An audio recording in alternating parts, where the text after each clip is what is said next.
Hey everybody, welcome to today's flight. Hope you're all doing well. It's going to be a long one today.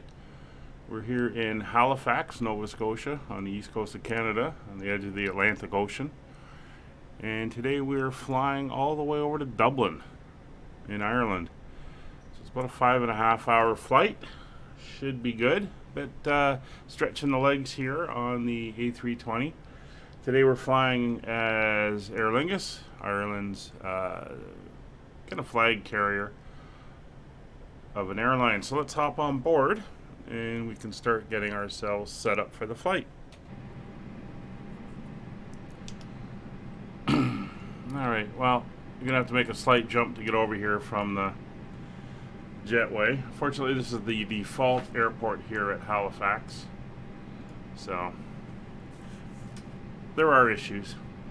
Anyway, let's start getting set up. We have the parking brakes set. Chocks have been removed, ground power units connected, throttle levers are at idle, engine masters are in cutoff, ignition is in normal, batteries are now on, electrical power is on. Get the adheres up and running. And we will turn up the panels. Now we're going to be flying across the Atlantic now, and normally there'd be a whole process with oceanic control and the NATs and reporting positions and estimated times on points. Two things. One, they're not online at the moment, so that's a good thing. And second, given the limitations in the model of the Airbus we have right now, that type of prediction is very hard to do. So I'm not going to be doing it. So if they do come online, I think I'm just going to disconnect from VATSIM until we get over at the other side. Hey Dark Fury, how are you? And we will reconnect over there because I can't be bothered trying to figure out all these estimates when we don't have the prediction page working inside the sim. Alright, so landing gear lever is down, flaps are up, and spoilers are up. We will now do the signs, seatbelts, and portable devices, and we can start boarding when ready.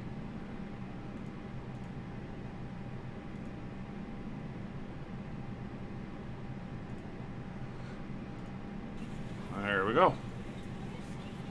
And looks like baggage and catering are underway. So we'll start getting the iPad up and running. So we'll go to our knit page and bring in the flight plan. Let's bring the brightness up here.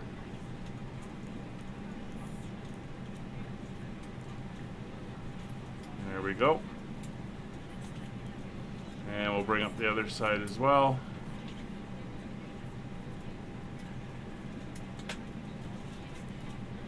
And we'll clear the messages.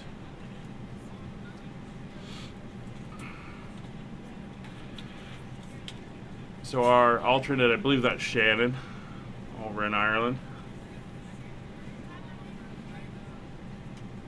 So we'll start getting the information entered in. So our zero fuel weight today is 58.3 tons, and our center of gravity is 27.6.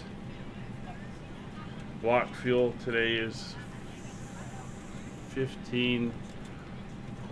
So it should say there. It doesn't say that there. Alright, we'll adjust that in a second. And our winds are a tailwind of 44. So let's go into the menus here. Yeah, so block fuel should be that. So we'll load the fuel. There we go. Fuel's properly loaded. We'll make sure our weights are loaded. 161 passengers today. So that's payload loaded, so our weights and everything are in. We can go back to the init page. And we'll make those changes. So the zero fuel weight again is 58.3 and 27.61.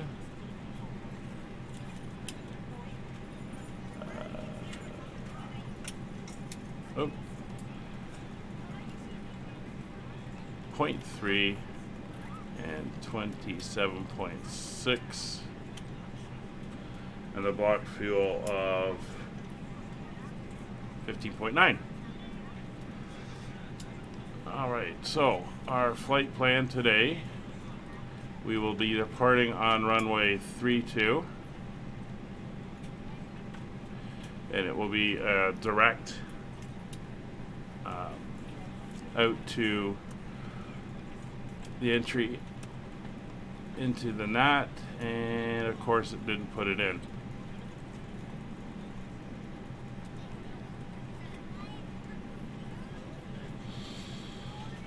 Okay. Very interesting. It should have imported that in from SimBrief. If I go to here, does it give me my thing? So if I go here to Alright, and I go next waypoint is 5150 north.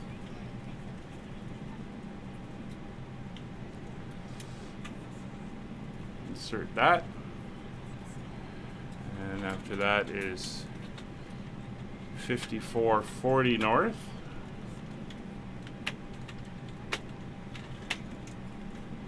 Insert that.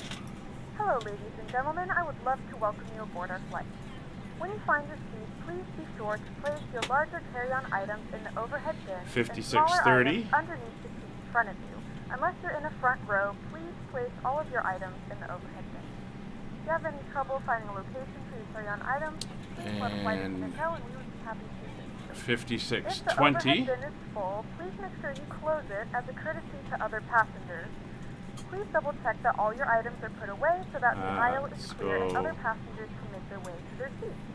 If you're in an emergency exit row, please leave the exit seating responsibilities in the card in the seat back in front of you.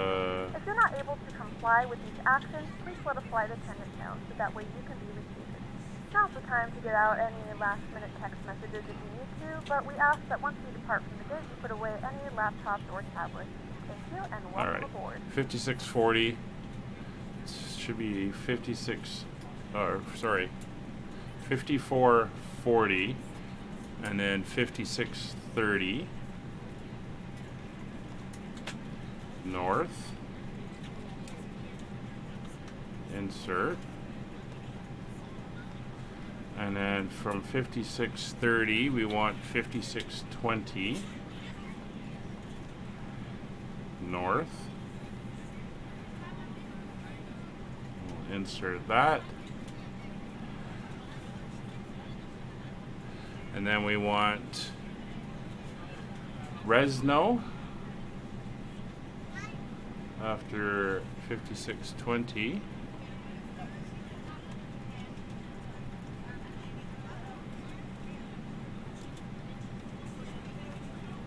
It's going to insert after each one just to make sure they go in. And then it's a net key after Resno.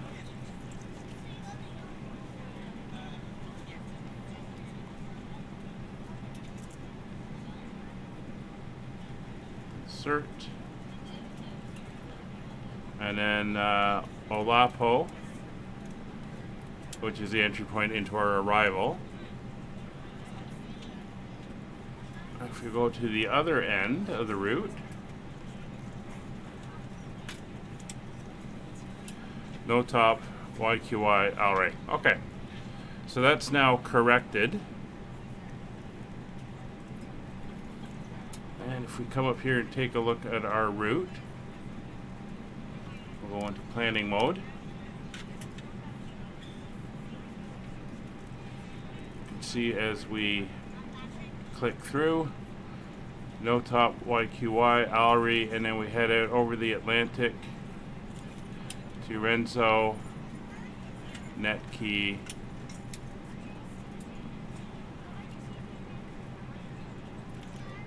Flowing in. We'll see how it handles it. Could be interesting.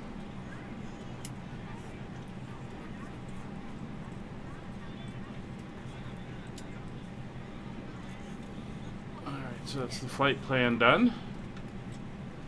Go to our performance page. Transition altitude, North America standard, 18,000. It's going to be a flaps 1, and our trim today is 0.2 up. 0.2 up. And it's going to be a toga since it's a shorter runway. 141, 142, 146. We are heavy, and the runway is only about 8,000 feet, so we're going to need all the power we can get. I think that's pretty much done. We'll get our weather now. We're ready to go when you are. Thank you. So weather, we'll send that off. And we'll get the APU up and going since we're just about ready to go. Baggage is on board, catering is on board, APU is starting. There's our weather. Print. We'll also go back and get the ATIS for CYHZ.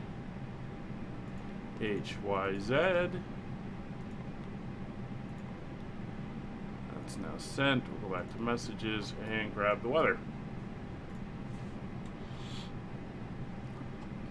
So the weather at 14:39, so that's about half an hour ago. 16, gusting 24, 30. Light snow in the area. 8-mile visibility, broken 2,900, broken 5,500, broken 25,000, -5, and it's 2965 on the altimeter. So we'll crank up the standby. Say 65? 2965. Wow, is that low?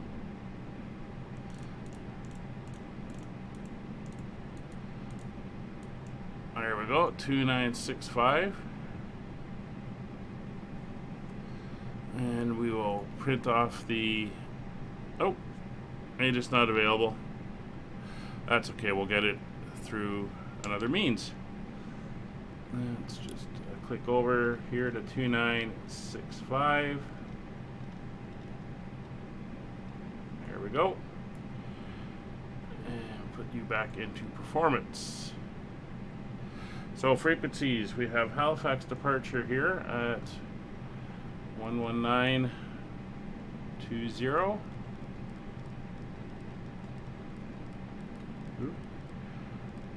Overshoot there. And then we have Moncton Center on 132. Jazz 906, the winds at Halifax 320 degrees 16 knots, gusting 24. Contact me airborne. We're clear for takeoff, runway 32. Check the winds, crew pressure in a 32, Jazz 996.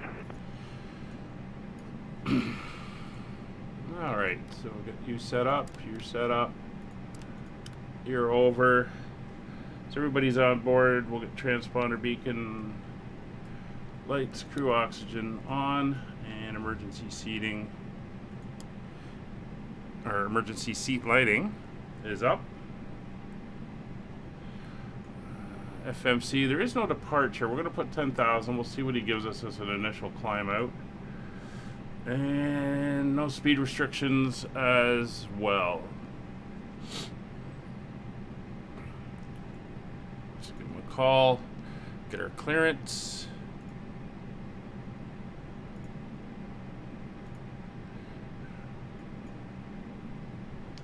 Halifax departure, Shamrock 5556 with you at Halifax, looking for our IFR clearance to Dublin. Shamrock 5556, Halifax Terminal, good day. You're clear to the Dublin Airport via the Halifax for departure, flight plan route, departure runway 32 and squawk 4301. Roger, cleared to Dublin, runway 32 via the Halifax 4 departure and squawk 4301. And can you just clarify what you said after the SID, please? Shamrock 5556, standby, JS 906, say passing altitude. Through 2,200 on runway heading. JS 906, thank you. Identify passing 2,200 on departure. Turn right, direct ICTAS on course. Climb flight for 230. 230, direct to ICTAS for 996, thanks. Shamrock 5556, what was your question again? You said something after the Halifax 4 departure, but I didn't catch it for Shamrock 5556. Shamrock 5556, roger, Halifax 4 departure, flight plan, route, and departure order 32, squawk 4301. Roger, flight plan, route, and 4301 on the squawk. We'll contact for a push and start. Shamrock 5556, affirmative, push and start at your discretion, call for taxi, and information alpha is correct. Information alpha and call for taxi. Shamrock 5556. Alright, so we're good to go.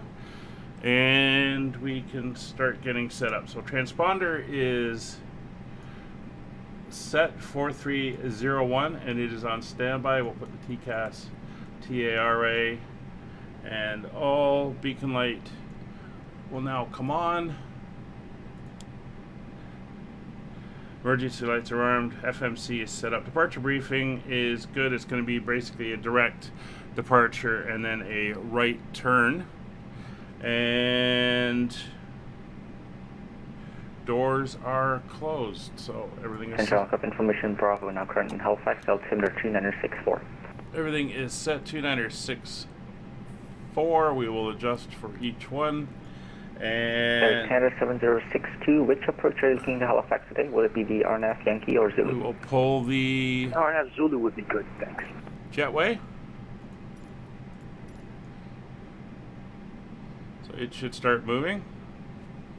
There we go. Good afternoon, ladies and gentlemen, and welcome aboard flight 5556 with service to Dublin. Our flight time will be So we're going to runway 32. 4 We're going to hours push tail to the and right. 50 minutes.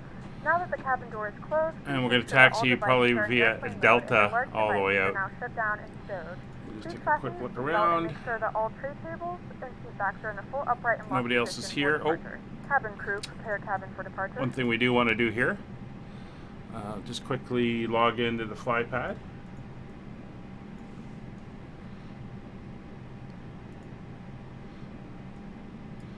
And get our information up on there. And we'll load in from SimBrief. Now there should be a brightness control. There we go. That's what we've been missing all this time. Look at that. A little bit of weather in the area, not too bad. Alright, let's get a hold of the ground and we'll get on our way. Cockpit to ground. Go ahead, flight tech. We are ready for pushback and engine start. Roger. Release the parking brakes, please. Alright, so fuel pumps coming up, APU bleeds coming on, Parking brakes released. Pushing back. and external power is disconnected. There's the wonderful livery we're doing today. It's rugby national, or the Irish national rugby team. And you can see how overcast it is out here today.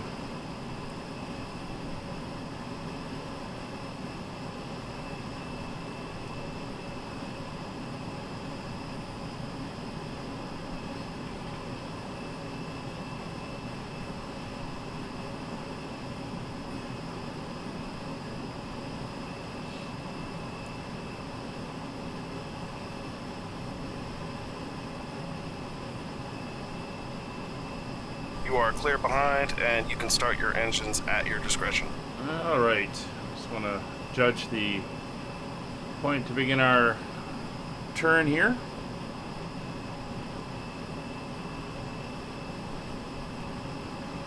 Flight is illuminated. Please fasten your seatbelt below and tighten across Starting the front. engine number one. Fasten, insert the metal fittings into one another and tighten by pulling on the loose end of the strap. To release your seatbelt, lift the upper portion of the buckle. We suggest that you keep your seatbelt fastened throughout the flight as you may experience unexpected turbulence. Please take a few moments to now locate one of the several emergency exits on this aircraft. In some cases, your nearest exit...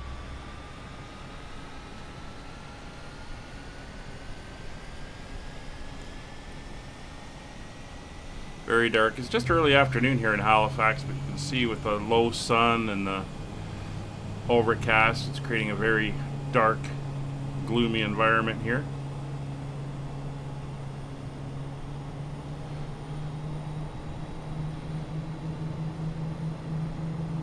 There we are.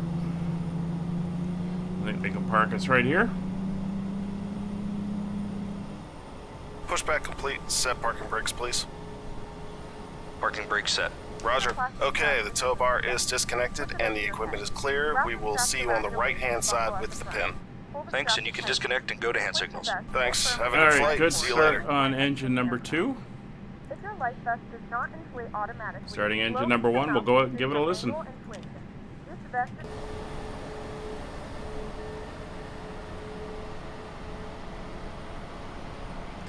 So I am running the latest developer version, downloaded it just before the stream.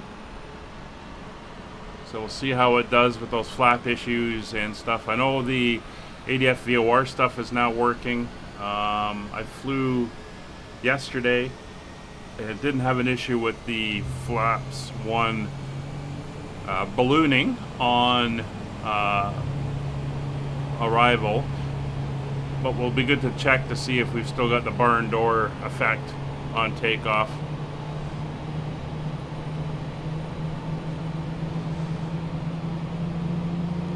That sounds great.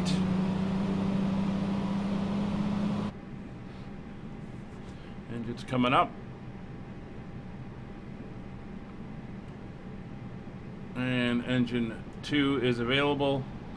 Packs are coming back online. Masters are off. APU bleeds off. AP was off. Sounds like they're done with their briefing in the back. So probe and window heats will come on. Heading indicators and altimeters. Indicators are set. Altimeters 2964 set in cross-checked. And 2964 set in the standby. Radios and avionics. Radios are set. We've got departure. Then we've got Moncton Center. Avionics are set, transponder is set. That is good. Flight director is coming on both sides. Auto brake set to max. Flaps 1. And flight controls. Trim up.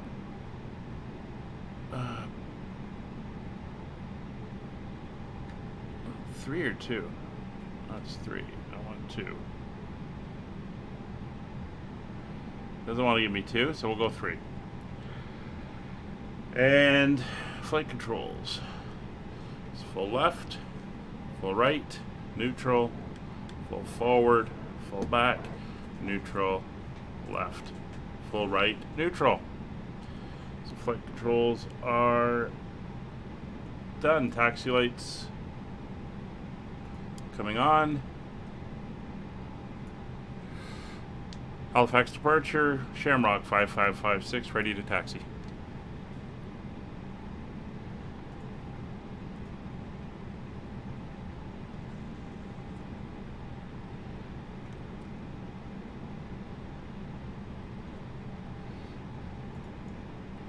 The cabin is ready for takeoff. Thank you. And it changed my frequencies again. That is very annoying.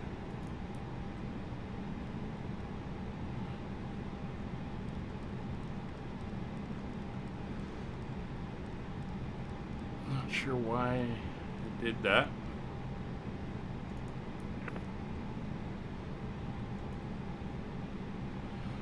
Halifax departure, Shamrock 5556, ready for taxi. Shamrock 5556, Roger, altimeter 2964, runway 32, taxi apron at your discretion, Delta, cross runway 23, and hold short of runway 32 and Delta. Roger, altimeter 2964, taxi apron Delta cross runway 23 and Delta hold short runway 32, Skyways 5556. Alright. So we're in a taxi now, and we're heading out. Well, we're going to go down to Delta and then across. Not going to taxi on the runway itself since there is a way over. Halifax Terminal, good morning. It's Piper Aero Golf Hotel Yankee Mike, squawk at 3140. Piper Charlie Golf Hotel Yankee Mike, Halifax Terminal, good day. Halifax, information Bravo current, landing runway 32, altimeter 2964. Alright, ground spoilers are armed. Roger, we have information Bravo, thank you. That will come off. TO config check is done, and we will ding the cabin since it's not too far to go. Camera proceeds for takeoff, please.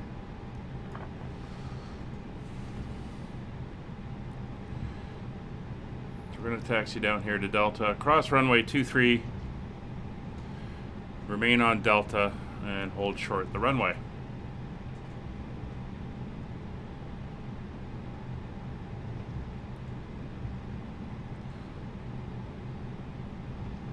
Oh, looks like there's somebody coming in.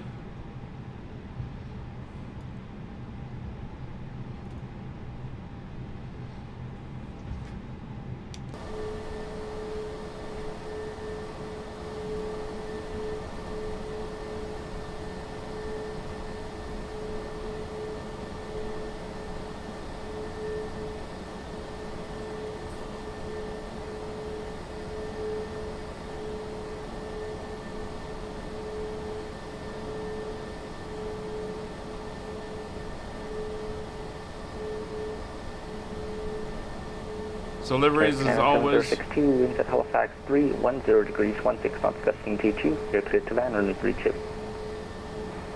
Copy the winds, clear to land runway 324 Air Canada. Liveries is always downloaded from flightsim.to.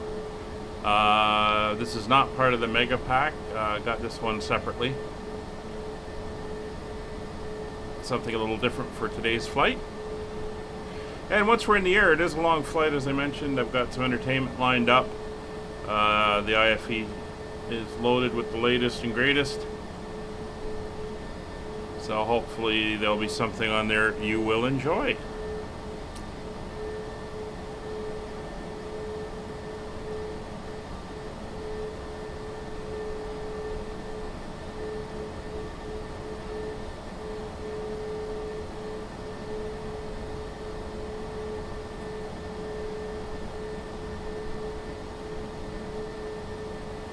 We're heading down here to the end of the runway.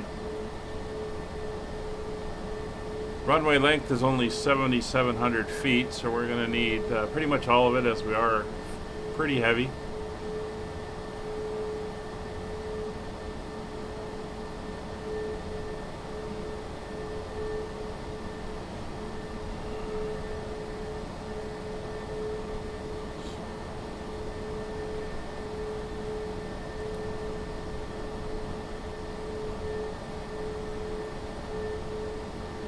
See the windsock blowing there. Winds are fairly decent down here, as we saw.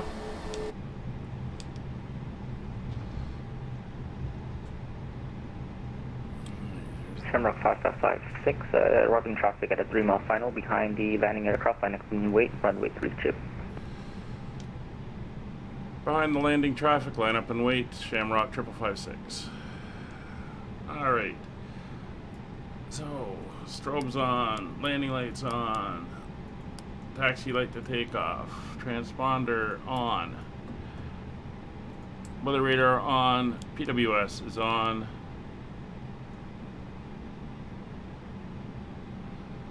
We'll probably have to put on the anti-ice once we're in the air.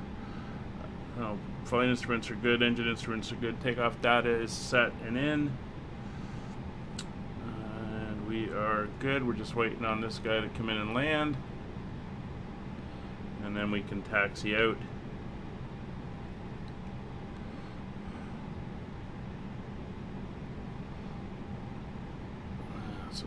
And we will watch him. Let's get the parking brake on.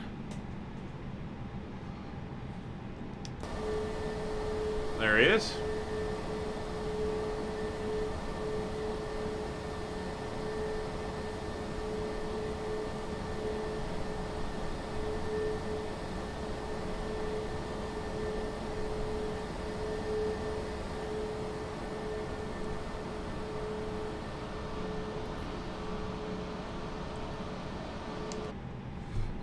We'll line up and wait.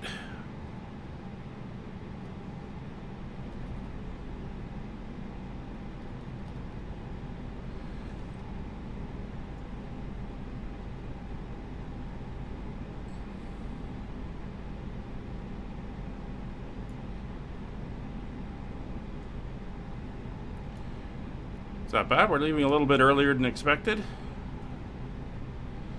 I'll make the peoples happy in the back.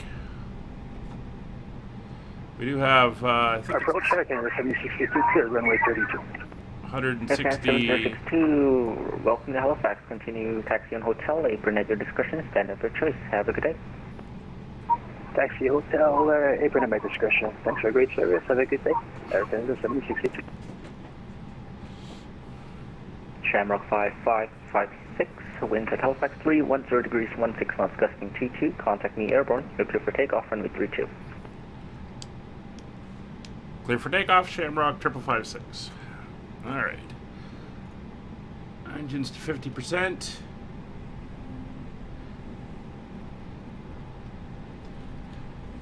Holding. And toga takeoff. Throttles to max. And toga. SRS and runway enabled.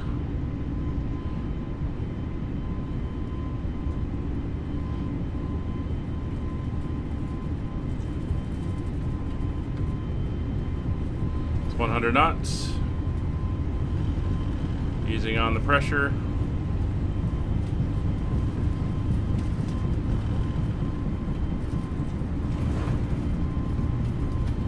V1, rotate, positive rate, gear up.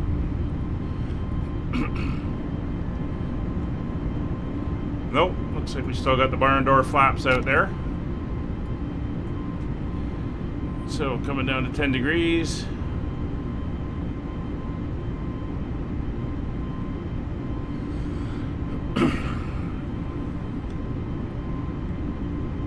And we should be coming back to,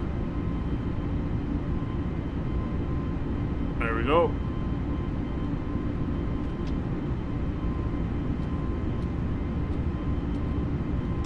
Climb thrust. Halifax departure, Shamrock 5556 with you, 1,900. Shamrock 5556, radar at 5, passing 2,100 in departure. Turn right, proceed direct, no top on course, climb flight level 230.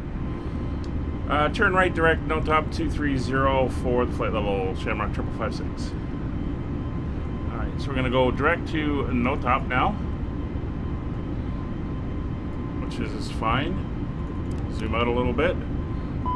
We'll start our turn, there's the ice.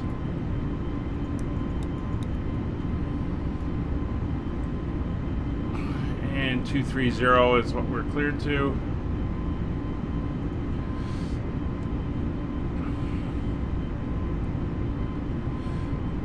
Gotta get that nose down and get that speed going. In fact, just gonna go to flaps 1 here. That'll start us accelerating. There we go.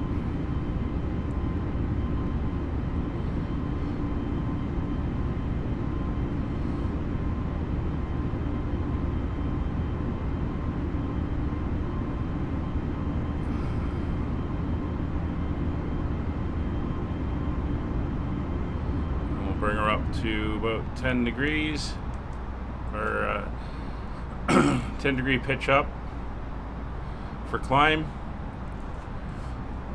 Speed will hold 250.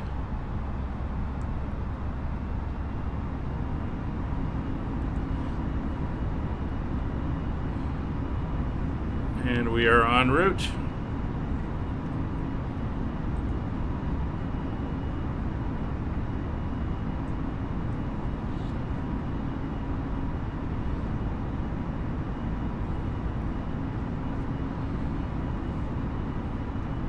And we've got sunshine. Fantastic.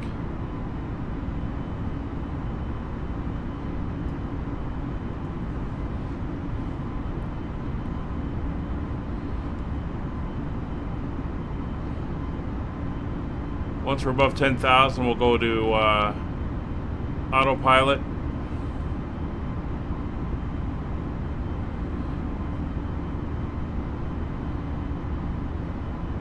It'll be a little bit gentler on the controls once we're up there.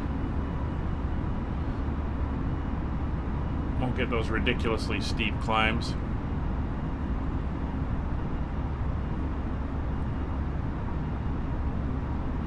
So 13220 should be the next channel we go to.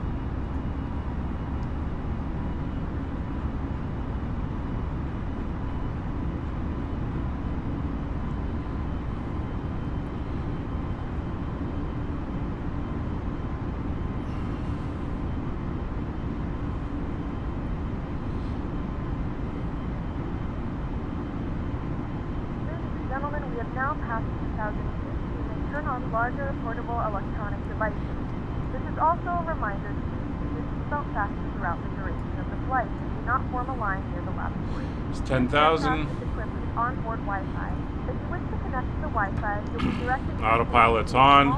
for internet access. We do offer complimentary in-flight communications to our partners. Connect to the Wi-Fi. Oh, that's you'll be able to access our wide range of free live Camper Hotel Yankee Mike, the airport Rather is at steep your dive there. 1 o'clock, about 17 miles. You can join the right downwind for runway 32 and maintain east of the airfield at all times. Wasn't impressed with that. Okay, I was running the right down with runway 32 and with the east of the airfield. That's those lights off.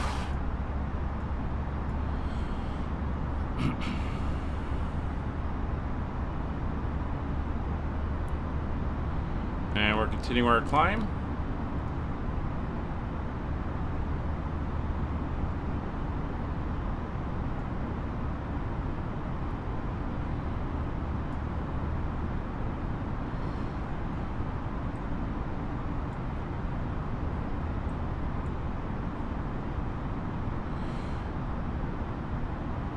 Just checking our route over Halifax right now, looking good.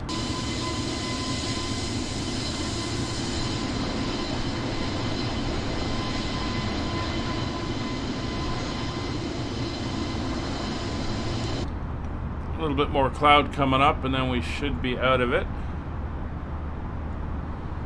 For now, we'll take the icing off unless we get another warning. Seatbelts will stay on until 18,000. There might be a little bit of turbulence in these clouds. We'll see what happens. But we got a bit of a push here. We're supposed to have a tailwind for the trip. 44 knots, which will give us a little bit of a boost on average across the top.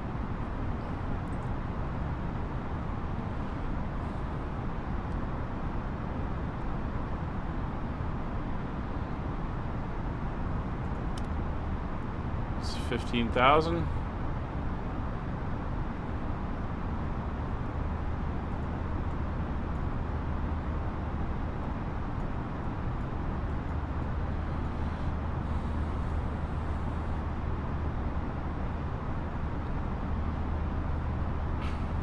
Alright, over to standard pressure.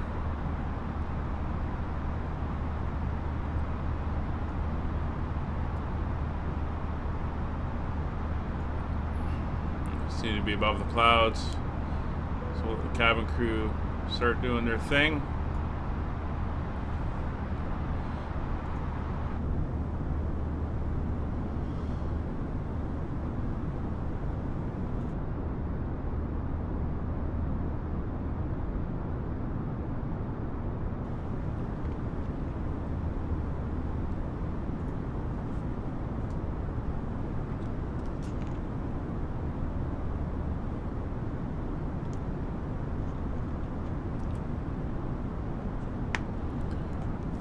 So we'll take a look at the route while we're climbing up.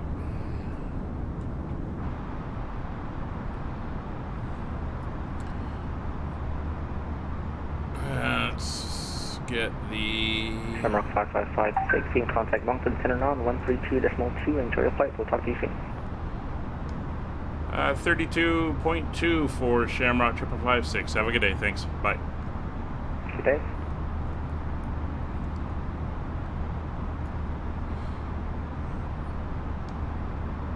Moncton Center, Shamrock 5556 with you, flight level 200, climbing to flight level 230.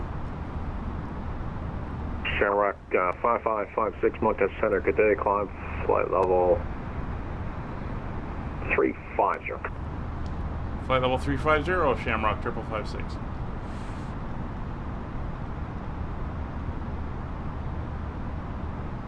So we're going to keep climbing to 350. So let's look at the route.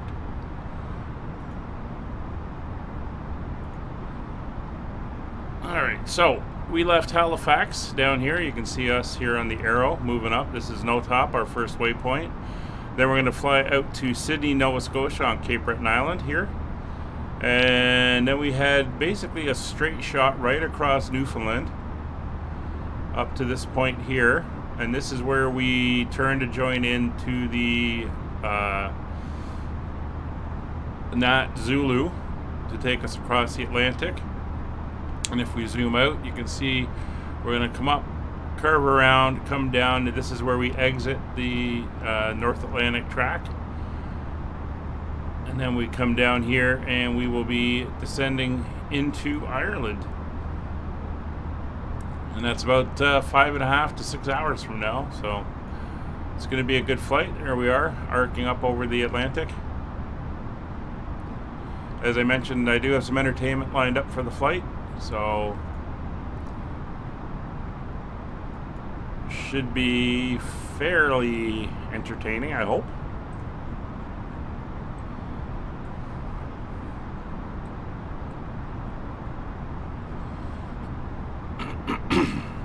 It's 2300. We'll put the entertainment on once we're up into cruise, which is 350 for us for this trip.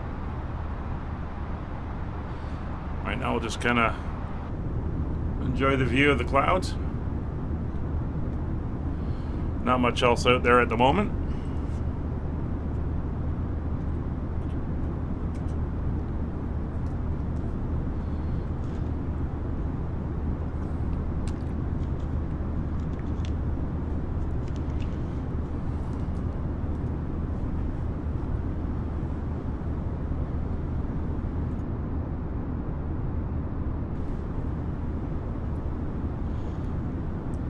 Pretty much solid overcast out here, so not a lot to see. Actually, let's do it this way.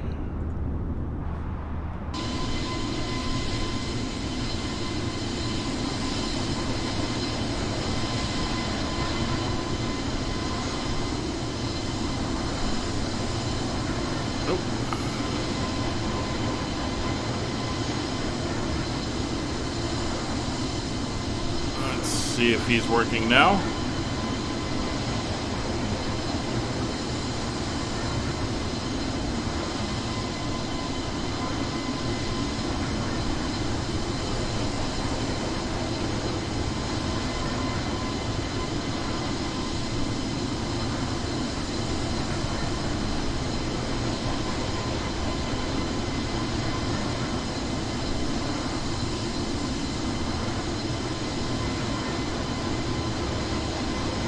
There we go.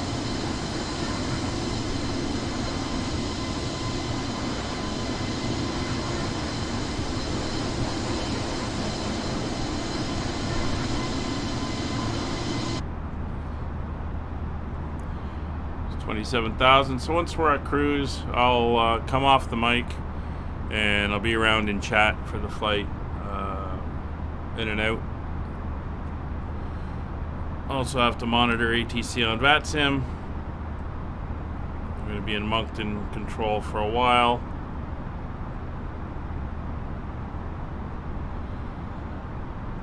At least until we're up over Newfoundland anyway.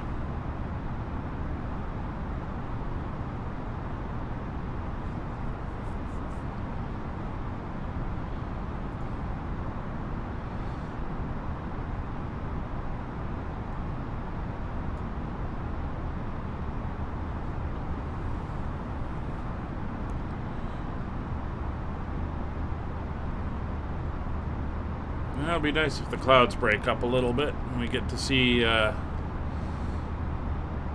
Speedbird 26 Echo Heavy Moncton Center, good day, squawk 3147. see the ocean.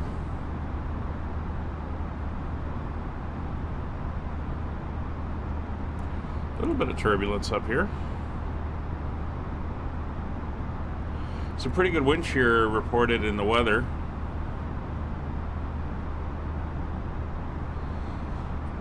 That I was looking at. About 2/3 of the way across the Atlantic.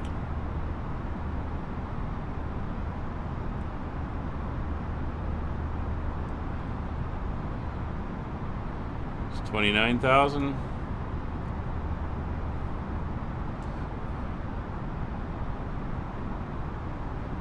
6,000 feet to go.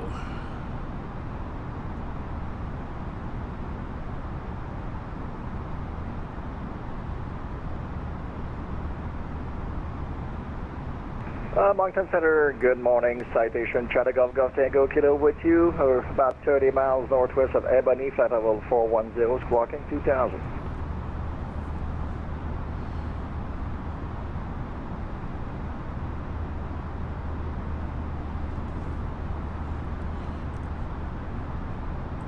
Golf, Charlie Golf Golf Tango Kilo Moncton Center, good day, squawk 3150. 3150, Golf Tango Kilo. Cal 11961 Moncton, good day, squawk 3146.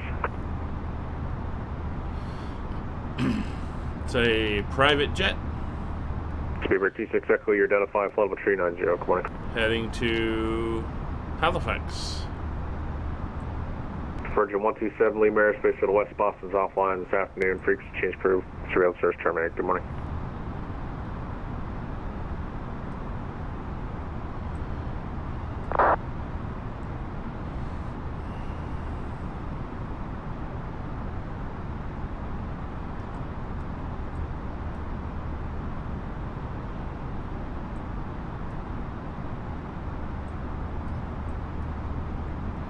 KLM 961 Moncton, you're identified, flight level 380, good morning.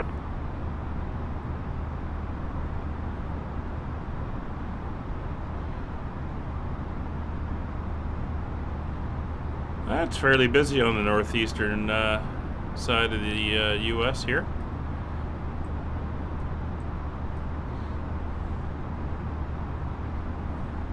Just Citation Golf Tango Kilo, you squawk it in, still not picking you up on that code. Okay, you gave me 3150, confirm 3150. Affirm, yep, squawk 3150. Okay, 3150 is on the boxer, and then we'll just item.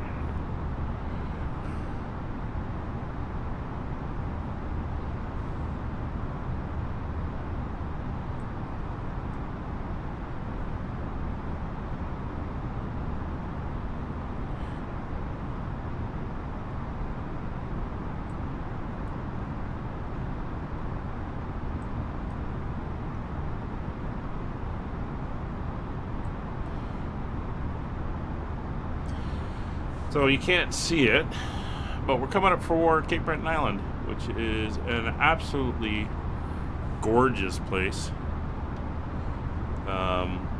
Great motorcycle area. There's a route that goes kind of around the northern part of the island, the Cabot Trail, and it's absolutely stunning views down over the Atlantic and into the Gulf of St. Lawrence. We're just coming up on the island now. And Charlie Golf Tango Kilo, just confirm your mode C is on. I don't know if it's on my end or yours. Yes, mode C is on, 3150 on the box, and we just re-ident again. Charlie Golf Tango Kilo, recycle and squawk tree 152, and just turn it to standby and then mode C, see if that fixes it. Okay, we're on 3152 now. We'll go standby.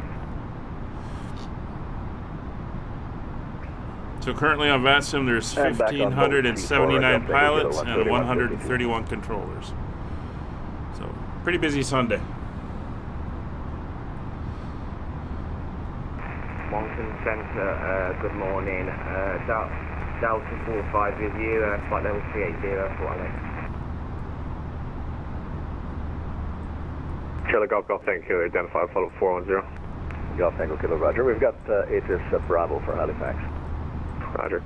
Delta 45, Moncton Center, good morning, squawk tree 151. 3151, Delta 45.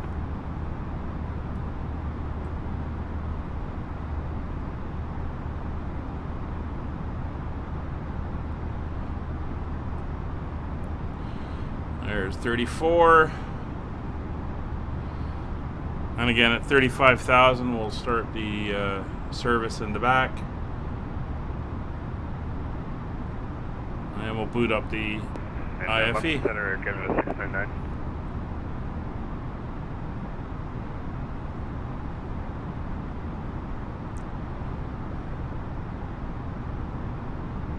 Canada 699, Moncton, good. Yes, sir. Looking to start the descent when you're ready. Air Canada 699, when ready to descend 6,000, St. John's altimeter is runway, 2934, landing 29. 2934, we'll plan for 29, Air Canada 699.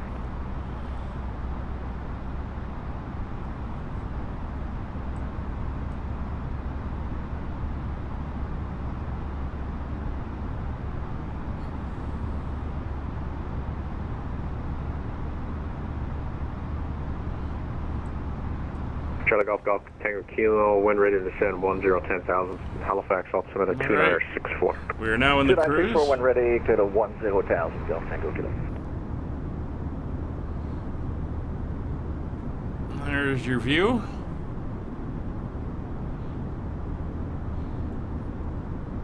And we'll start with a little in-flight entertainment. Hope you enjoy. We'll talk to you again in a bit.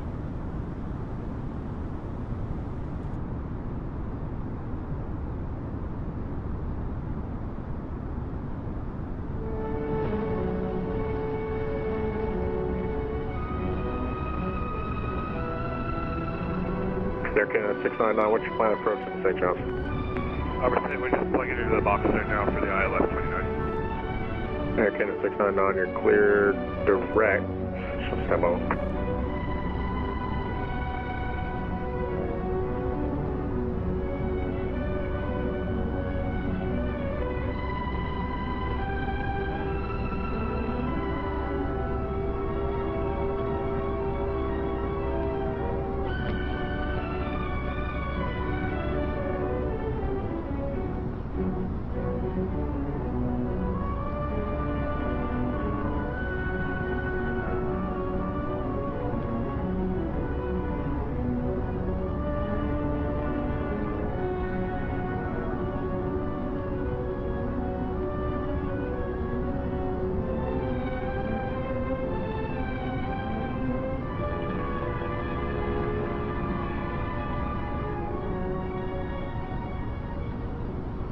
Madagascar.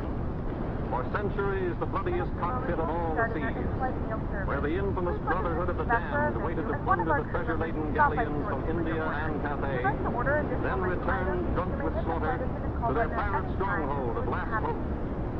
Most ruthless of all was Captain William Kidd. He encountered the great London galleon, the 12 Apostles, commanded by Admiral Lord Blaine, and approaching unsuspected in the guise of a peaceful merchant, by a sudden treacherous salvo, he reduced her to a burning hulk. When night fell, the 12 Apostles was only a blazing funeral pyre on the placid surface of a Madagascar lagoon. Sammy, there's a pretty sight. Be prettier still when the fire reaches the magazine, Captain. Pretty though. Lots of stout seamen among them. Been with us a long time. We can none of us live forever, Mr. Boyle. Dead men don't talk. Man your own. We got this job to do before high tide.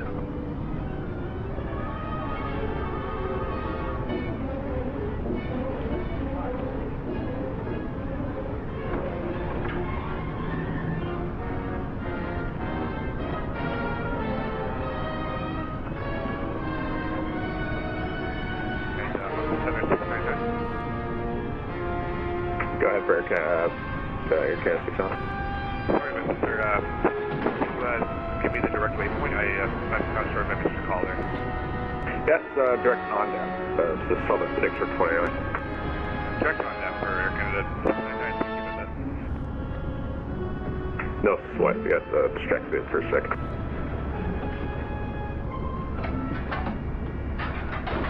There. Dick Brown, the time engine there will save the King's Anchor.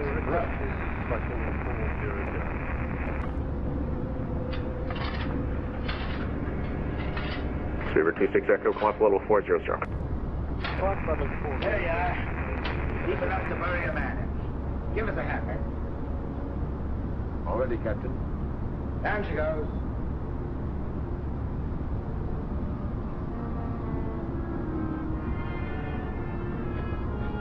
What are you waiting for? Well, Captain, that chest's been in your cabin the longest time. We all thought as how it wouldn't do no harm to open up that chest and make sure that what was in it then is in it now. I suppose you remember what was in it? I remember an emerald necklace that came off that Portuguese ship, El Vengar. And all those pearls that we took from the big ship, the Virgin Queen.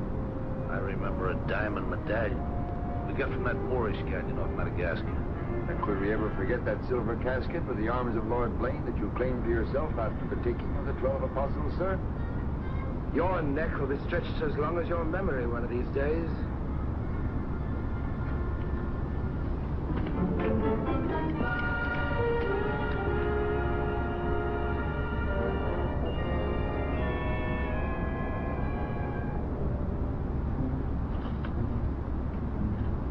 Satisfied? Gallows, meat?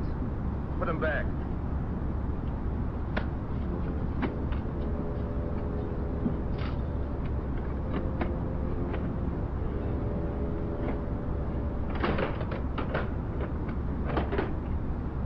Lower away.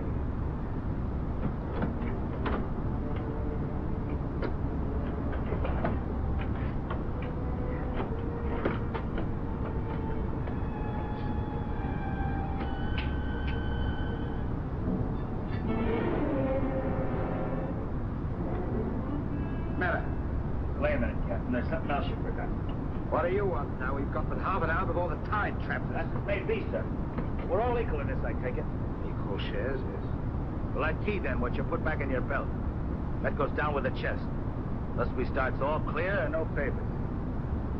Some of us don't get back. It'll be that much easier open for them as does. Question me honor again, would you? I'll rip you from belly to chine.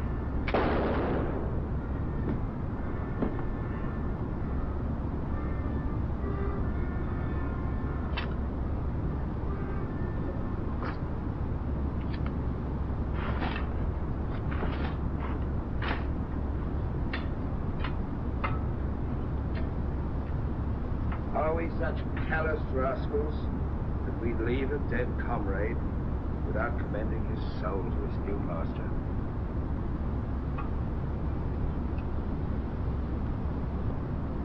Here lieth one who through treachery and avarice would have placed in jeopardy the lives of honest men.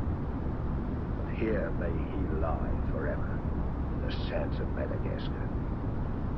Rest in peace.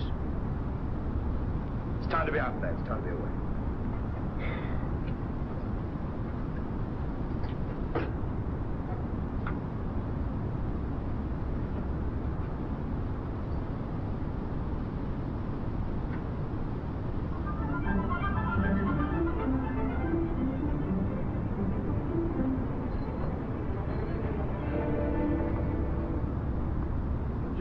Gentleman, he's a gentleman, that's all there is to it.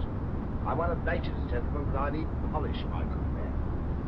Trying to improve myself. Gentleman employs the terminology migrant men only when addressing lower servants, or his inferior servants. You see, that's why I need you.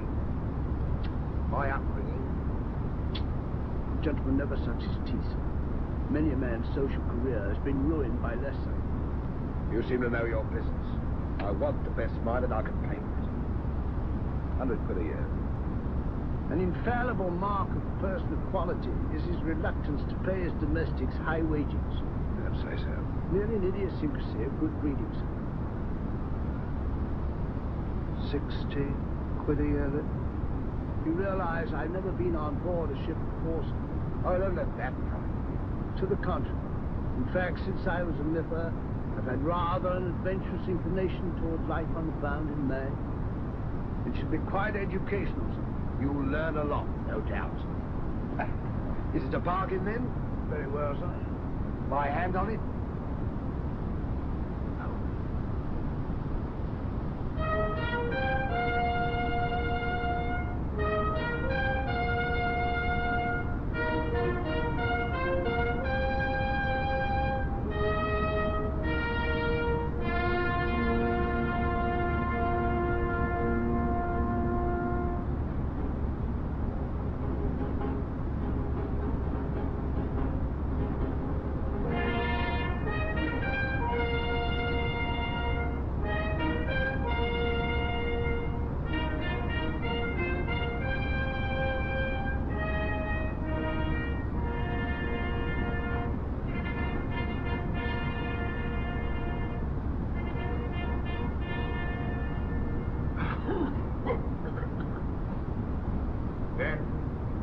It is your proposal, my Lord Bellarmine, that Captain Kidd sail to meet our ambassador, Lord Passenger, hello, it's Eurostar 909 May it please your Majesty.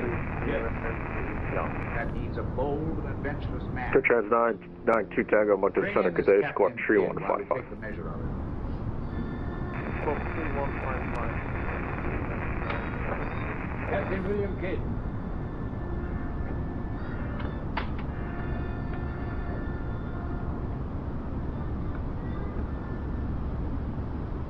Your Royal Majesty. The noble lords. Bellarmine, is this your roaring killer of Spanish buccaneers? Leave me, lad.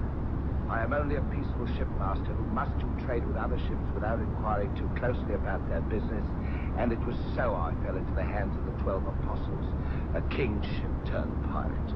In Madagascar waters? I have never been in Madagascar waters, Your Grace. It was off the southern tip of Africa where I had gone to trade in elephants' teeth. Air Trans 922, you're identified by the whole tree, sir. One of Good day. your admirals, Your Majesty. Name of Lord Sufficient. Air Trans 922, clear direct destination. Put fear in honest trade. If you are successful in this voyage, Captain, what reward? Yeah, how's that a shortcut for you? May it please Your Majesty, having forfeited the honor that I was forced to strike the colors to a pirate, I want no reward but to regain it in the service of Your Majesty.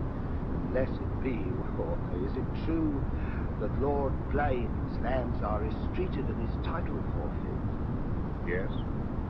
All I ask is that if I lay this renegade nobleman by the heels, is that you honor the humble self with his castle, his lands. Is that all you want, Captain Kidd? Not a pardon all, Your Majesty. Fellow treats of a title so lightly, he must be bursting with noble blood. Though I confess he keeps it well hid. I, sir, you can no more judge of a man by his appearance than you can judge the extent of a nobleman's brains by the expensiveness of his wig. Am I to suppose the captain of the King's Guard would deign defense with me?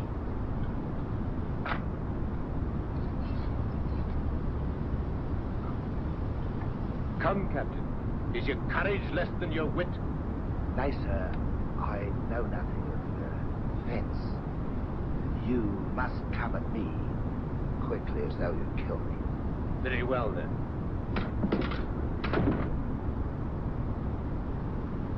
I ask pardon, sire. I'm a hothead when roused. I only meant to demonstrate. A good purpose, Captain.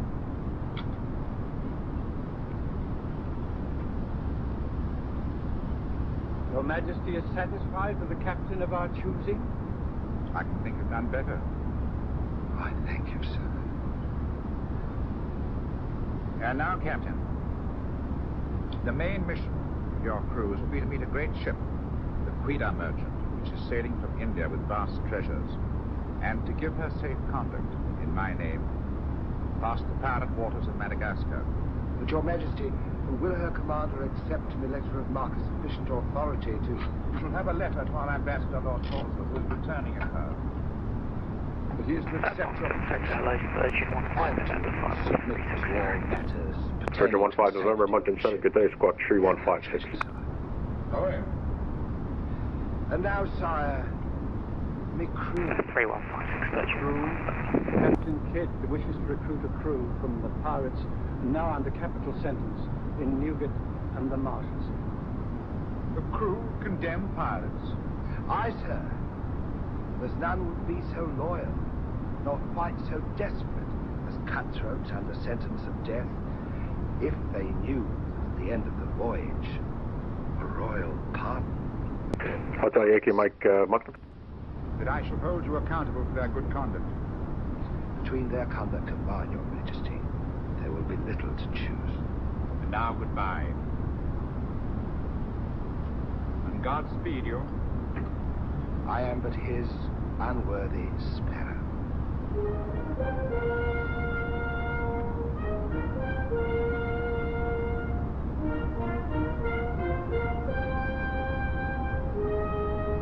Copy Kilo, contact Moncton, correction, Halifax arrival now 119, just 12, good day.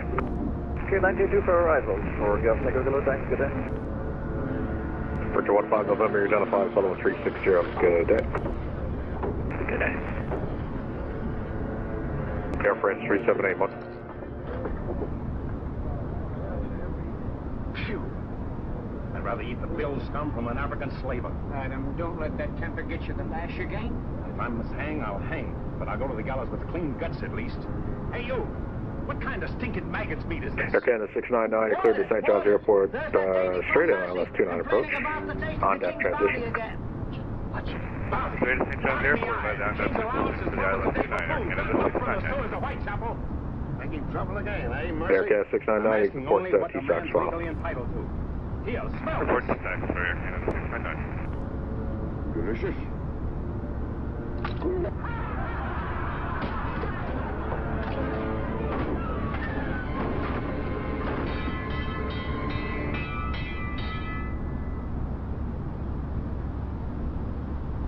Here, you governor. What sort of a kingdom is this? Where a man's condemned before he's heard and starved before they hang him? Who's that quarrelsome fella? Adam Mercy was taken in a pirate ship by His Majesty's frigate Wasp. He's always escaping, so that's why we keep him in chain. He's got a lacing of tiger's blood in him. Phew. It ain't exactly a flower garden, is it? Oh, forgive me, Governor. These are two of my officers. Mr. Boyle, Governor Landers, Mr. Lorenzo, Governor Landers. Spanish blood. A pretty lot of sinners. Capitan, do you think there is anyone down there knows us? I hope not. Governor, would you be good enough to tell them what we're here for? Give heed, you vermin. Here's news to your advantage. Is the hangman dead then? Out with it then, Jack, nasty face. Is it that your mother's turning into an honest woman? Silence, you mutinous dogs. Another man speaks, I'll trice him up by the thumbs and play him raw. Governor, is that the way to win the love of these unfortunate gentlemen? Now then, me bullies, would you rather do the gallows dance and hang in chains till the crows pick your eyes from your rotting skull? Or would you feel the roll of a stout ship beneath your feet again? I've a vessel, the KLS 691 Moncton. and the King's commissioned a sailor. And for those who show a loyal and stout heart, KLS 691, recycle transponder, squawk 3157. Squawk 3957, KLM 691. I do! Would you have him Caleb unlocked, 691, Squawk Tree 157. Unlock him. 3157, KLM 691. Look you then. I want men with iron in their blood and steel in their sinews. And the first up here is the first enlisted. Governor, if your waters are ready, would you be good enough to help lower the ropes? Lower away!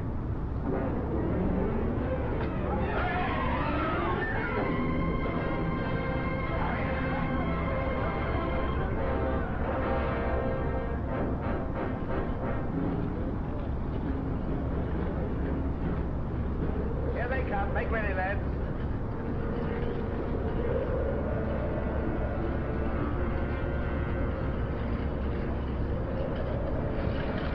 Lay your hands on that, I'll make you a free man.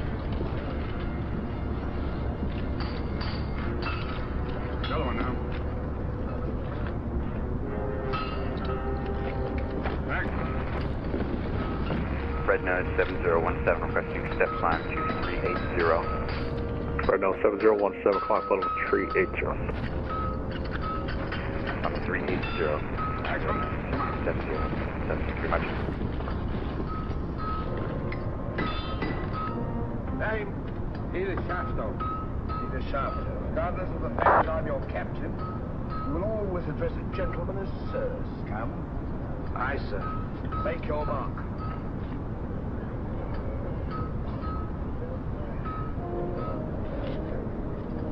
On board.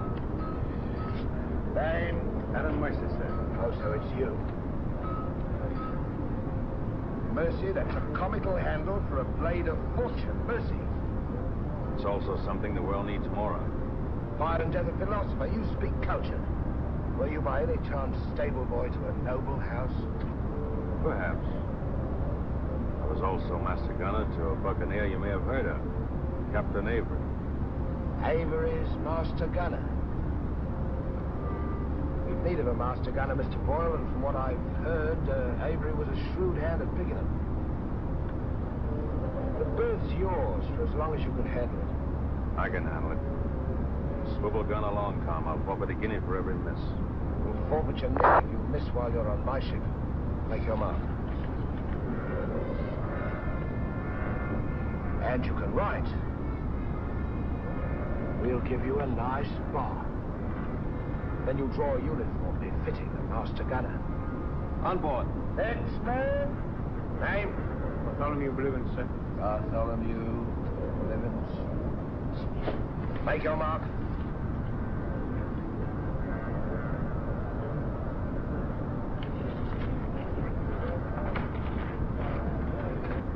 There's no mask for a treacherous heart like an honest face. You keep an eye on him.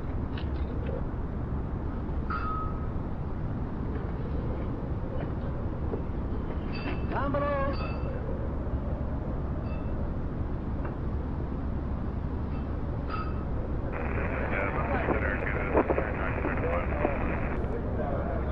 Air Canada 699, the wind's 330, magnetic 13, gust 19, clear to land, runway 29.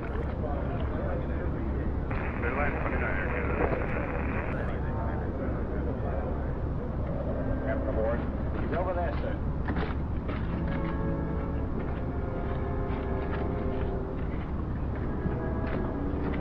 X-Man. That's all, sir. Our compliments aboard. Is it?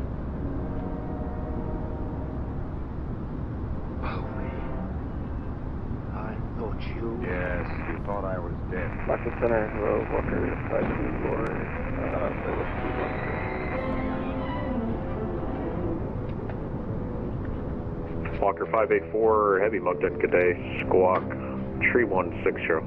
I can hardly believe 3160. Come, Mr. Povey, is that kind or is that fair? Fair is what you did that day you abandoned me on a Bahama reef. If you please, Mr. Povey, there's not the time to talk about that. Oh, it's the time, all right. Walker 584, you identify level 310. Do you have Delta for Halifax? Your present voyage is over before it's begun. No, Povey. Mr. Boyle, would you take over, please? I do now, yeah, it's station Come to my care. Walker 584, roger, 1 ready to descend 10,000, Halifax, altimeter 2962.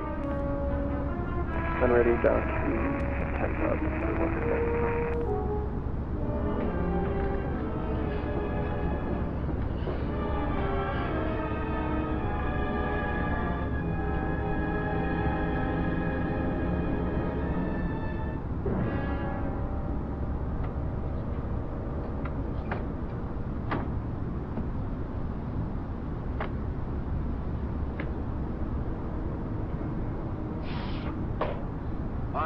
Bleeds when I think of one of your delicate constitution having to fend for yourself on a coral reef, Mr. Poe. Come off it, Captain.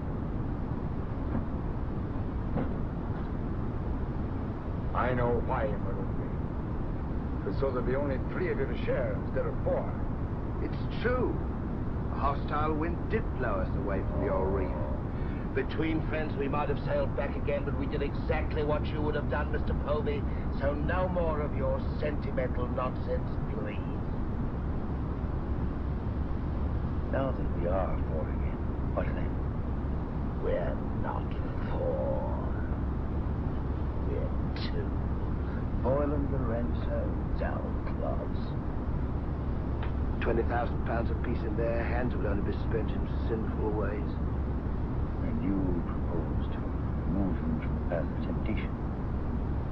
How? A knife in the dark? I'm not a violent man, Mr. Povey. I detest violence. People have such an awkward habit of getting in my way. I am an ambitious man, Mr. Povey. An ambitious man, if he be bold enough, can carve himself a kingdom. I'm going to be a lord, my friend.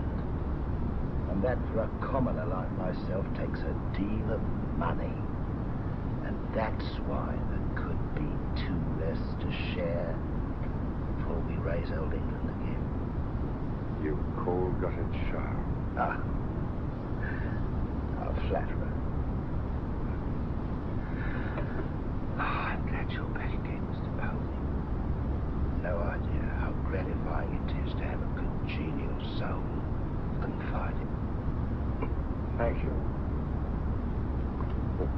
There's something I want to tell you. I have left with a trusted friend in London a sealed letter containing an exact and complete account of certain previous happenings, only to be opened in case, just in case, of course, you should happen to return to England without me. Of course, my dear fellow. Very sensible of you. Now I know you'll have a happy voyage. I shan't.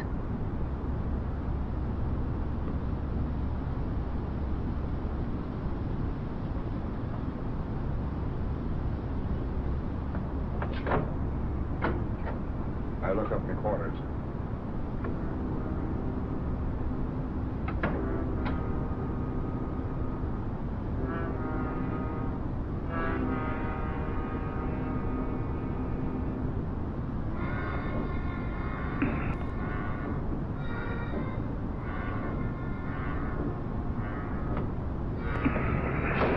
I don't think you hear me, but United 909 Heavy with you, fly 380. United 909, Moncton Step, read you 5 by 5, squawk 3153. 3153 for United 909 Heavy.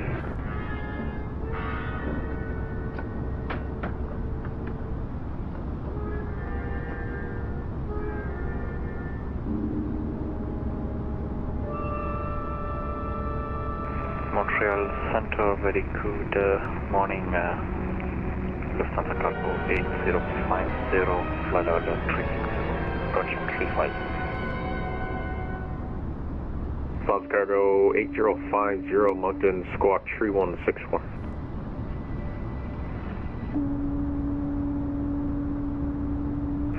Squawk 2161 for Lufthansa Cargo 8050. Squawk code's 3164. The luckiest man alive. Just think.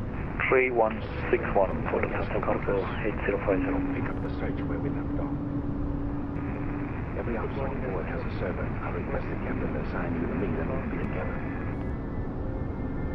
Air Portugal 243, Moncton, good day. Squawk 3163. Years of my life. See the lady, but I doubt if any woman of mine to dash assault, even an peer of the realm. Good afternoon, Jazz 996 250. Jazz 966, Moncton, good day, Squawk 3165. 3165, coming up. The Plaza Cargo 8050, the code is 3164. I'm not a gentleman, sir. I'm a gentleman's gentleman. 3164, Lufthansa Cargo 8050. Lufthansa Cargo 8050, identify level 350. Good afternoon. Good afternoon, and we request to come in for elevator to 360 by 2 bed. Lufthansa Cargo 8050, when ready, clock flight level 360. When ready, climbing 360, Lufthansa Cargo 8050. Jazz 996, Moncton, good day, you're identifying flight level 250. They have the, let's see what it would be, the 16Z for St. John's? We set up for the 34 RNAV according to the data coming out of St. John's. You are now officers on a king's ship. So a man must starve while his manners. Okay, Jazz 966, check that. You can find runway 34, when ready to descend 6,000. St. John's altimeter 2936, and you're clear direct to AVSAG. And in a king's ship, it is 6,000, 2936, and clear for 996. And Moncton Center, Canada 699, down and clear 29, backtracking 16 for the 81st. Air Canada 699, Moncton, check that. Taxi 16 Golf to the ramp on this frequency over there. 16 Golf to the ramp, and as a pirate sir, we hit the moderate icing from about 9,000 all the way down to about 3, and moderate turbulence from the shoreline into 29. Air Canada 699, okay, check your remarks. And break Jazz 996, did you pick up the pirate there in the St. John's? Yeah, we did. Roger.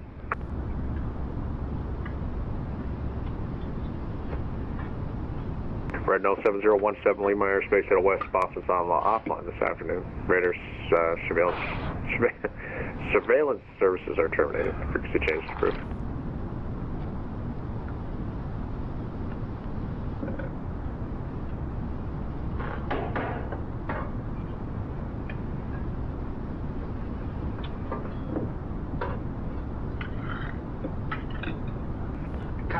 Sentence Beaver 26 Echo, requesting a 10-minute break. You already know what was the consequence. Saber 26 Echo, Moncton, approve this request to call me back. Roger, call you back. I was tried for a pirate and condemned. You were innocent, of course. No, sir, I was guilty. You speak above your station. How came you to go on the account? Call it love of adventure, lost in love, a scandal, perhaps a mixing of all three. And you've seen something of the world? Enough, sir, to dislike what I've seen, to know there's small hope for a better. Perhaps you'll prefer the next world, Mr. Mercy. You were close enough to it when you were in the condemned hold at Newgate. But I'm keeping you from your dinner.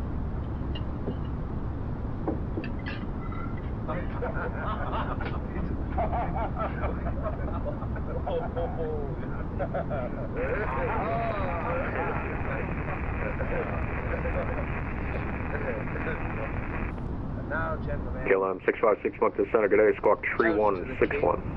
And since proposing the privilege of the youngest present, the honor falls to Mr. Mercy.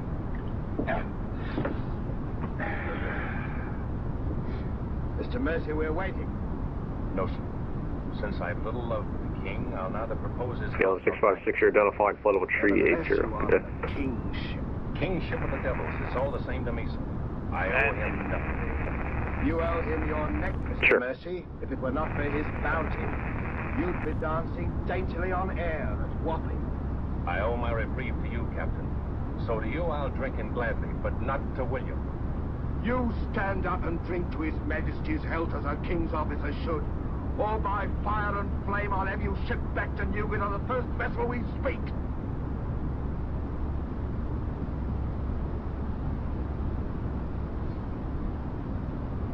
Jump the king. Hey, you got him left.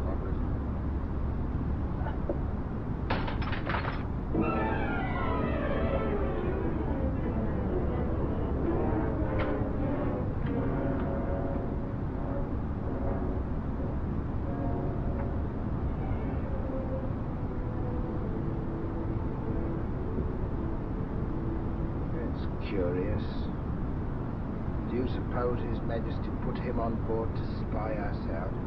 Found him chained to a pillar in Newgate. Pardon, the king to plant him there? Yes, but why would he speak so openly against the king? Your wits are even duller than usual, Mr. Lorenzo. Have you never heard of the serpent that takes the color of its background the better to strike? Shadwell. Yes, sir? You have a knowledge of high-born people and those in the courtship. Have you ever seen Mr. Percy? Not before this voyage, sir. He's as high of spirit as a gentleman of quality. I like him.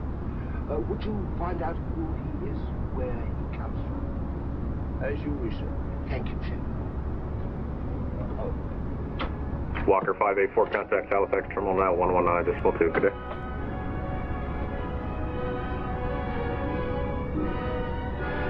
Good day.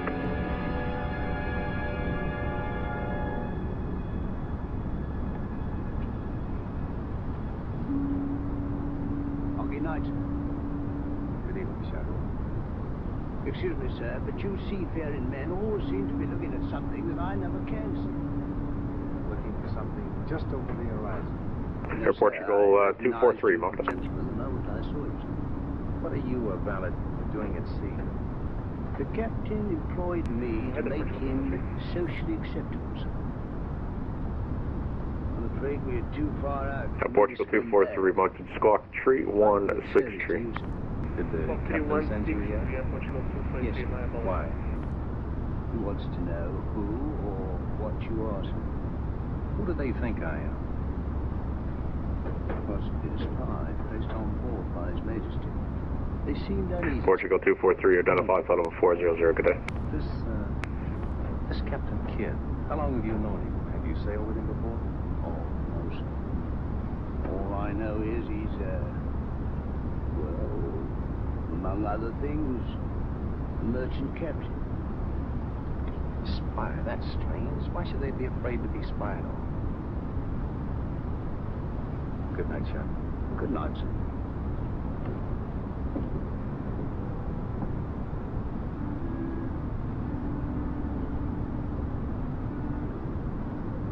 Who is he? Where's he from? He's a nobody, sir. He was employed by persons of quality where he learned his speech and his manners. Oh.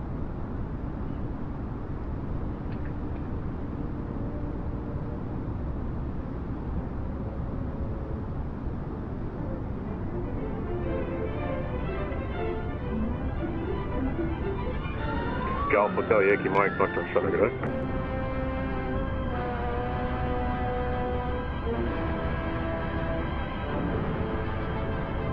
And Hotel Yankee Mike, the Greenwood altimeter 2971. It's a matter of judgment. If you fire on the up roll, the shot will go over his yards. But if you wait for the down roll and the enemy's coming up, now watch.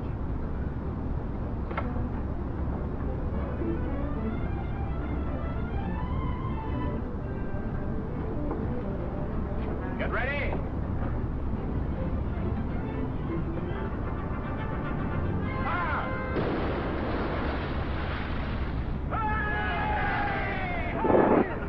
Center, good morning, Canada 818. Can you do Canada it 818, well with a 74? Service on the ground in St. John's 81, looking for the IFR to London Heathrow. Reload and secure. Pick up your practice on the llama. Canada 818, okay. I'll give you the oceanic clearance as well when you're ready. You've sailed with Adrian. Okay, sir, ready to cross the boat. If we needed to careen and Air Canada 818, you're cleared to the London Heathrow Airport via the St. John's 6 departure. Random routing Nixo 48 north, 50 west. 50 north, 40 west. 51 north, 30 west. 52 north, 20 west. Limerick. Balance of your flight plan. From Nixo, maintain flight level 370. And go ahead with your requested Mach number. Your presence is becoming increasingly... Point 79 to 80 for Air Canada 18. Okay, Air Canada 818, you can maintain Mach decimal 8. And right now I have no other traffic via that route, so no time restriction.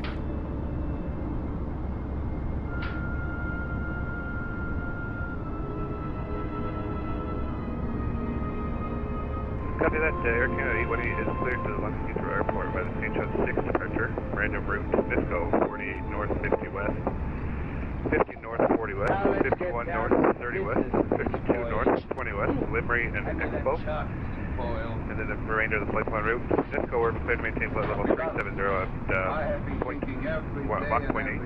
And reported no other traffic at this time. No time restriction for Air Canada 818. Let's get it back where we can. Air Canada 818, Roger, and I forgot to give you the runway and the code. You can depart runway 29. Runway 34 is available also, squawk 4302. Here's our present position. Here's Madagascar. From 3477. Here's Canada. Squawk 4302. Great galleon, the Queen Merchant. 30%, yeah, we'll take 29 and 4302 in the box there, Canada 818. About here. She's stuffed from keel to gunnels with treasure to the value of £500,000. And we are to give her safe passage through the pirate seas. By safe passage, you mean we should take her, Captain? No, don't be greedy, Mr. Povey. I'd rather most of what's in it may find its way into our pockets. Let's be fair. The king, poor gentleman, will expect something. And Air Canada 818, your reback stretch pleasure, taxi. Must be done legal-like and honest. Stick to ways you're familiar with. German cargo 80, correction, Lufthansa cargo 8050. Recycle your transponder, squawk 3166. Lord Blaine's name is not to be mentioned among us, Mr. Povey. He's dead, so's his crew and so's ours. And there's none outside this cabin that knows what became of them. And if you all enjoy living, you will... London Center, how you doing? American 109, we're approaching 2 depth, flight level 390. Meeting with the Queen Merchant. Queen Merchant. Baker 109, Moncton Center, good day, sir. Squawk 3167. 3167, American 109.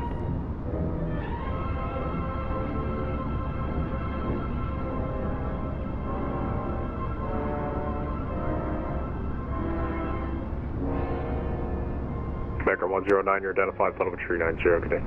American 109, request flight level 400. Baker 109, climb flight level 400. Climb 400, American 109, thanks.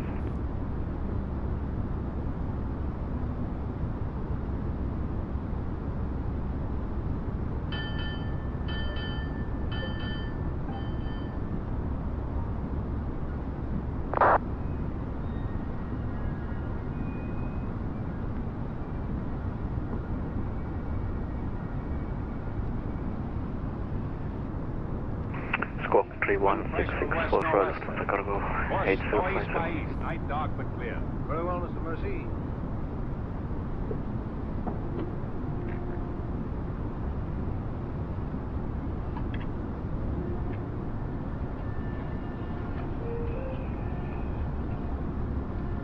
Northeast, please. Northeast, please. Yeah, it is.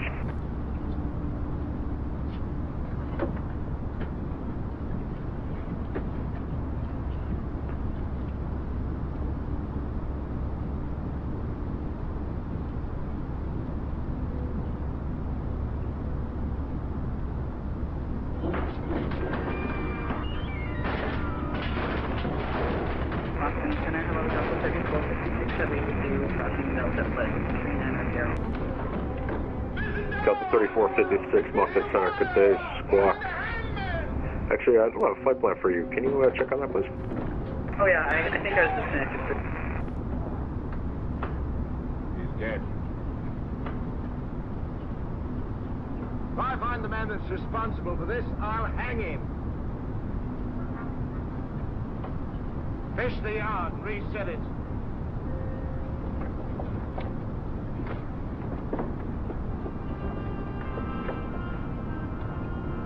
What do you suppose happened? Someone's been tampering with these lines.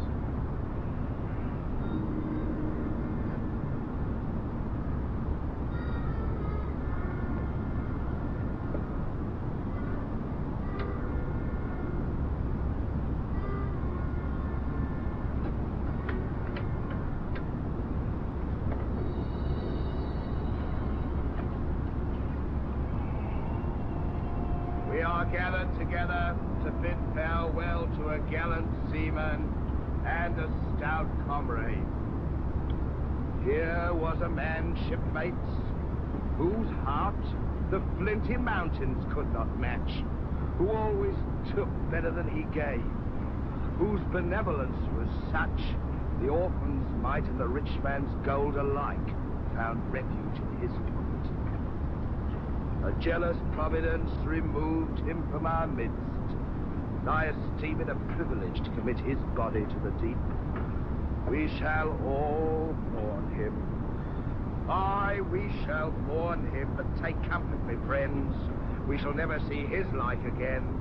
Rest in peace. Pop him over. Pity, Mr. Mercy, a great pity, but the ship's work must go on. Move your gear into poor Mr. Boyle's cabin. You will take his place as master. As master. Aye, sir.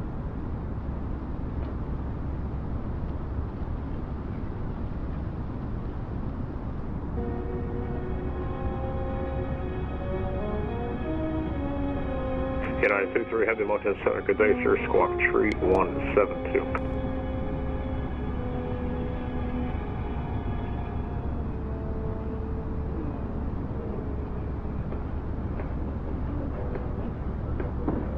Jazz 996, cleared St. John's Airport, RNAV Zulu, runway 3 Pro approach, AZAG transition. Clear the RNAV 34 AZAG transition for Jazz 996.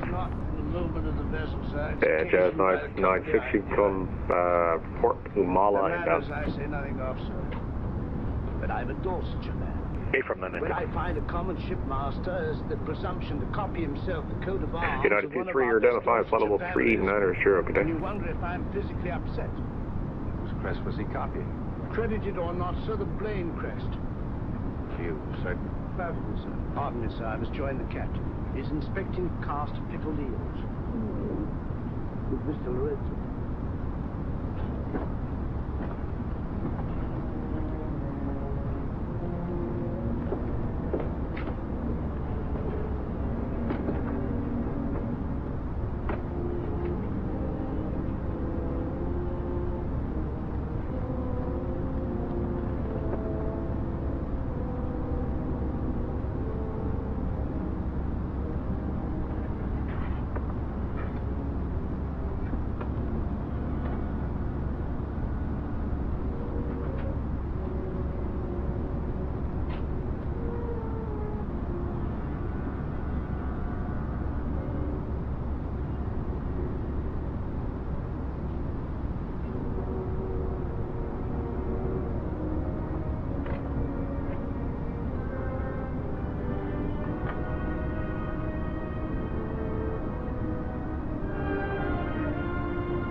Center Canada 818's ready to taxi. Air Canada 818 Moncton, did you want runway 34 or runway 29? I can't remember. 29 if possible. Okay, Air Canada 818, runway 29, the wind 33013, gust 19, altimeter 2936. Taxi via the apron, Foxtrot, runway 02, hold short, runway 29, cross runway 34. Do your duties include robbing my desk? Shoot me, Captain, and that goes with it. I'm here with a 29 cross runway 34 for Air Canada 818. 818, right? 818, sorry. Yeah, don't worry about it, I'm always picking up my call from. And murder, Captain. Boyle's death was no accident. By the way, what ship was sunk here? The 12 Apostles? Why the 12 Apostles, Mr. Mason? As Blaine's ring, his name's on it. He commanded the 12 Apostles. Hotel Yankee Mike, the St. John altimeter, 29 or 69er. When I get back, for if I don't. On the other hand, what? Since the man doesn't exactly. And Center just confirmed for Air Canada 818 Foxtrot Delta 34 Charlie, hold short 2. Nope. Foxtrot, runway 02, cross 34, hold short 29. Thank you for that. Foxtrot 02, cross 34, hold short 29, Air Canada 818. No problem. Oh, the slammocky blackguards. And if you do share Mr. King's informer, what guarantee is there that you won't still turn evidence in the Crown? If I go in with you, I'm equally guilty. And if we're caught, we hang together. But I can keep you from being caught. What more could you ask?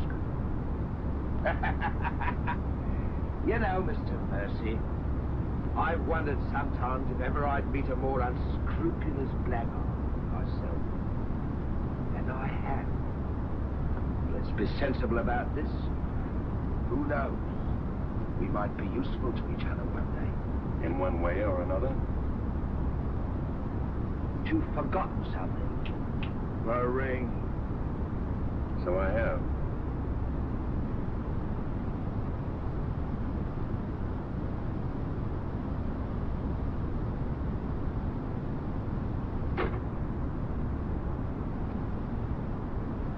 Listen in carefully, because I want you to tell it in London if anything happens to me. Kid caught me in his cabin robbing his desk. I lied to him, told him I was a King's informer. Good. Yes, but he didn't believe me, not one word. He just pretended to. Oh, why did you shoot him? Then he will give us no more trouble. He proves the liar I think him. King's men all know he betrayed an uncommon interest in the 12 apostles. I didn't like him, Mr. Lorenzo, and I mean to find out why. Why, you could have charged him with robbery and turned him off at a yardarm, all legal and shipshape. Would have been rid of him once and for all. Let's not be impetuous, Mr. Purdy. He can't move us as he swims. It'll be rather amusing to find out what he does. So you rest easy, leave us to Mercy for me.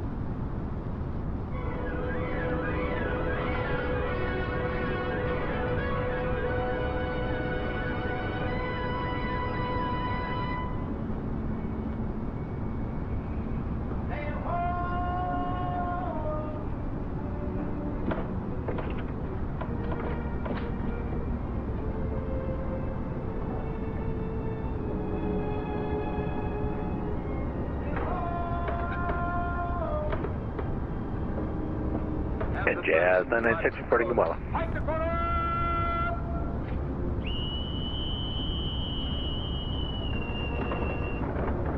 Jazz 966, runway 34, you're cleared to land, the wind 33013, gust 19. Checklist, clear land, runway 64, Jazz 966. And traffic will be holding a position on runway 29. Hey, from thanks.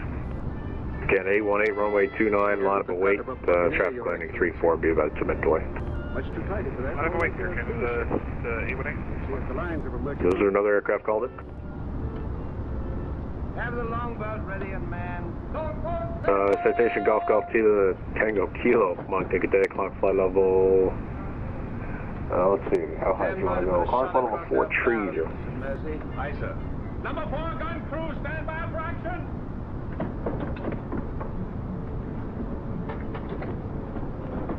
She's flying the English colors.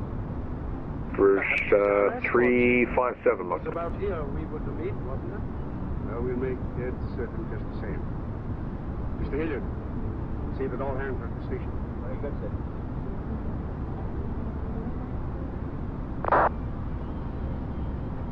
Ready? Fire! Replacements, Mercy. On to starboard. Hard to starboard. Starboard she is, sir.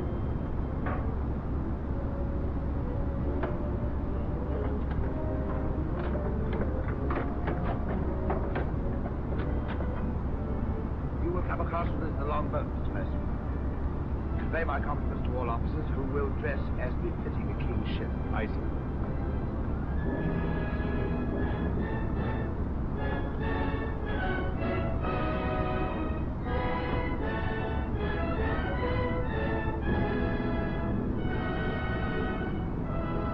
medium kit of His Majesty's privateer adventure at your service, sir.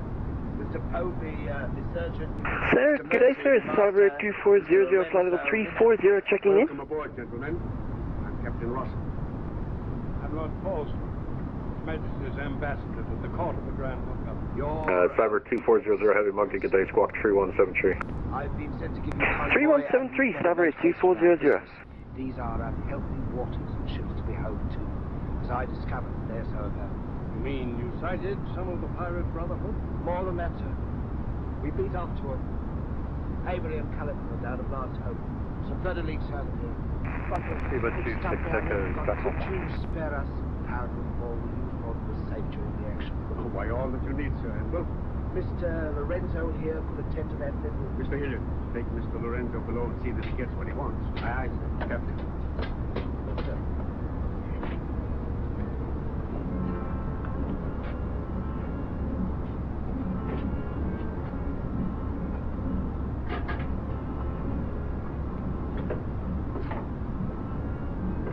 And Speedbird 26 Echo, check your back, thanks. You take care of all your needs.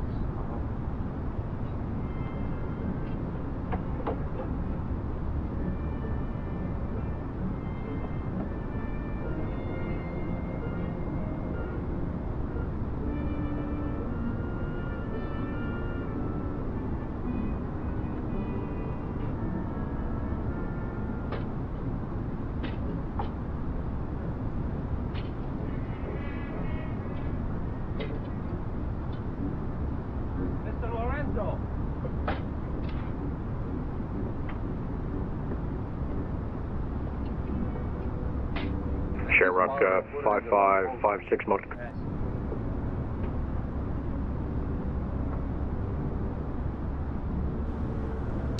Shamrock 5556, go ahead.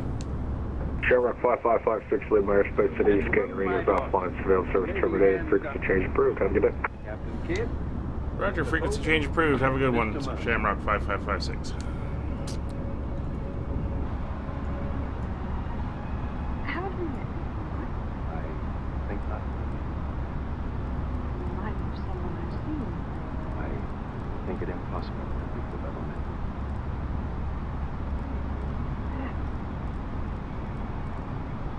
How do we proceed now, Captain? Well, I'm instructed to give you protection past Madagascar, and you'll be safe as long as we sail in company. But Avery will be a wolf to your hint. We are separated in darkness or storm. And what would you advise then, sir? Well, I suppose we could take Lord Falsworth and Lady Anne aboard the Adventures of Madagascar to stern, and then if we are separated, then this vessel should be taken. What about the treasure on board? One silver chest alone. A present to His Majesty from the Grand Mogul. Contains precious gems valued at more than £1 million. May I suggest, Your Excellency?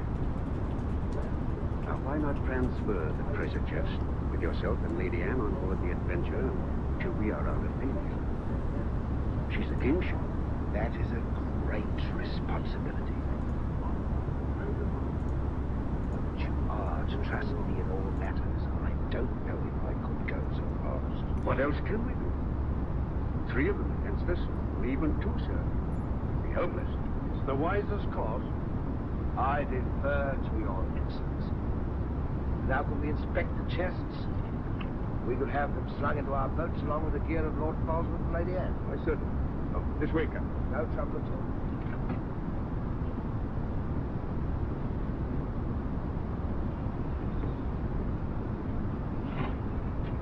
Hoist away.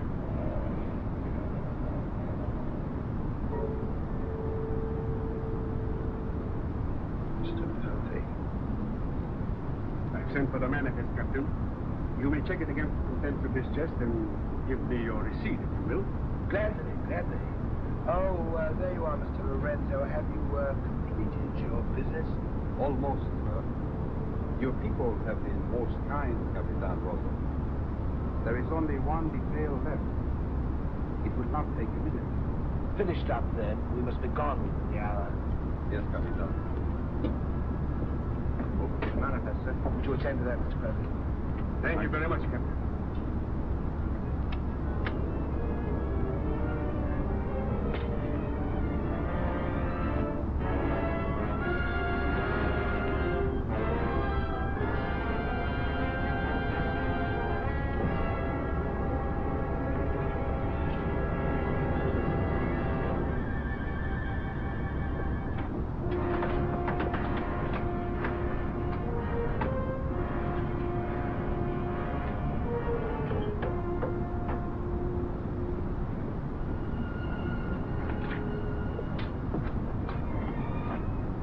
Mr. Lorenzo.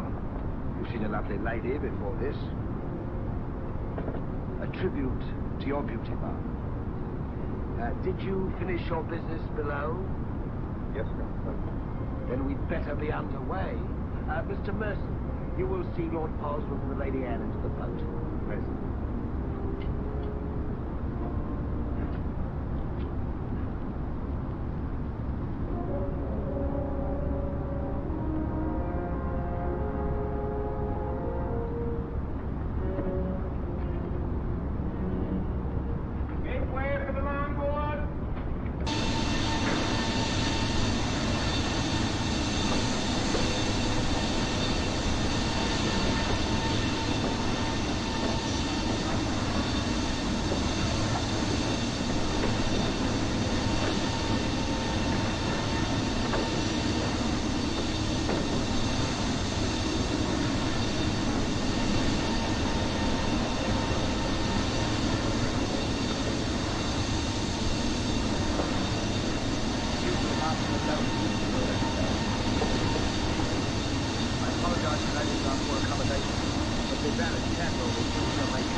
I quite understand, lady. But the captain's orders are orders. Well, you must tell me. There's no one else I can trust. What can I do? I'm only a servant. Oh, where can I turn? I'm so confused and frightened. With my father and the others lost justice. And on this ship, wherever I go, those horrible staring men. At Lorenzo was always standing behind me, beside me. Last night there was a tapping on the door, and I looked, there he was, that evil smiling face of his. Well, he might let it belong with those pirates you fought a few days ago. Pirates, Renee? We fought those pirates. My father said Captain did.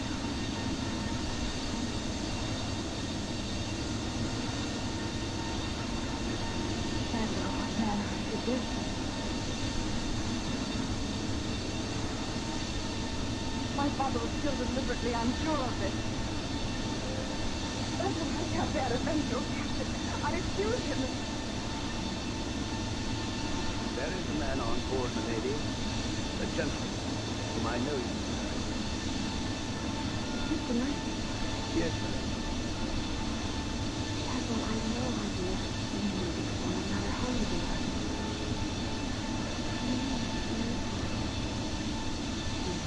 All I really know is, my lady, he's no friend of the captain.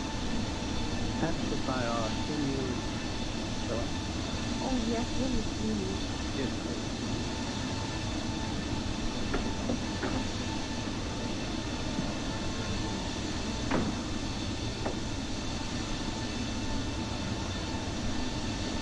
I message you again very nice, my dear Scotia. Your fancy manners do not impress me, Mr. Lorenzo. When do we divide the gold? In London, not before. Then look, Capitan, I will make a bargain with you. A bargain? Everybody wants a bargain with me. You and Mercy. Father and son, what do you think I am? A stinking cottage merchant? Or carbon? The girl. All my life I have been with a beautiful woman like that. Give me half of my dinero now, and we can split the rest between you. You will let me have her. I am here. Again. I want her, and I am going to take her. Whether I like it.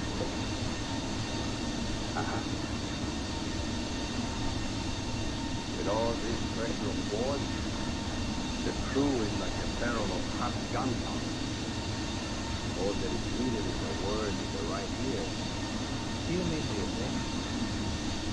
You're a witness.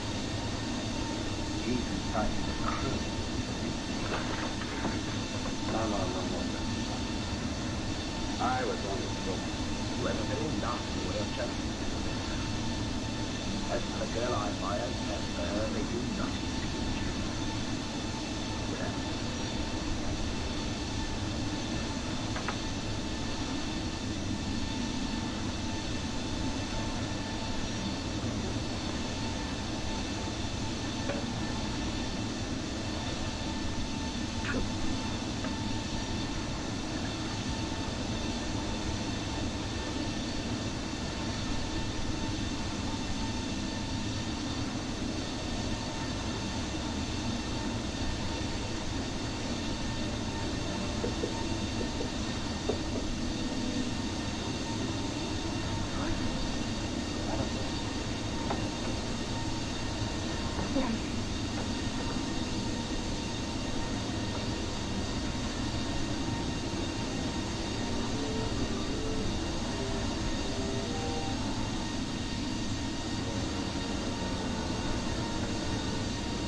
Shoot up the alarm.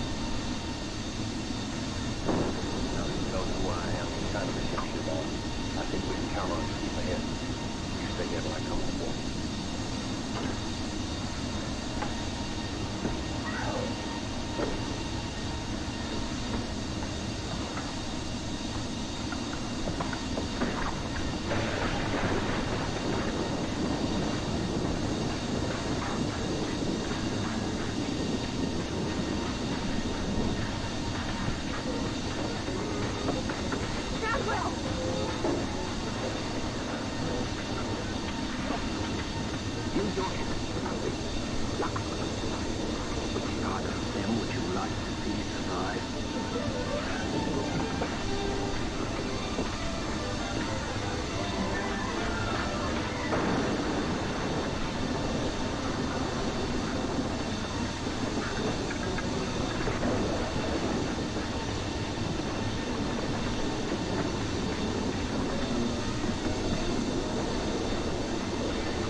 My medallion is gone. Has the blame crest on it? Lying. By the time of it. No. It must have come off just before Lorenzo went through the port. Chad will take Lady Anne to the cabin. Oh, please, Adam, I can't go in there. You must, and this is the risk involves you. Remember, no matter what tricks he tries, you've never seen me before, and you don't know who I am. Chad will, I think. Don't worry about me. Never could get anything out of me, and you never will. It's the only way you'll be safe. Watch out for you. What about you, Adam? What are you doing? The same thing he's done to the others, if you get the chance. Why, Adam? At least no one's expected. So, Shadwell, if anything does happen, remember you to stand by Lady Anne and see that she gets safe to life. I'll stick my life on it. I know you will. Be careful, Adam. Please be careful. Come, my lady.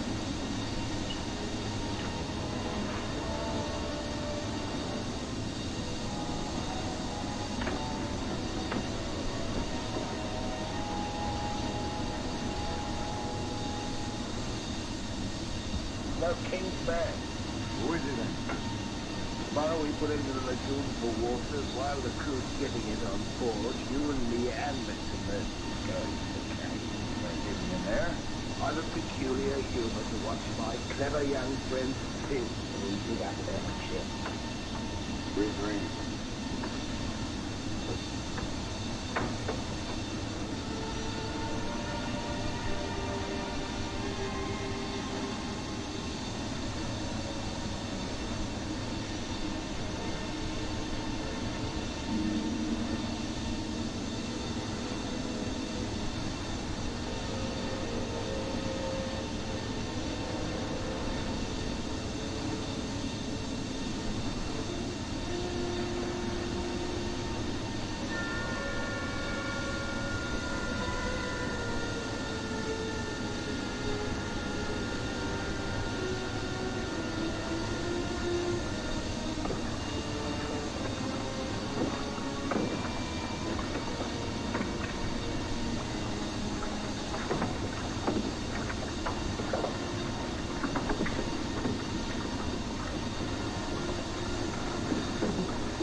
Be fast, Mr. Mercer. You haven't got forever.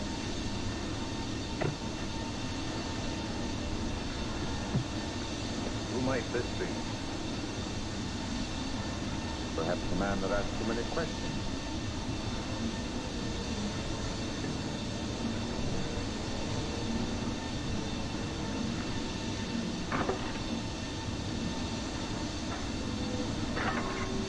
Easy now, Mr. Murphy. You've come on something.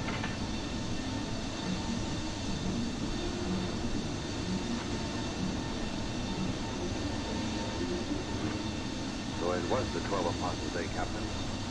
Yes, it was. Open it up.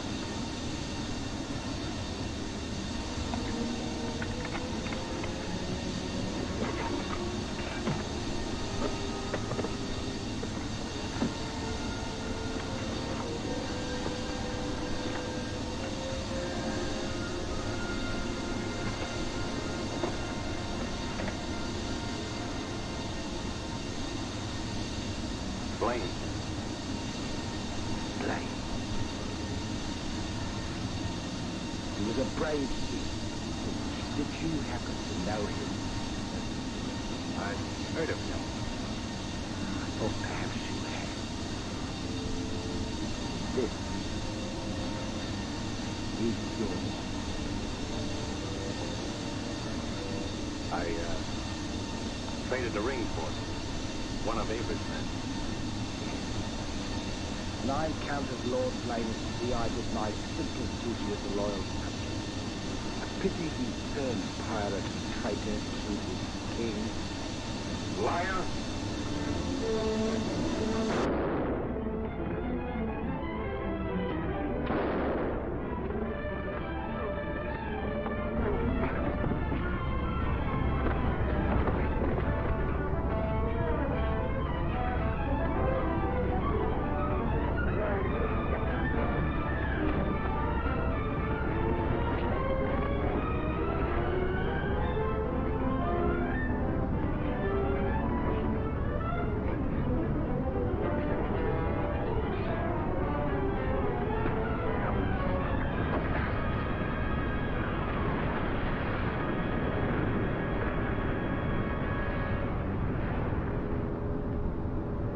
For the sharks now, Mr. Povey.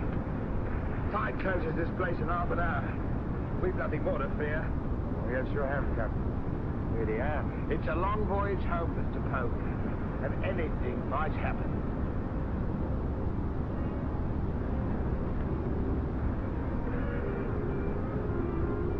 Naturally, her ladyship is still very distressed. In the midst of life, we are in death's shadow. Though my heart bleeds.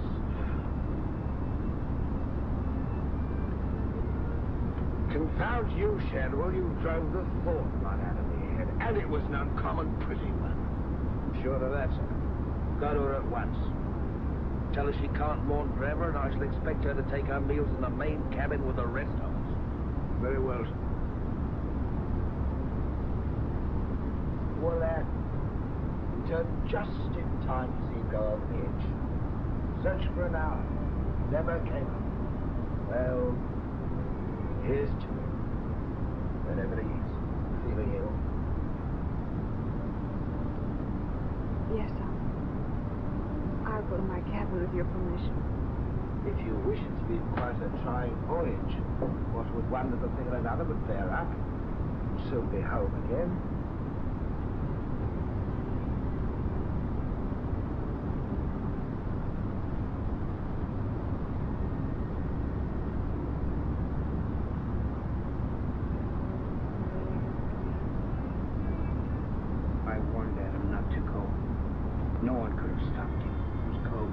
Plan delivered to him. The same will happen to her ladyship unless we can...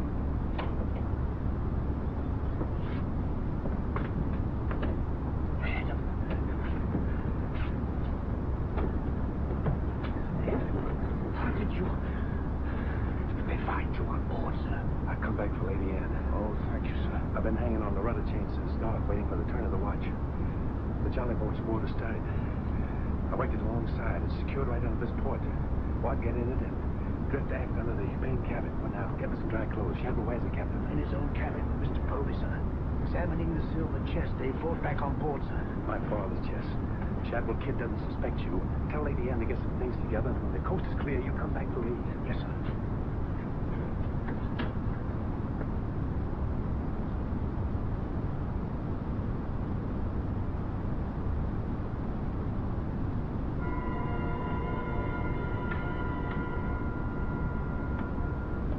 Sir? Aye, sir. Round out both watches at daybreak. We're waiting on the morning tide. Aye, sir.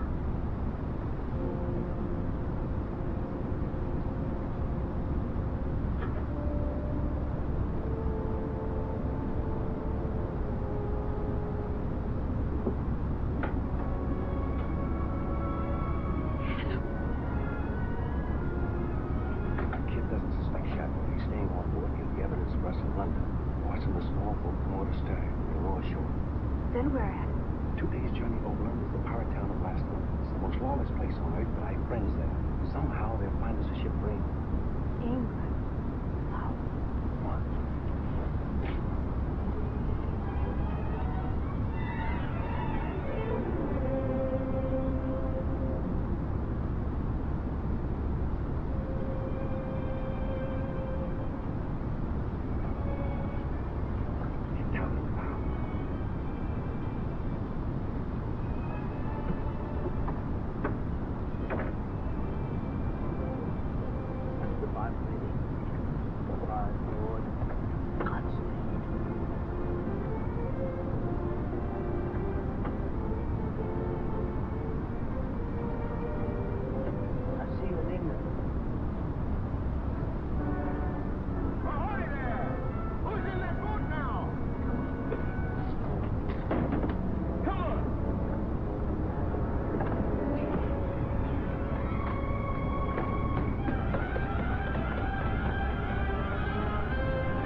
You're thinking what I think you're thinking, my friend. Forget it. There's a little matter of a letter I left in London. Spoils sport.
news have you brought me from the Indian seas? By all leave, Your Majesty, both good and ill, but mostly very good indeed. I returned by way of the American colonies, sire. So I understood. With the main points of your voyage, I am familiar. I wonder if you can enlighten me about the affair of the Queen's godchild, Lady Anne Dunstan, and your shipmaster, Mr. Mercy. Oh, that poor impetuous fellow, sire. Inveigled that bud of innocence he did into running away with him. And catching him red-handed in defense of the very lot, I was forced to dispatch him both. Rest in peace. Tell me, Captain, about the treasure and the Quida merchant. Unfortunate, sire. Most unfortunate. We'd shipped but that chest when up she flew, and all souls went heavenward. Rest in peace to them, ditto. I see. About the 12 apostles and Lord Blaine, you encounter any trace? Nay, sire. I can only hope that the weight of his sins sank both him and his ship. I see. Then how do you explain this?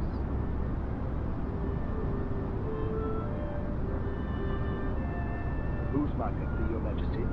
My officers found it on your ship at Plymouth after it left for London. It bears the Blaine crest, which I believe you are not unfamiliar. I've always felt that Mr. Povey, Miss Surgeon, a very wily fellow indeed, was hiding something from me. Hiding it in a secret lazaret in your cabin, Captain? I hope Mr. Povey under proper explanation, sire. Mr. Povey was killed 3 days ago defending it, and his dying oath he swore it was not his. Perhaps Shadwell, my valet, slipped it aboard. Might it not have come from a Madagascar cave, Captain?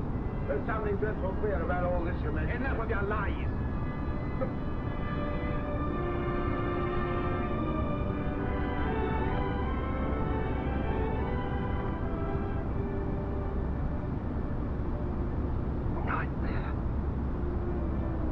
Overlooked last hope, Captain. We stood on the headland with my friend Avery and watched you sail by. May it please Your Majesty, I accuse this man of piracy and murder. Was ever a gentleman so misogynist? Lock him up in Newgate. He's to be held for the next session of the Court of Orient Terminal, there to be tried for his life. Hands off me, you scum! All I done was to the credit and for the honor and glory of England! So here's me bequest to them what hunts what I have hid, and to their sons' sons, down through the endless corridors of time. Greed that spawns murder, hatred that corrodes the soul. Ambition, the foulest trumpet of all.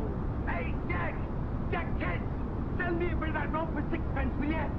Save your money, my lad. You can have it all for nothing. You only step up here and wear it. Hurry up, Jack. Can't wait forever. Captain Kidd is dead, my Lord Blaine. Counts closed.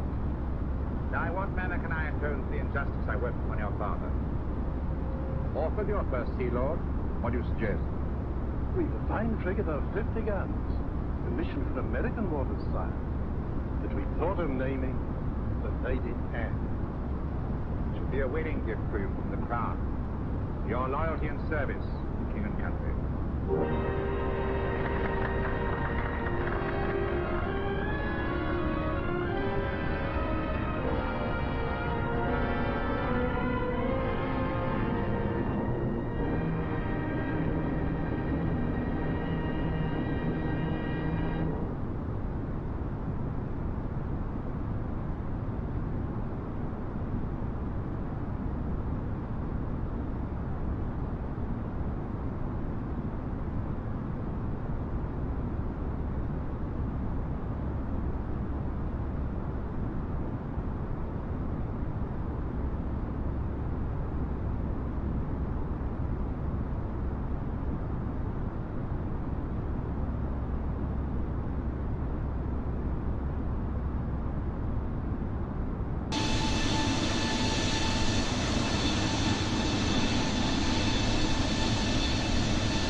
brother, oh, everyone's there. The world's at the fair. From France to Australia, from Maine to Westphalia, oh, everyone's there. You're sure to meet Tom, Dick, and Harry, and maybe the one you'll eventually marry. If you should be there, you'll never regret it, and never forget it, for the whole world's at the fair.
Come on, Miranda. All right, Elmer.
Look at there, Miranda. Oh, ain't that wonderful? Nope.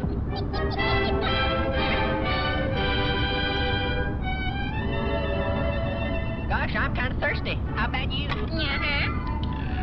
Oh. Well. Look at that. Oh. Well, I never. Fresh, too. Well.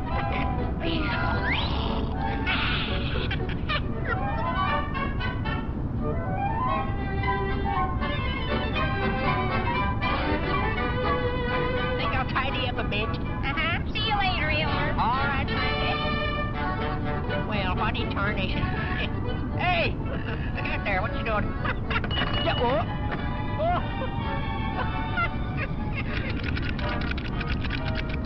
Thanks.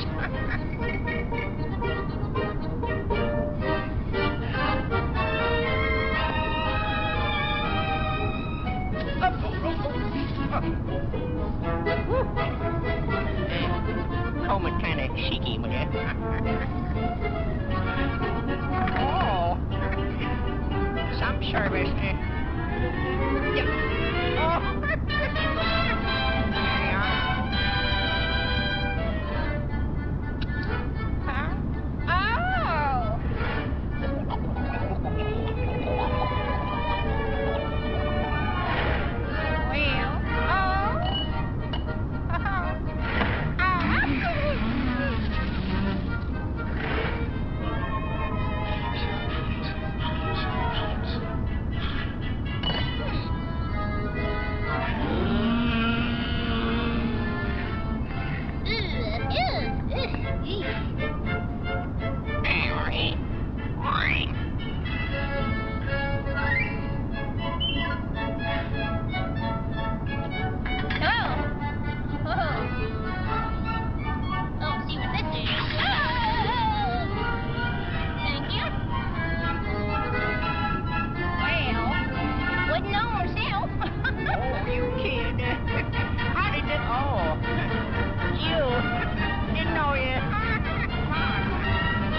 We're jumping Jill. Well. Yeah. Nice. Pretty good. Come on. Learn to dance, I guess.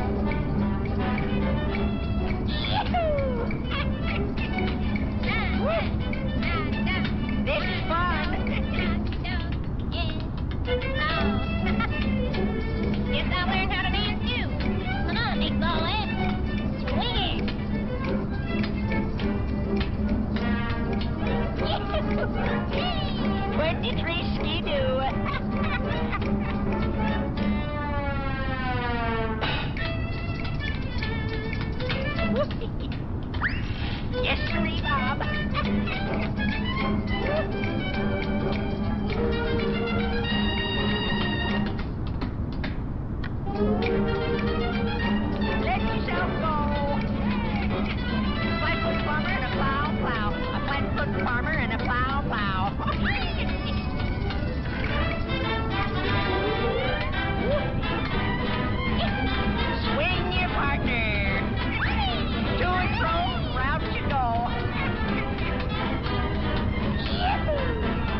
back to our list of complimentary drinks.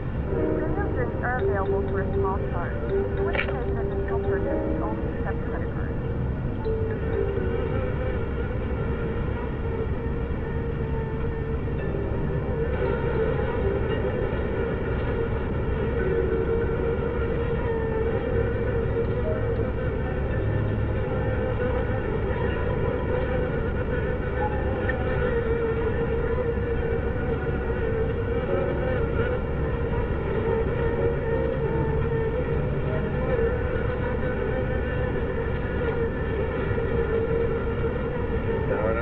Get nasty, my little friend. Your bumper is not going to hurt you one bit. Just relax and sleep. Sleep, sleep, sleep. And in the morning, you'll find yourselves in your new home. Ain't my bitch?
Good morning, Doc. What you got there?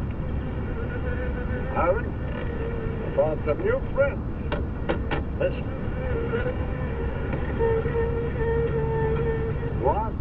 You better be careful. They can sting a man to death. Don't worry, we understand each other. They know who their friend is. They can tell. Yeah, but they know when you ain't, too. If you knew about what I know, you'd have no fear in them, my boy. No fear.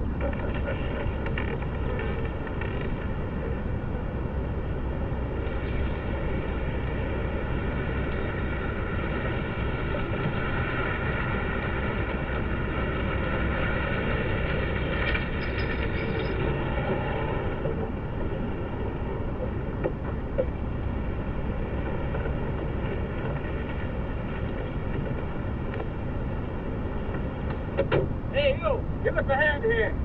Hello there, Mr. Barker. Yeah, surprised to see you out here in the field, sir.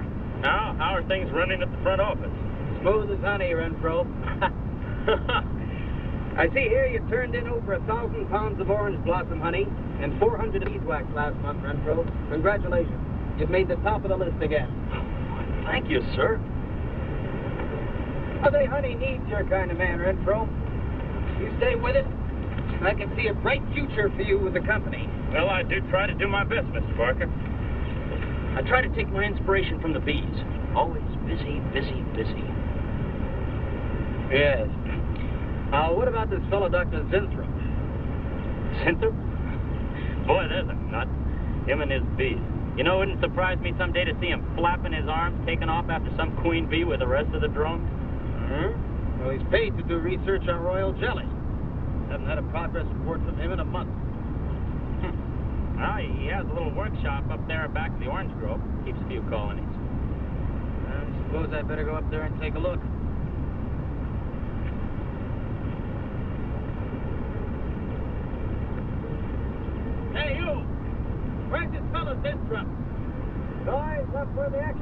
is, up there. Hey, hey. This isn't a honeybee. These are wasps. Wasps? Who's responsible for this? Most likely Dr. Zinthrop, sir. I told you he was a crackpot. Zinthrop, huh? Zinthrop.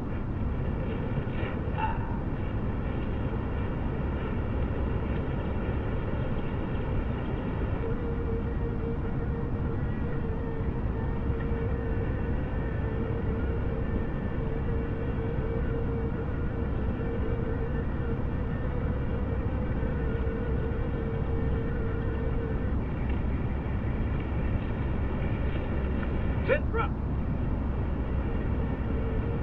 Zinthrop!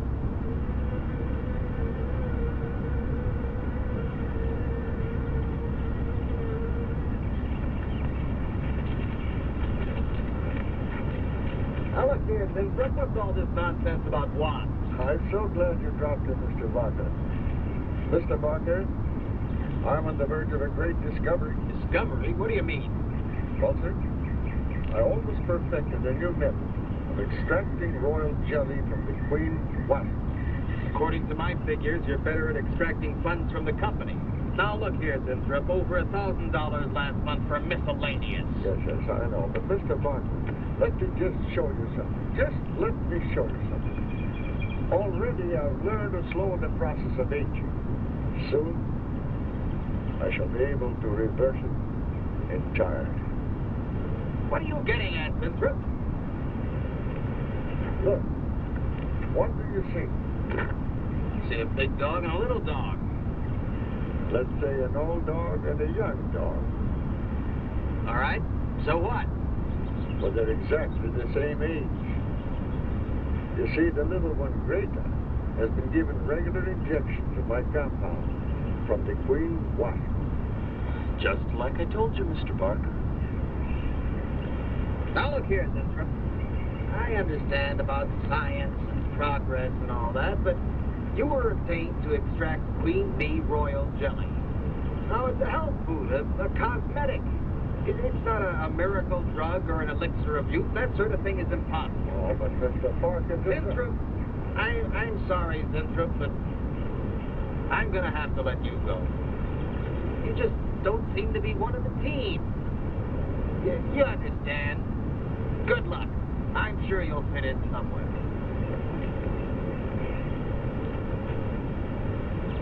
Fit in somewhere.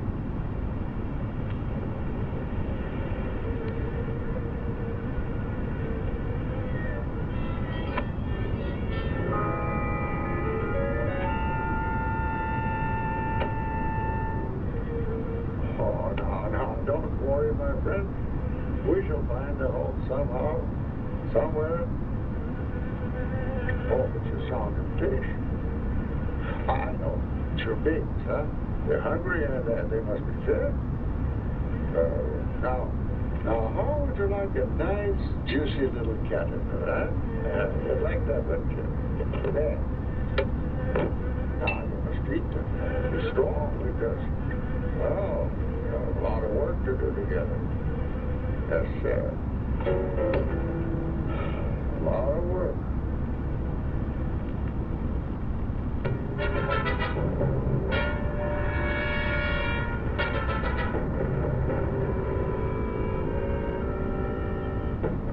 As you can see, gentlemen, sales for the last fiscal quarter have dropped 14.5%. There's not been a corresponding drop in our competitive sales. I trust one of you gentlemen has a satisfactory explanation for this decline.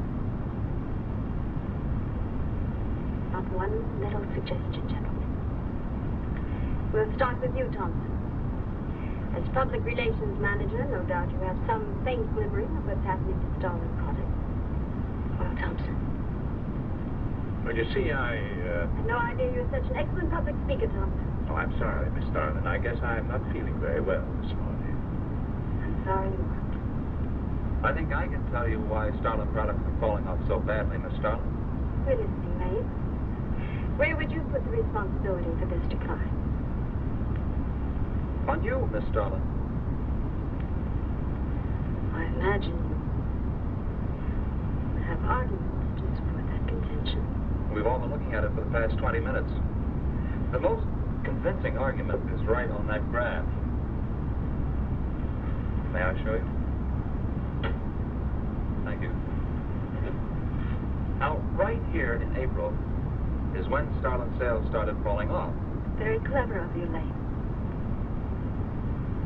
Would you mind waiting until I finish, Miss Starlin? That's enough, Lane. Relax, Willis. My apologies for the interruption. Thank you. Now, as I said, sales began to fall in April, but the reason for the fall was back here in February. Now, the Starlin products have always been thought of as something of a modern miracle in the cosmetics trade. A firm built to a multi-million-dollar-a-year business on the strength and appeal of one person, Janice Starlin. From the beginning, right through until February of this year, only one woman's face was used to advertise those products. Your face, Miss Starlin. The public have come to accept you as a symbol. Well, now, after 16 years, they see a different face. They don't trust it. They feel cheated.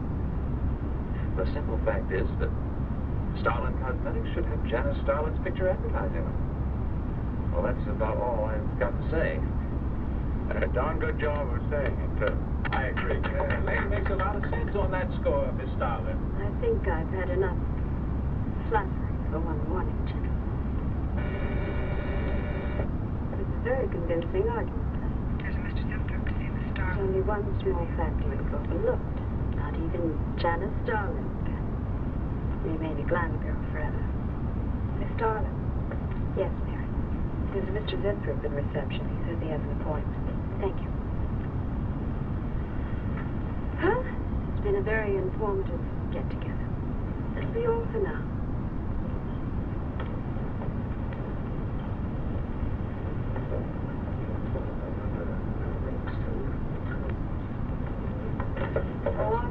Yes, I'd like to see you in my office. sure, Miss Starlin. Take it easy, hotshot.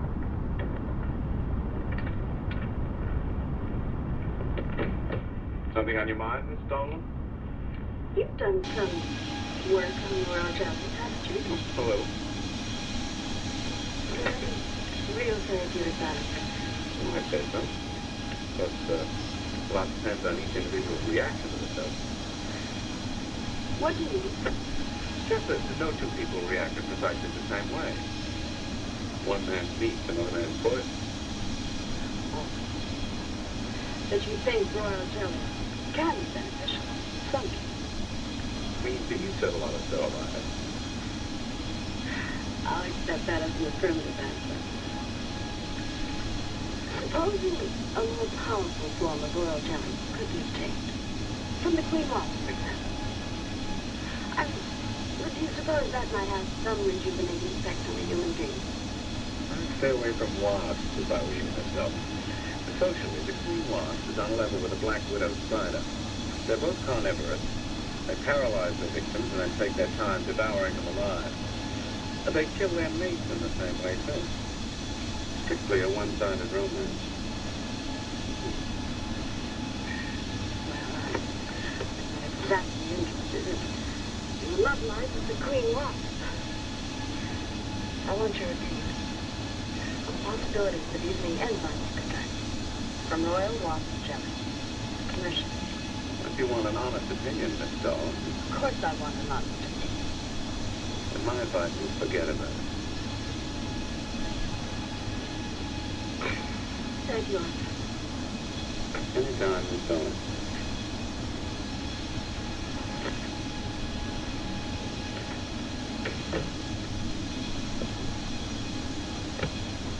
Has Mrs. Zimdrup come in? Yes, Miss Starlin. You can go in out there. Oh. Oh, God.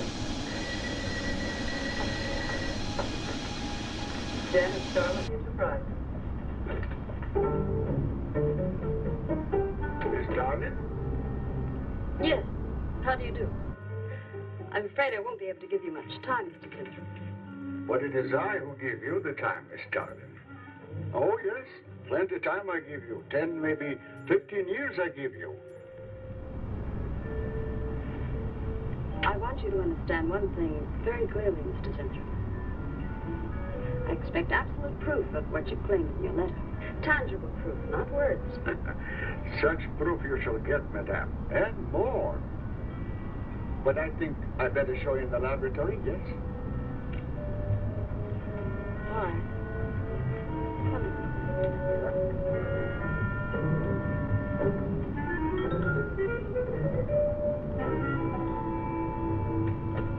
Look. They look terrible. Why don't you put them out of their misery? Madame, you asked for proof. Please be kind enough to look at proof you asked for. May I proceed? Thank you.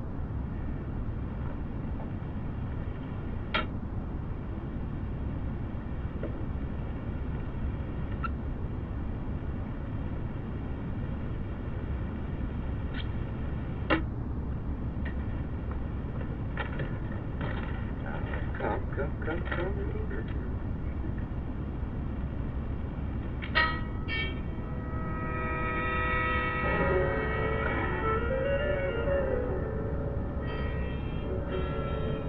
In a few minutes, madame, you shall see a miracle you shall not believe. Oh, no tricks. You may look if you like. I have no tricks. Well, don't look at me. I'm not changing.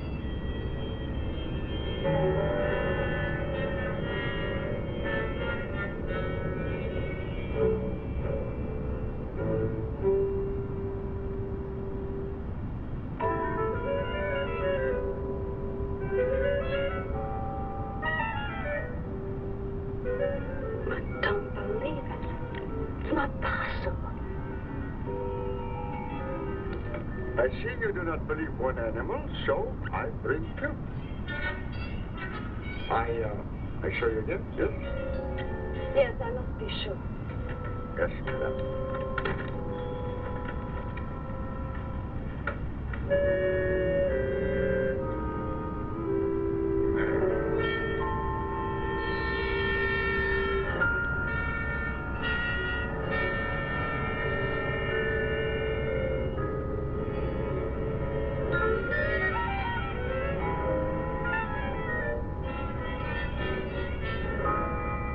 Darling, with my secret have interest for you, yes? What are your terms, Mr. Zentrum? First, I must have a laboratory equipped with everything I need for my research. If we're successful, well, I ask for a little percentage. But I must give full credit to my discovery that is most important to me. I'll have Gordon draw up the contract. Oh, contracts. I do not need to give you your word. Good enough, great. You amaze me. Frankly, when I received your letter, I thought you were just another eccentric. But there was always a chance you might not be. Then you walk in here and show me nothing short of a miracle. 2 miracles. And you say that you'll accept my word that I won't cheat you. You won't. I know you're a good woman, even if you do not like other people to know it. However, my formula may not be good for human beings. I have not tested yet. You will on me. Oh, no. There might be danger. Those are my terms, Mr. Zentrum. Janice Starlin will be your next guinea pig. Very well. Though it may take a little time to prepare sufficient extract. A week, maybe more. I'll make whatever arrangements you may need for your equipment. Thank you, madame. Now I see how you built all this.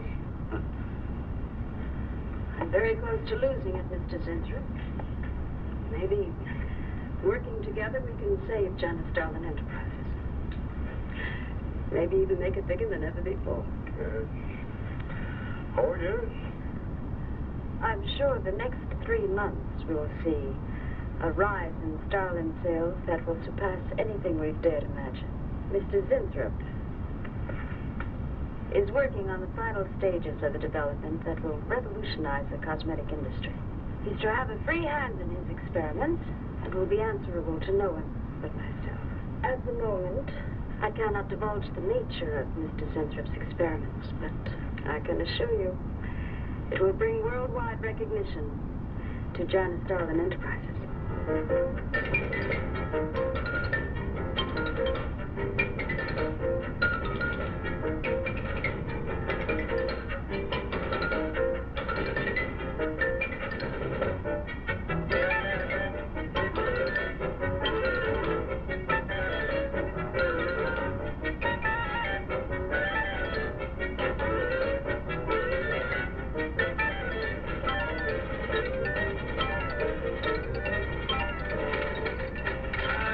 this Winthrop must be the granddaddy of all confidence men, taking a gal like Starlin. Why doesn't somebody wise her up? Like you, for instance? Phil, what makes you think Winthrop really isn't on the level? After all, we don't even know what he's working on. It could be very legitimate. You're as bad as she is. Oh, women. Men. Every time you're stuck for an answer, you always come up with women. You're not getting out of this one so easily. I'd like to know why you think Winthrop really hasn't got something. Well, you can call it male intuition if you like. Just there's something about this whole business that doesn't smell right. The private laboratory, the secret experiments, Winthrop himself. The only thing that's missing is a genie with a lamp.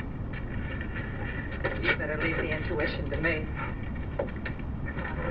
I'll let you buy me dinner. Buy your dinner?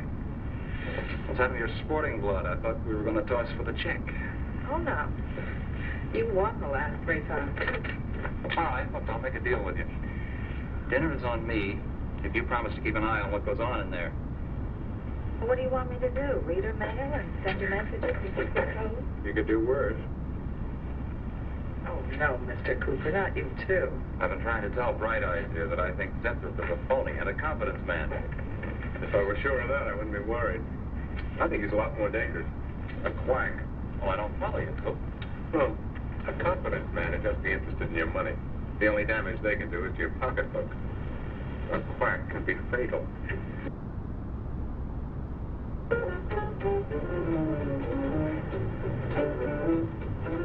So I said to him, I said, listen, Ivy, I'm getting sick of this TV every night. I mean, you know, we can do the same thing in a nightclub.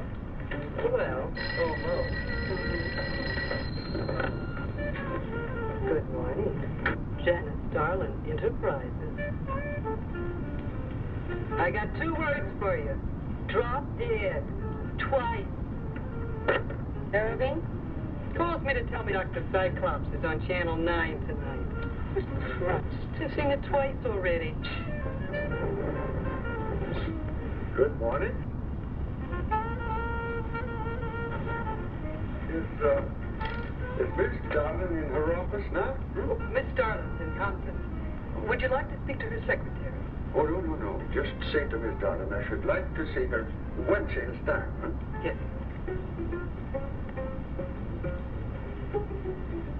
Was there something else, Mr. Vincent? Oh, no. Goodbye. Goodbye.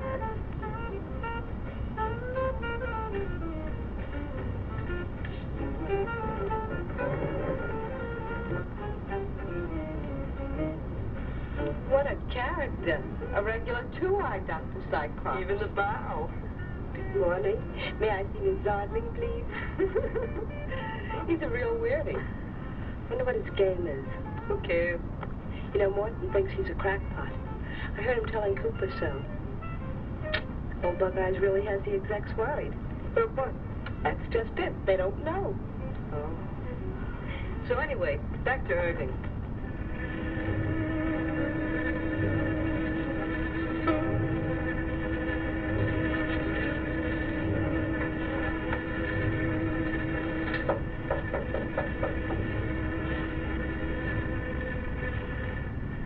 Good morning, Miss Darling. Good morning. Good morning. I couldn't get away any sooner. Is it important? Miss Darlin, do you remember the big cat I showed you last week? No? What about? Well, I want you to look at it. Come.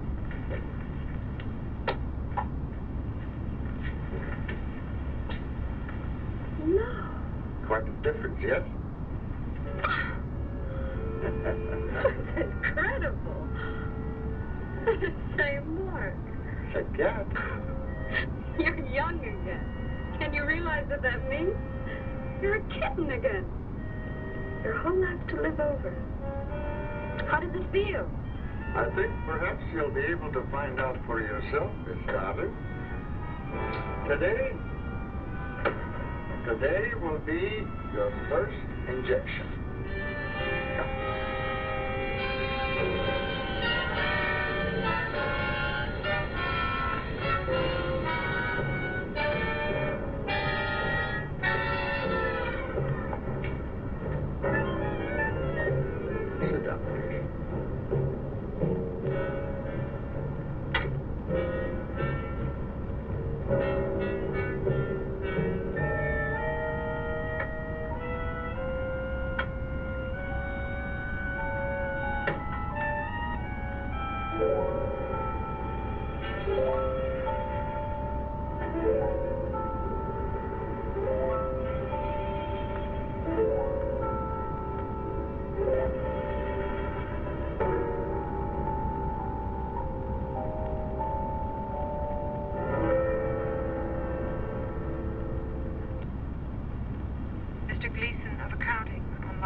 you a memo. Mr. Zinthrop has carte blanche to order anything he requires. It is no concern of yours, please. Make out a check for the full amount.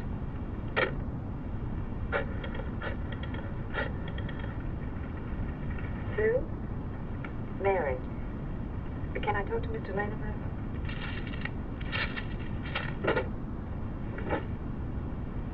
Bill? Hey, listen. Gleason just got a bill for $2,300. Zinthrop.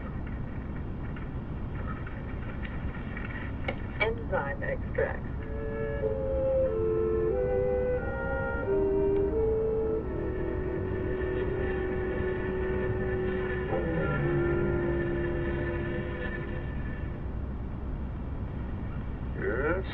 Yes, we are making progress. There's great improvement in the tissue. Why is it taking so long? It's the 3rd week. You forget, my dear, there's more to you than a little kitten, no? Besides, there's a difference in metabolism. Why not increase the dosage? Wouldn't that step up the process? Patience, my dear, patience. You must tread lightly, with care, Your Honor.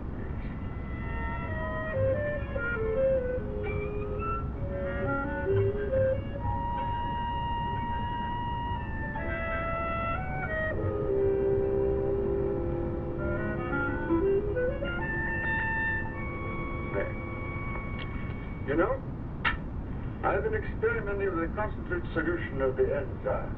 Oh, a great deal more powerful than the solution I've been using in your injection. Oh? Yes. And I think it will be better for lotions. As an emollient lotion, it'll make estrogenic creams and all such products old-fashioned. My dear, Starlin will be world famous, bringing you to millions. You're right, Zinthrop. There are going to be a few red faces in my advertising department. But I am right. Why, your own mirror will tell you that I am right. Why, you look at least 5 years younger than you looked 3 weeks ago. I know.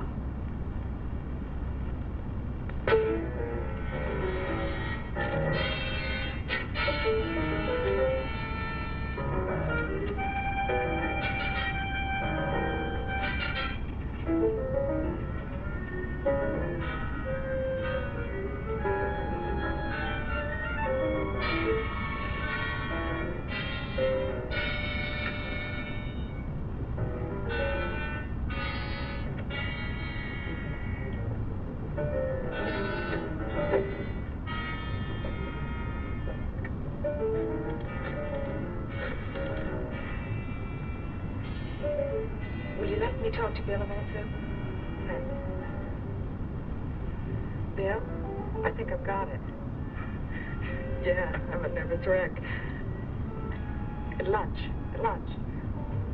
You'll have to translate for me, Coop. I'm not very good at that technical stuff. Pseudo-technical. Now, Mr. Zinthrup's a very capable confidence man from what I read in this letter. He claims he can stimulate the processes of rejuvenation through the use of enzymes extracted from wasps. Oh, but...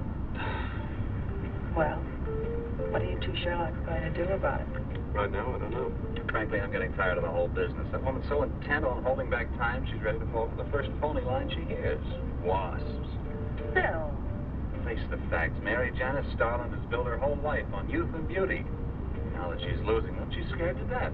Right now, she's on cloud 9 with that quack Zinthrop that I'd hate to be around when she comes back down to earth. Well, maybe we can let her down easy. I think we owe her that much. Yeah. Well, what are we going to do? We can't just let Zinthrop build up her hopes and then knock the props out from under her. How can he do such a terrible thing? Poor Jan. There must be something we can do before it's too late. He's got a mighty convincing argument.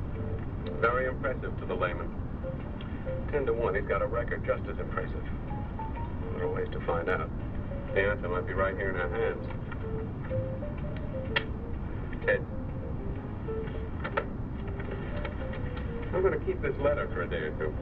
Wait a minute. Suppose she finds out it's gone. I'm the only one with access to that desk. She'll know I took it. Well, it's a chance you have to take, Mary. I think we can be pretty sure that Coop knows what he's doing, huh? Well, come on, young lover.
What is it, Maureen? It is you, Miss Dunn. Of course it's me. Who did you think it was? You look so different. Finish your nails. Maureen. I think your phone is ringing.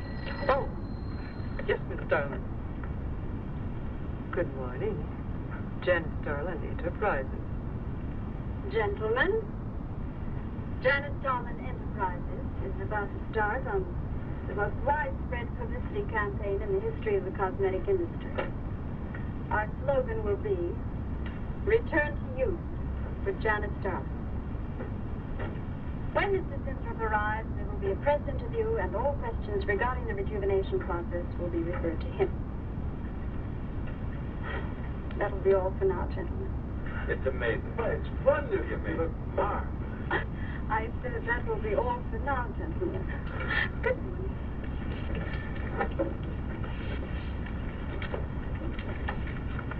Oh, not you, Mary. Wait a moment, please.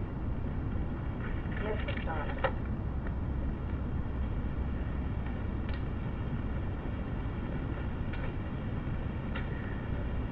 Mary, isn't it wonderful?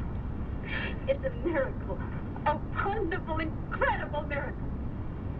We were so worried about you. We really thought you were a thief. We even went to plotting how to rescue you from Mr. Zenthorpe. It all seems so silly. It seems ridiculous. Oh, Mary. Mary, how old do I look? Tell me. How old? How old do I look? Tell me. How old? 23, maybe 22.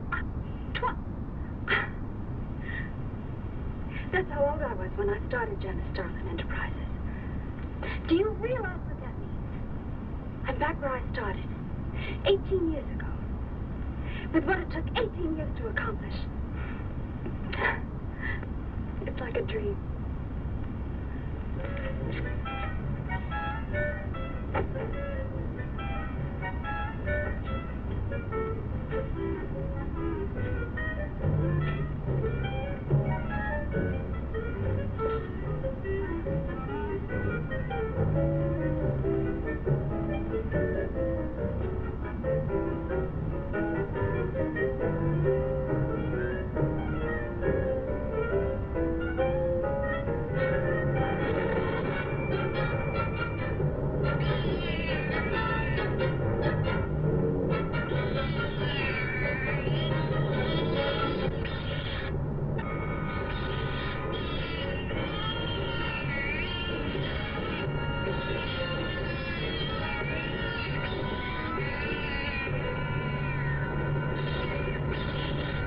Years ago, a bunch of quacks were treating people with monkey glands. Seemed to work for a while. And then the deterioration set in. That's awful. Do you think that will happen to Jan? I don't know. If I could just get inside of his lab, run a breakdown on what he's using.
Mr. Zentrum!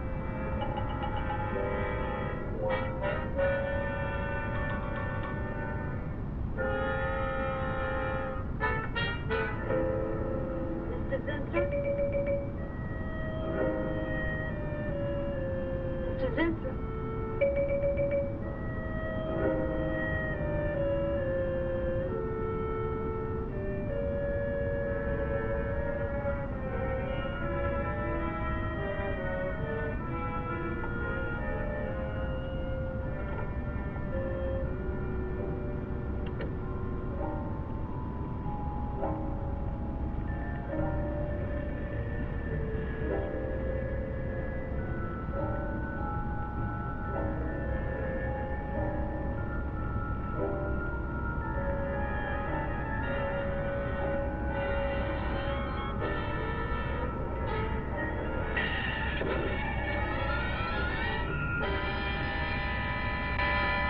Find him, Mr. Hellman. I don't care what it costs.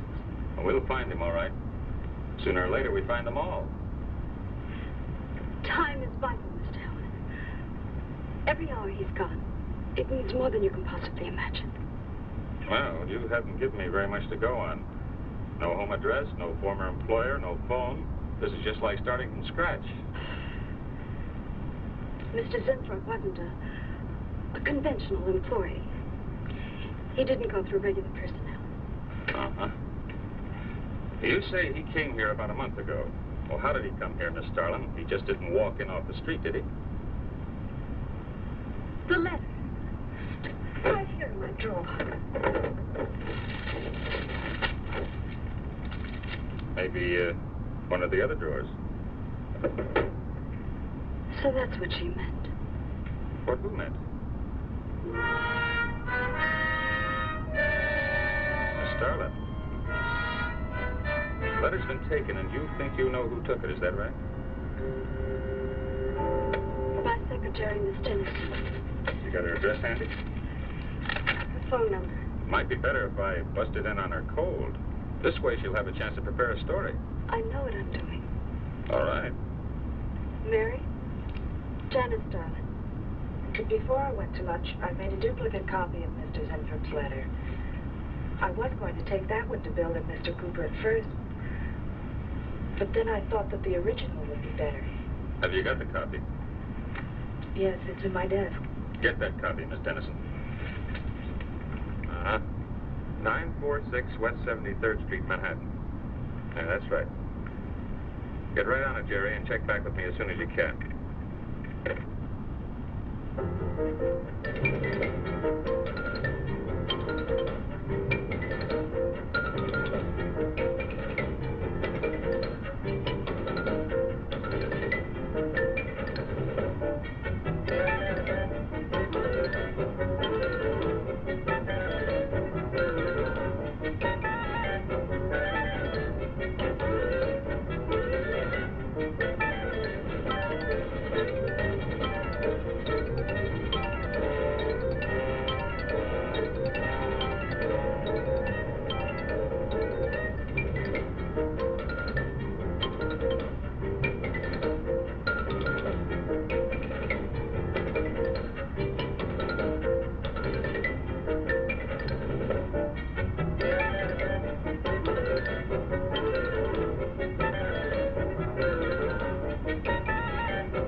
sure he's our boy? Uh-huh. Is he? Central emergency. Right. Well, it looks like we've got him. There's a John Doe down at Central Emergency, auto accident. There's no identification on him, but he was wearing a lab smock and fills Inthrop's description. Mary, get my coat and a blanket, get a cab downstairs. He's badly hurt. Head injury, general contusions of the body.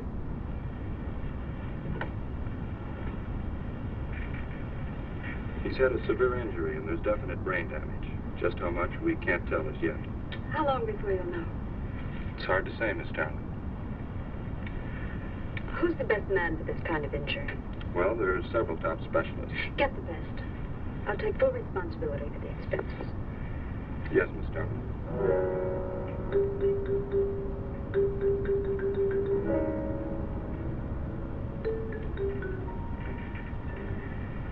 I don't know, Arthur.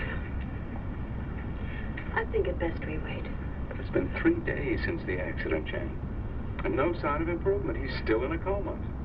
You heard what the doctor said. He may never regain consciousness. And even if he does, who knows how badly his brain has been damaged. Well, I'll give it another 48 hours. If he doesn't regain consciousness by then, well, you can take over the laboratory, Arthur. Janet. It's my decision.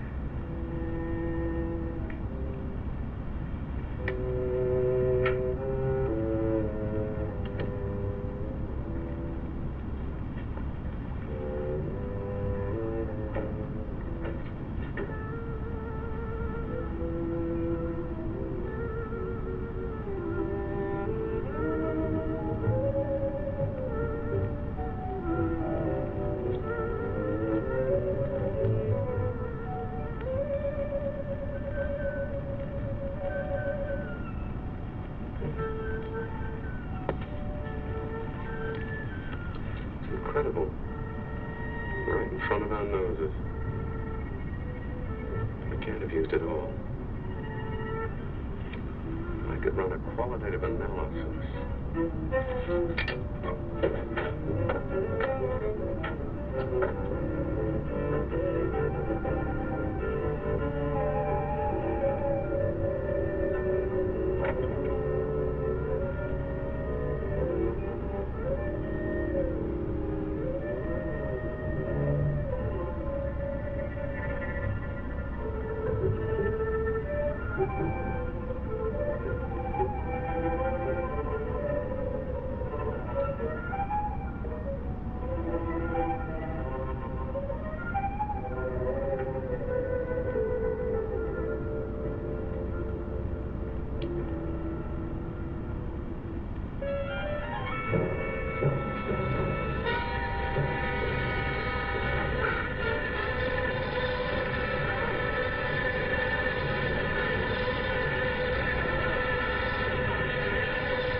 Always goes on and frits right in the middle of a good program.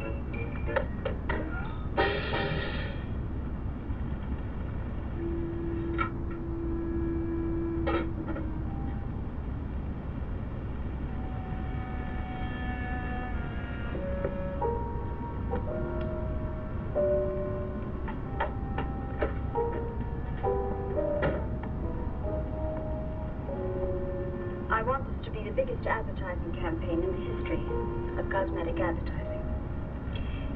Every newspaper and magazine in the country will be flooded with our new slogan, Return to Youth with Janice Starlin. Excuse me, Miss Starlin. What is it, Thompson? I think we should be a little conservative, Miss Starlin. Cosmetics are one thing, medications another. We're liable to run into trouble. Yes. Hold advertising copy will be cleared through your office. Well, it's a touchy business, you know. Max is right, Miss Starlin. Don't have to second the motion, May.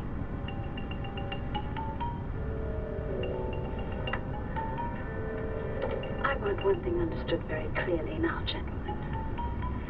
Janice Starlin Enterprises is going to bring the most fantastically saleable product ever developed by modern cosmetics to the public. And I don't intend to be restricted by timidity on the part of my own staff. Is that clear?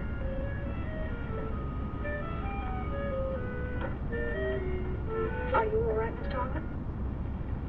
It's just a little headache, Mary. I'm fine. Can I get you something? I'm all right. I'm all right. Thank you. I have some aspirin in my purse. Sorry, Mary. Well, that'll be all for now, Jack.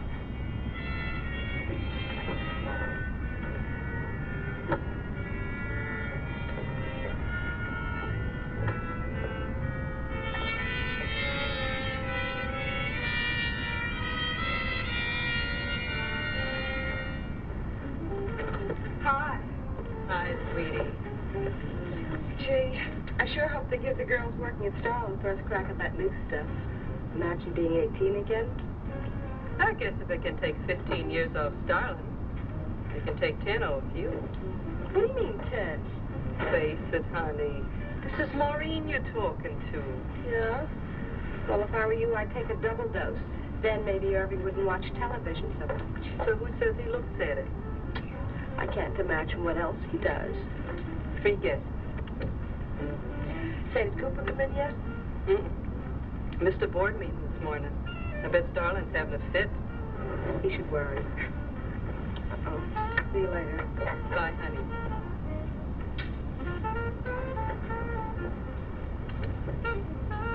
Hi, pretty puss. You know where, Miss Starlin's office is? Suite number 1. La-dee-da, the Duchess of Flatbush herself. How'd you like to have this phone wrapped around your ear, wise guy? It's more like it, sister.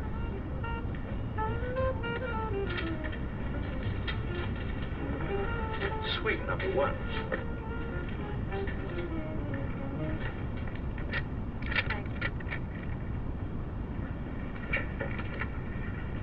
Miss Starlin. Oh, what is it, Mary? Is there anything I can do? Yes. Is Mr. Zinthrop's room ready? Uh-huh. The nurse is fixing the emergency equipment now, and the ambulance is due any minute. Be sure to let me know when it arrives. Oh, Mary, please, before you go, could you see if you could work that thing? Oh, sure. I've seen lots of these.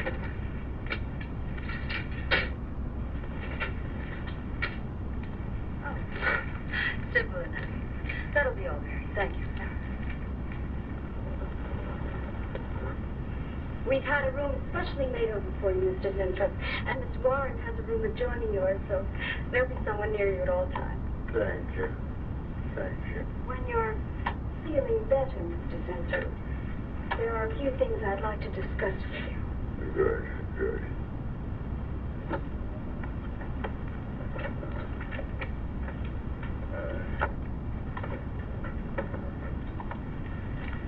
We'll do everything we can to make you comfortable, Mr. Zinthrop. I'm going to spend the nights here in my office. So if anything develops, I'll be on hand. Thank you. Thank you. Stop. Only there's something. I must tell you. Something important. But I cannot remember. I'm sure it could wait. Right now, the main thing is to get you back to health. Take good care of you, Miss Warren. Yes, Miss Darling. Sure is funny about old Coop. This is one day at work and you're ready to call missing person. Well, he's a pretty conscientious guy, honey. If he felt sick or something, he'd have called in. Relax. He'll probably be in bright and chipper. Interrupting something? Oh, we were just having a little coffee class, Miss Starlin. We were talking about Mr. Cooper. What about Mr. Cooper? Well, about his missing the meeting this morning. Nobody's been able to reach him all day. I wouldn't worry about that. Mr. Cooper's been here a long time. Probably feels he's entitled to take a day for himself now and then. That's what I've been trying to tell Mr. Lane. Oh, by the way, Miss Starlin, how is Mr. Zinthrop? Oh, fine. In a few days, we'll start the layouts for the campaign. Well, I'm ready when you are, boss. Look, hey, Bill. Huh? Don't go getting any ideas about the boss. For me? Don't be silly. I just wanted to know that I'm an eager member of the team. Still, she is looking a lot younger these days, isn't she? You think Zinthrop would give you any of those treatments? You know, afraid to watch her sometimes.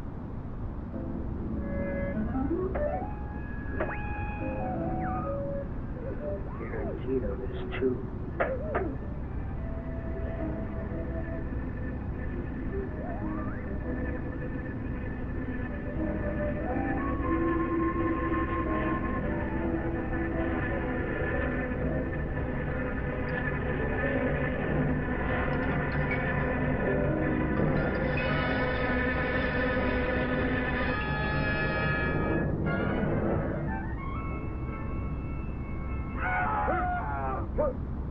What's that? What? Just lie back now. Just had a bad dream. Lie down now. Such horrible sound. Like a nightmare. It's a bad dream. Lie down.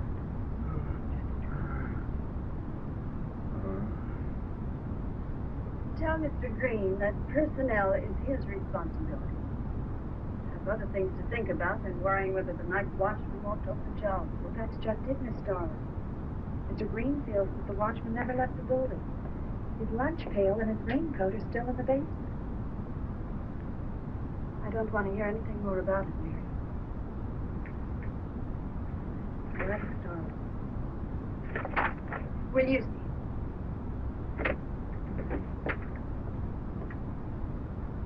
She swears she heard a scream from one of the other floors. Zinthrop heard it too, but she convinced him he was having a bad dream. Oh, maybe they both were. It's not funny anymore, Mary. There's something going on in that building. And I'm going to find out what it is. Oh. Have a look around Cooper's lab, for one thing. After that, I don't know. Hold it steady. Bill, this is crazy. We could really get in trouble.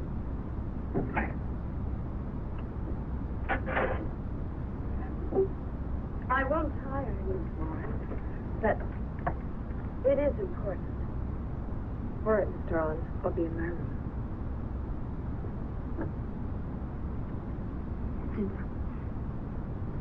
Zinthrop, you've got to help me. Something's happening.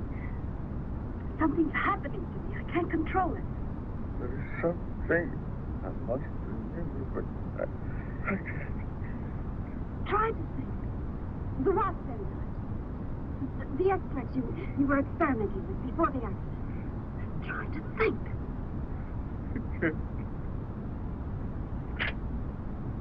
Well, Zinthrop's notebook, Mary. Notes on his experiments with Jan. Well, how did Cooper get hold of it? If only Coop would show up. Mary, look.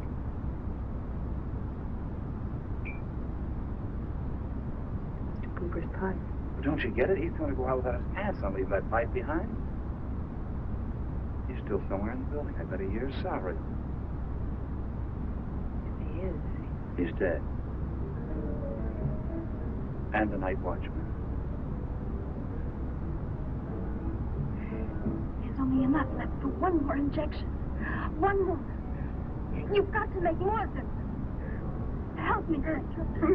Please, my head, my head. Zinthrop, help me! Oh, Help me!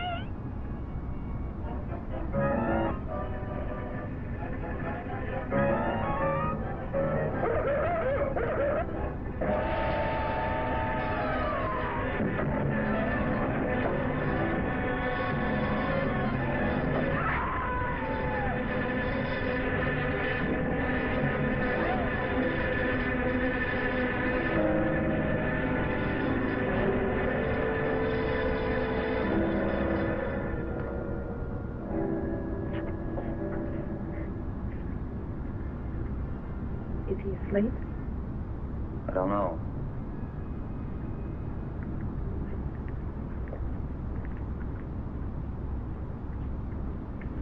No, don't touch him. If anybody knows what's behind all this, it's him. Mr. Zinthrop. Bill.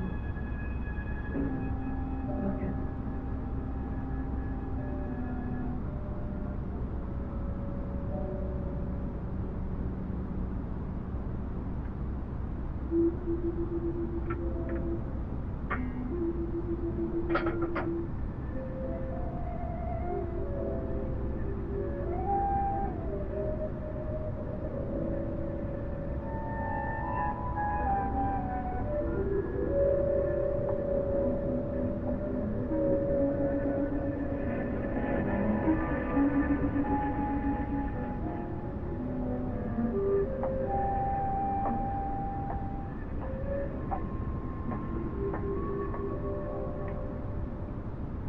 Her coat, purse, and everything else is still in. She wouldn't go out without her purse. Oh, get out of here. I don't like it. I can't. Unless one... Mr. Zinthrop. Go on. Well, there's nothing to be alarmed about, Mr. Zinthrop. I'm Bill Lane, and this is Miss Dennison, Miss Starlin's secretary. Miss Starlin? The cat? What about a cat? Must warn her. Injections. Must not take any more injections. Is Miss Darlin in danger? Terrible danger. I was... Take it easy, Mr. Zinthrop. You're still pretty weak. Mary, see if you can get Jan on the phone.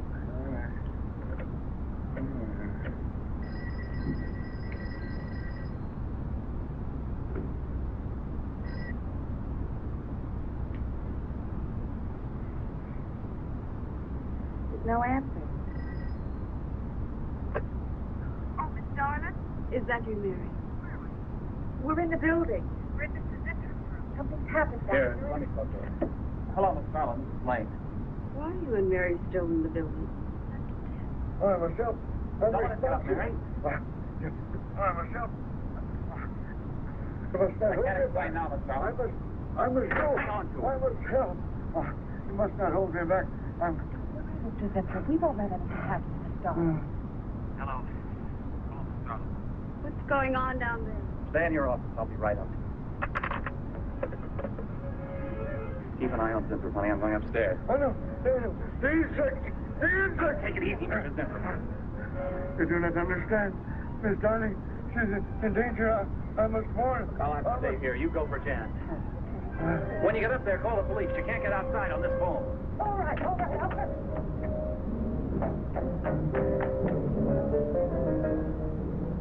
That's not the police. No, not the police.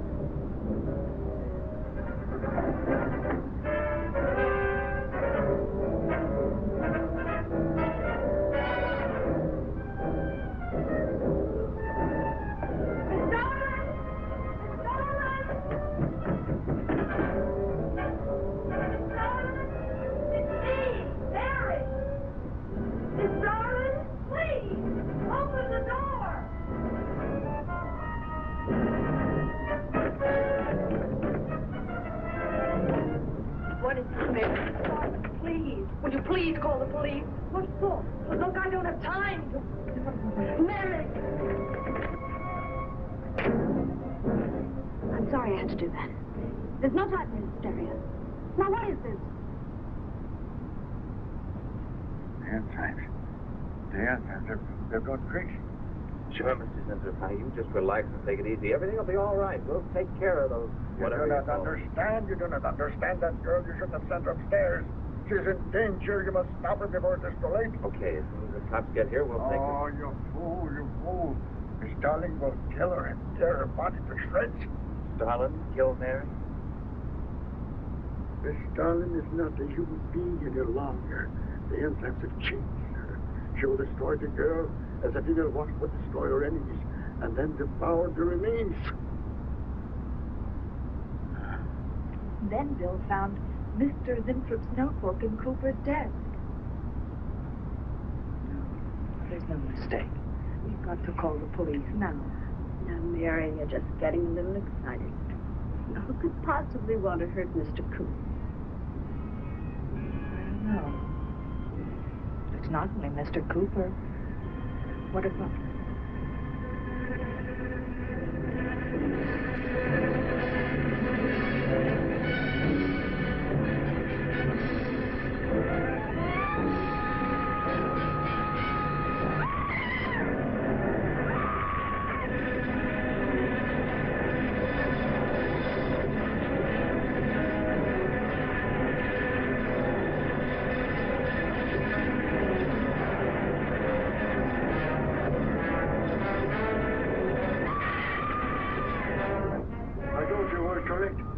Mary!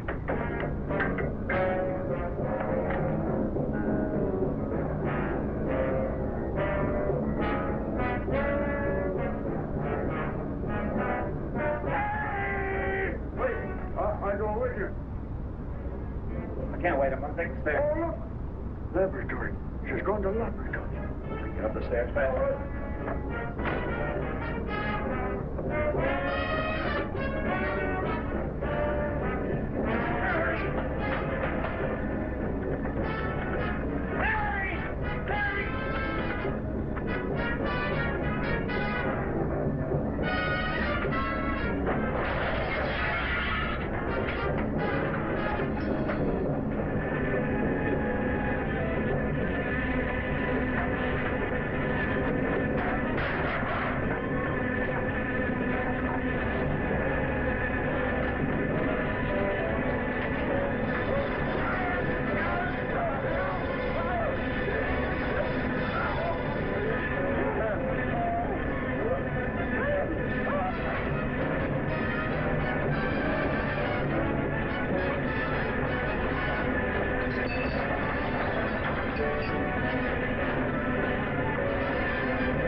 Mary.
tomatoes fried. Listen to me while I say.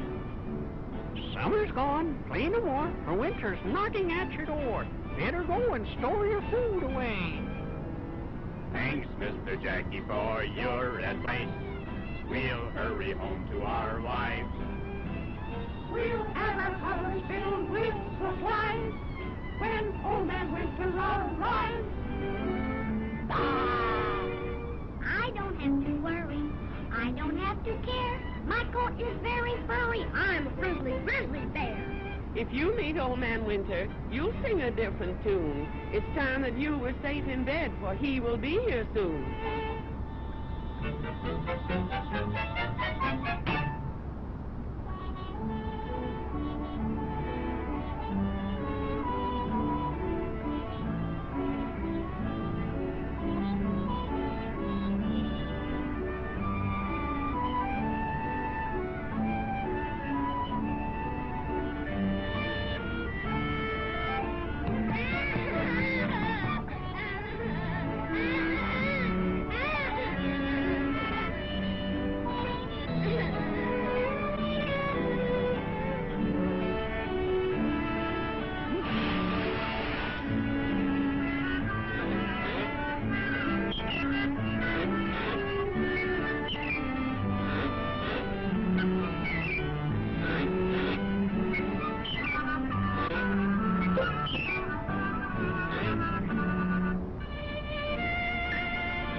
You'll be sorry if he catches you. I don't have to worry. I don't have to care. My coat is very furry. I'm a grizzly bear.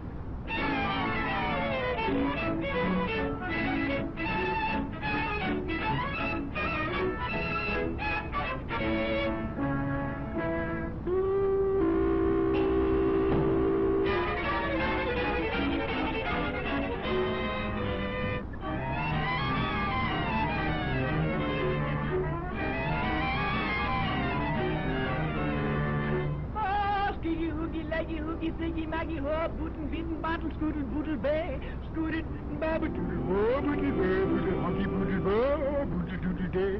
Boom, boom, boom, boom, boom, boom, boom, boom, boom. Boom, boom, boom, boom, boom, boom, boom. Boom, boom, boom, boom, boom, boom, boom, boom, boom. Boom, boom, boom, boom, boom, boom, boom. Mon, Maggie, Haggy, Saggy, Biggie, Haggy, Moogie, Loogie, Moogie, Ziggy, Haggy, Ho, Boodle Day, Skittit, Babba Doodle Ho, Booty Doodle Babba. I don't have to worry.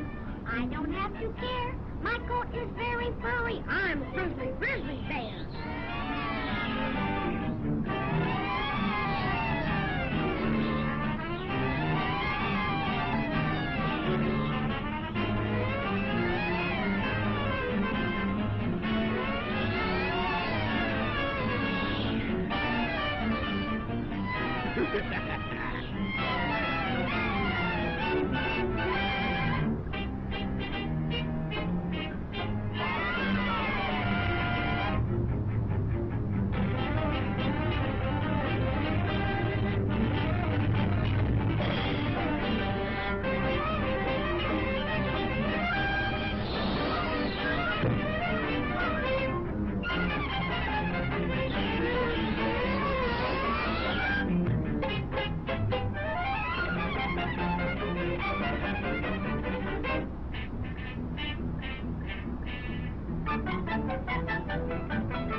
So you would run away from home.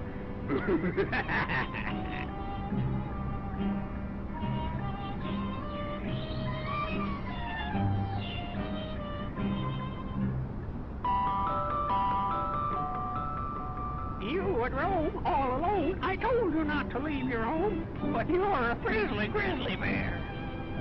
Dear Mr. Frost, I'm sorry. Oh, help me out, please do.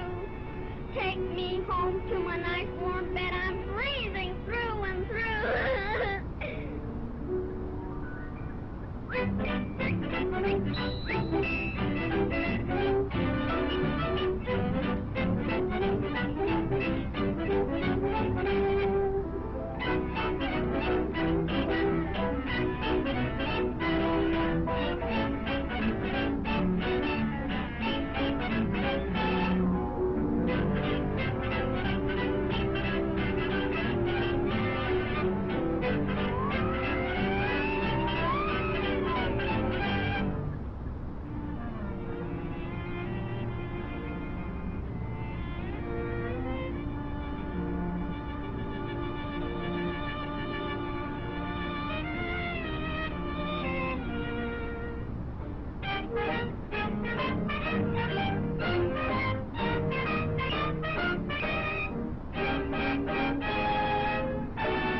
All right. Well, welcome back to the cockpit. We are getting close to our arrival. I'll show you where we are right now. Just pull up Navigraph here. So we've now come off the NATS, the North Atlantic track system, and we are on our way to Olapo, which is down here, which is the start of the arrival into Dublin. So let's take a look at what we're going to be doing. It's the Olapo 2X, as you can see. Here's the approach here. So we're going to fly in. We're going to come down towards Ronan, then Orvin, Giras. Now our first restriction is when we hit Kirav. That's 230 knots at 8,000 feet. And then we come around here to Kogax, again 8,000 feet. Then we come down to Lampo, we have to be at 180 at 3,000 feet. And at that point we'll make the turn for runway 28 from Lampo.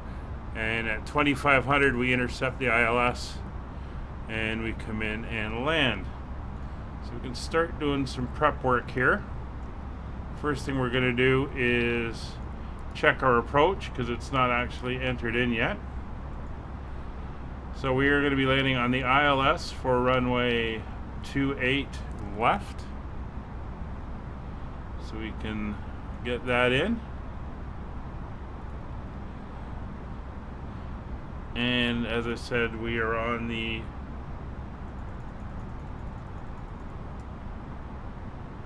what was it? The Olapo 2 X-ray arrival. So we'll get rid of that. Olapo 2 X-ray arrival. We'll insert that. Done. And now if you go into plan mode, take a closer look, we will see that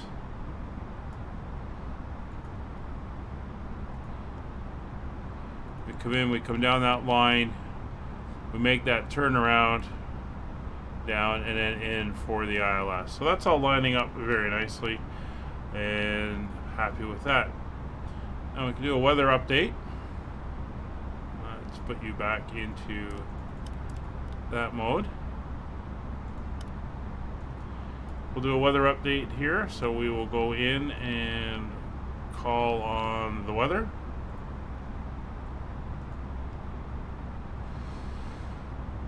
And now we can also figure out how far away from Kirav we want to be. So we will come over to the pad here. And we're going to go into performance and do a little top of descent. So our current altitude is 35,350 is the flight level. Our target altitude is going to be 8,000 feet. So we want to start down 85 nautical miles away from Kirav.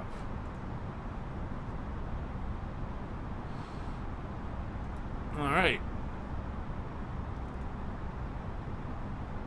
So that is good. There's a little bit of weather we're going to be going through, but it shouldn't be too bad. Okay, so if we come over, we'll print out the message. There we go.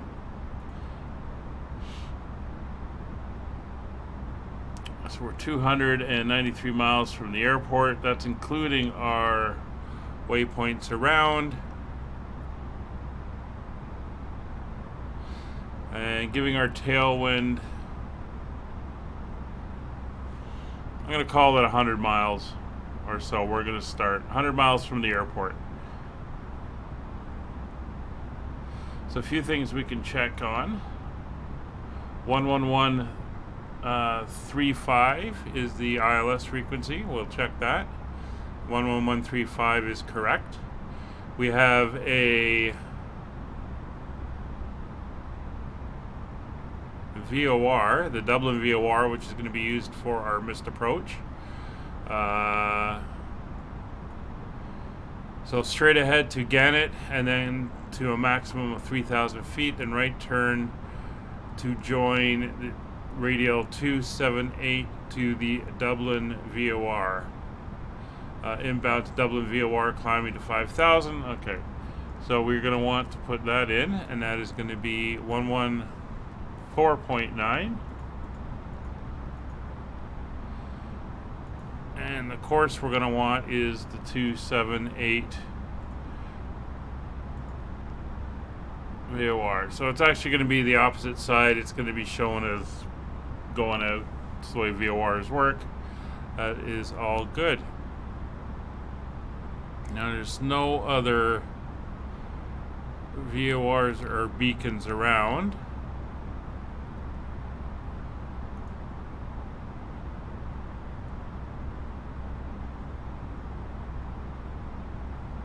So we will be good there. And for the airport, looks like they used to have a 27 or 28 right, but it's no longer in use. It's going to be a right-hand exit, and then we'll taxi back to the airport.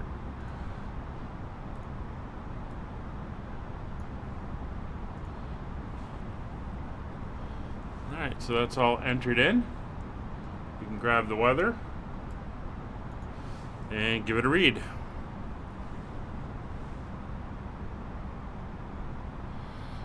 So here's the weather for Dublin. 14th of March at 19:30, so that's 20 minutes ago. Winds 280 at 18. Few clouds at 1600, scattered clouds at 2500, broken clouds at 2800, 9 degrees, dew point is 6 degrees, QNH is 1016, and no significant weather. Excellent. So it's going to be pretty stable. So we can now, let's put this over here. We can now enter our information in for our approach. It's really not going to change that much. It's 1016. Temperature is 9 degrees. Winds 280 at 18. It is windy. Transition altitude is 5,000 feet.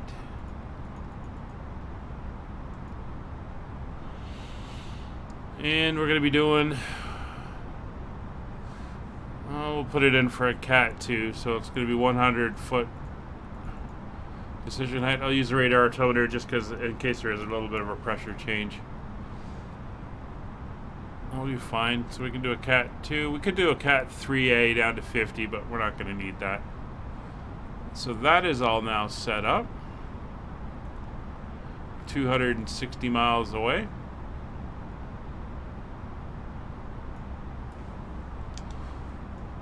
And in that brief time, it has gotten dark out.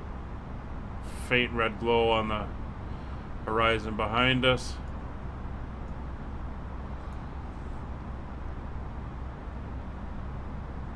But there is not much there.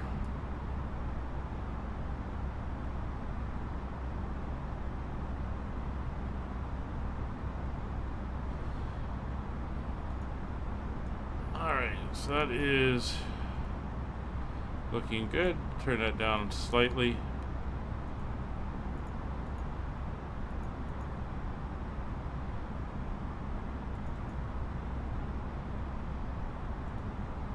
And there we are coming in.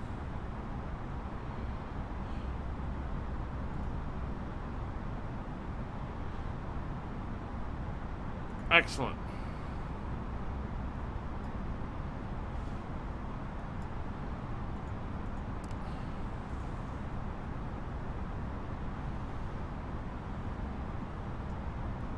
So if we were waiting for 100 miles from the airport, that's 148 miles, 160. So pretty much just before Aleppo, we're going to begin our descent. So we still got a bit to go.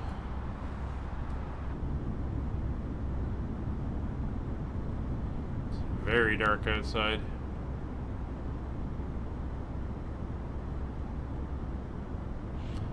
I really much to see anymore.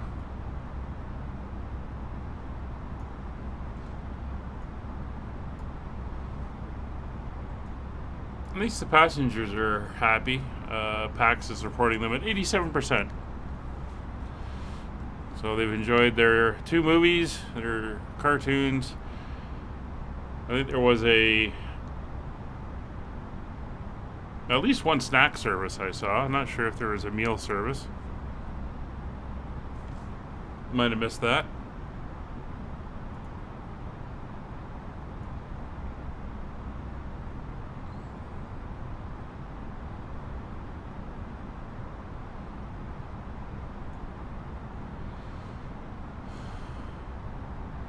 $25, $35, $40, $49, $56. Yeah, we're gonna start about 40 miles out from Malapo. About 100 miles to go to our descent. Our expected arrival, according to PAX, is 44 minutes.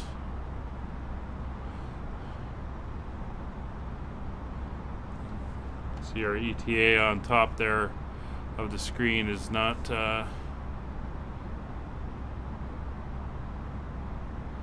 quite correct.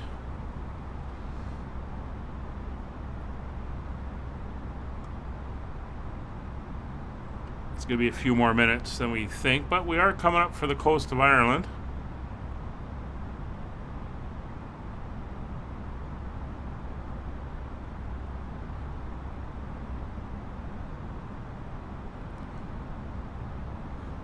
It's going to be late when we arrive, 8:30, 9 o'clock at night. Time to get to the hotel, have a little nightcap, and then retire for the evening.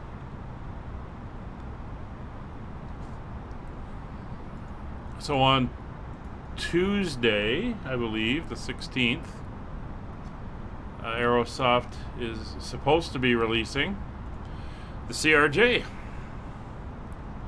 So that is going to be a lot of fun to learn.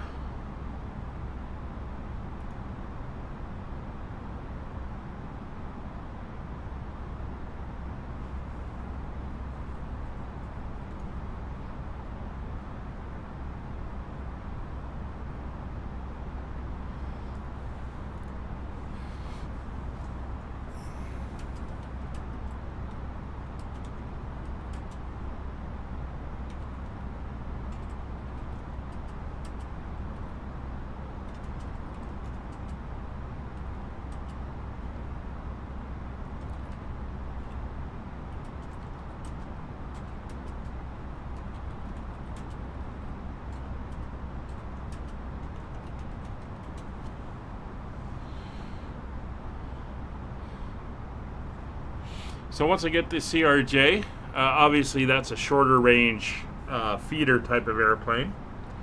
My virtual airline bases them out of Birmingham and Southampton. So Birmingham scenery I've already got from MacoSim, so I'll be in there and using that a lot more. And a little bit of a weather shift there. Yeah, I know you're overspeeding. I think you just loaded in the new weather. Confused the hell out of the airplane. Oh, it's your birthday, is it, Christian? Yeah. So I'll be flying under there. I'm going to look for a Southampton scenery as well. And then we will we'll be basing our flights in the CRJ out of Birmingham and Southampton, and the A320 will be based out of Manchester, Gatwick. Do some flights out of Edinburgh as well, and of course whatever EasyJet sim pilot drags us around to do when he's hopping all over Europe. Oh, those stars are looking pretty impressive. Look at that sky. There's the Milky Way. Wow.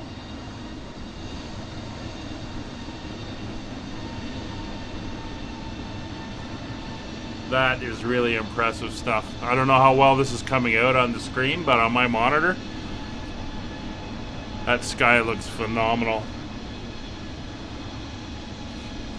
Just trying to see if I can make out any of the constellations out here.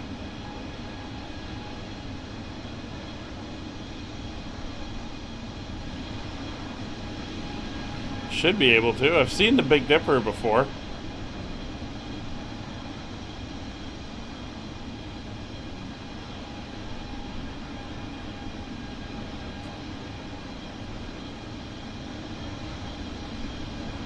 Not quite seeing it tonight. Oh, look at that. Twinkly, I don't know if you can see it. There's twinkly red star. I think that's Mars. That's cool.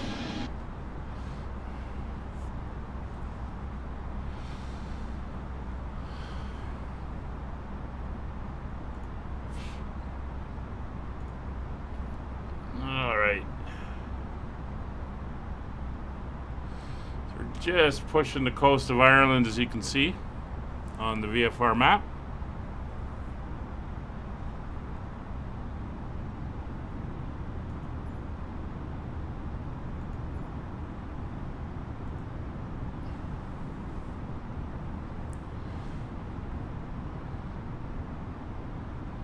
Getting a little bit rocky up here.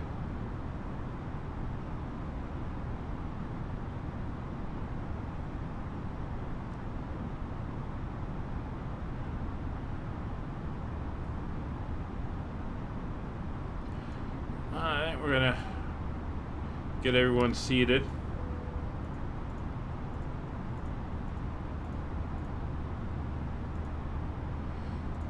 Just for safety.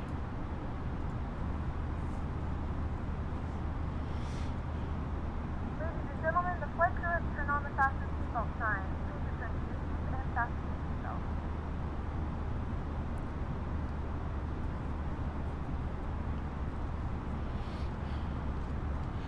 Why, thank you, Christian. Appreciate that. Alright,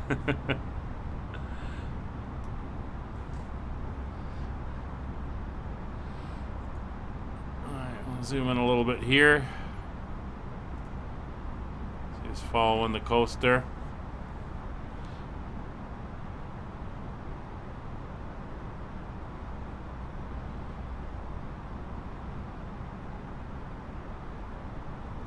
Looks like the air mass has got a little bit bumpier. I know the wind shear was recorded as being a little bit higher than normal towards the end of the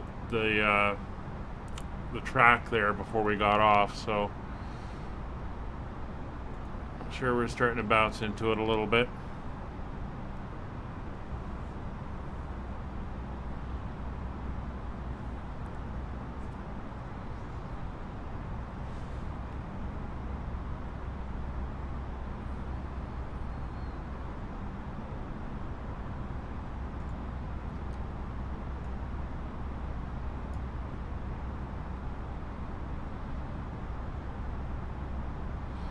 So we're about 40 miles out from Aleppo. We'll begin our descent. Again, we got that tailwind pushing, so we want to give ourselves some room to get down. It's almost a 70 knot tailwind now.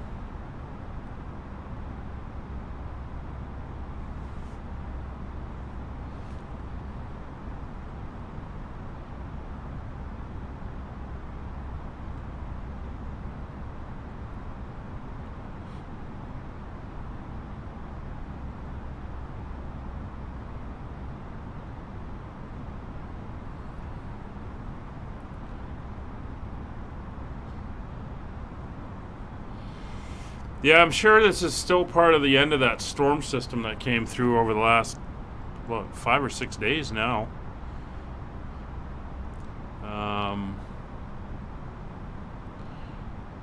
It's made for some interesting flying, Nick. Well, as we saw on Friday, or Thursday, was it? No, it's Thursday. I think when we redid leg 1 of the Kangaroo Tour with that horrendous rain coming out of London.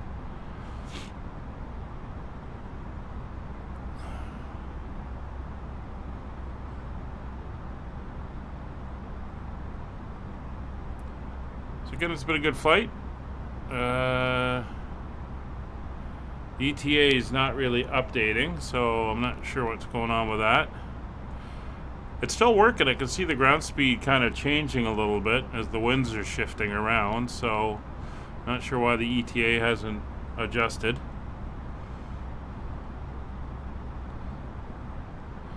But it should be a relatively straightforward approach.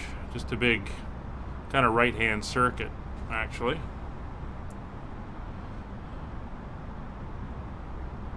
Alright. So we're about 25 miles from descent.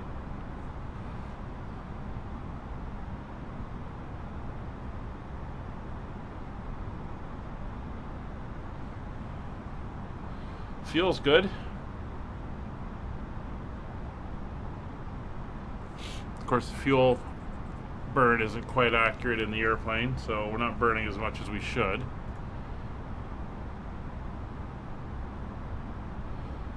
And as I said, this is the developer version downloaded right before I started.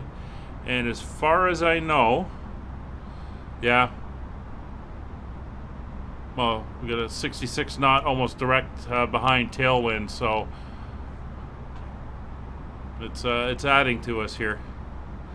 The only thing I've noticed so far is it still has the excessive flaps. When you take off flaps 1, you still can't accelerate, so not exactly sure what's going on there.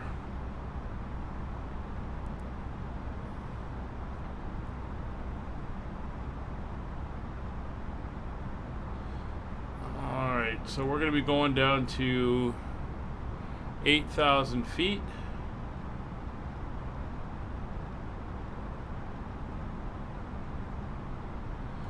At Carav at a max speed of 230, so we got to keep that in mind. We've got to be 250 at 10,000, 230 at Carav, and we'll see how it goes. I'm going to do about 1,500 feet per minute, and we'll monitor.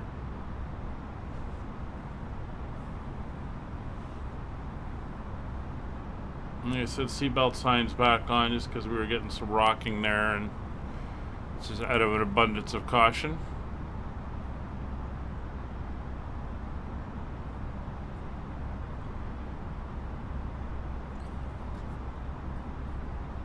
So we're down to 33 minutes on the expected arrival time. We'll see how we do.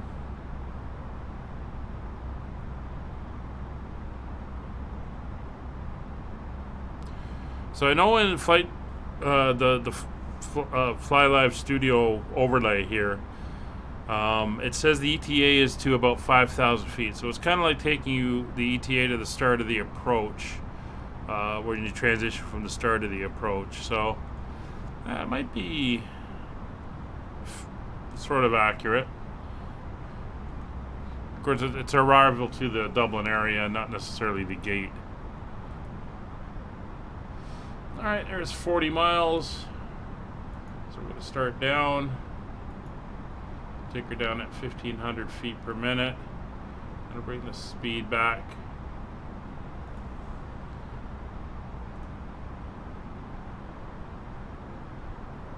To assist with customs at our destination, flight attendants will begin handing out forms momentarily. Please review and complete these forms and keep them with you for presentation upon arrival.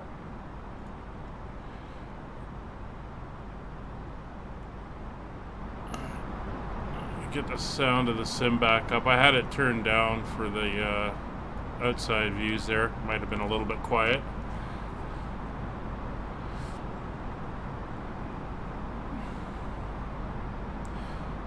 Again, as I usually do, we're going to try to hold about 270 on the descent until about 13,000 feet, and then I'll start to slow it back to 250.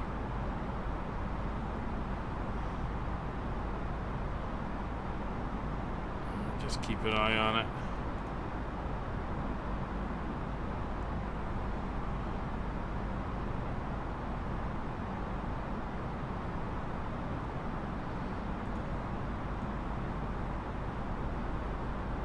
So we got a bit of a storm off our side here. We're gonna go kind of right past it in a direct line down to Dublin.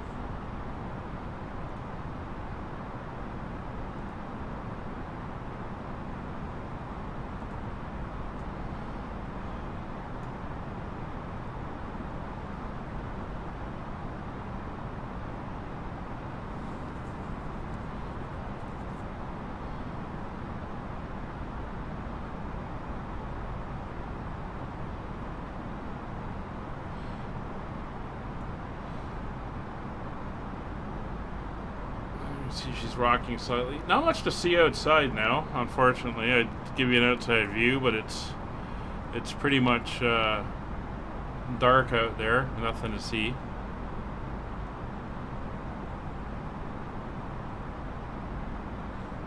Sun's now gone down.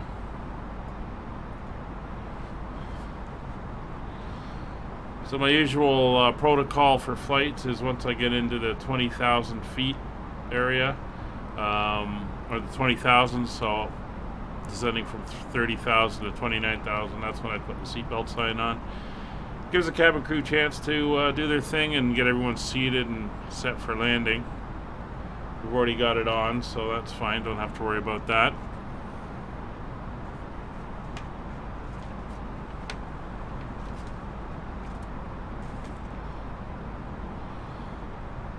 Hey, Banarian pilot, how are you? Joining us here at the end of the flight. Question for you. Was it you that requested the flight into Bonaire? I can't remember if it was you or not. If it was you, I've done the video. It's up. You can find it on the channel.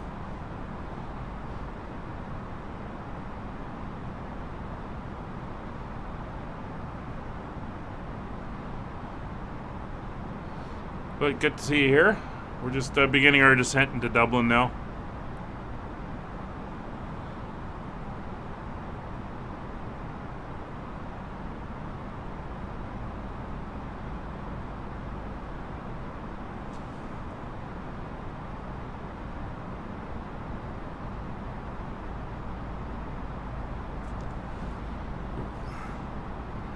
Yeah, I figured it was. Yeah, the video's up. It was a neat flight. And the funny thing is, a few days after I did the flight, somebody released a Bonaire Airport free upgrade on flightsim.to. So I wasn't able to use it for the video, but there is an improved airport scenery pack that you can get on flightsim.to for nothing, which by the looks of it really does improve the airport. So it is there if you're going to fly in that area.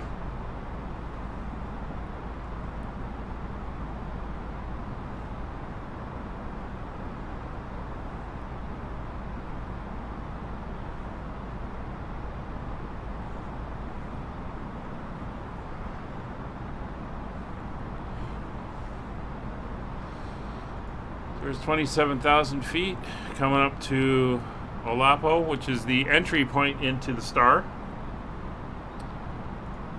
Star, of course, is the standard terminal arrival. In this case, we are on the Olapo 2 X-ray, which brings us in from the west.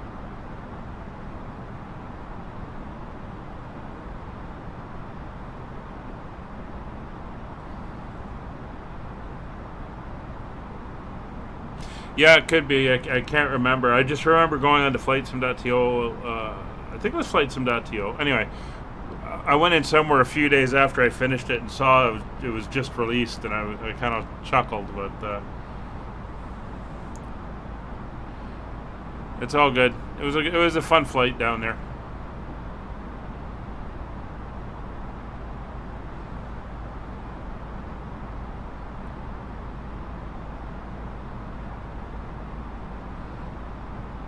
So winds are still pretty strong.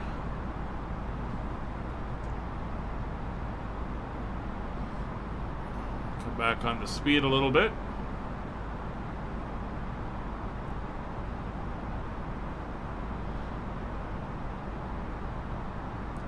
So all the information is entered into the arrival page.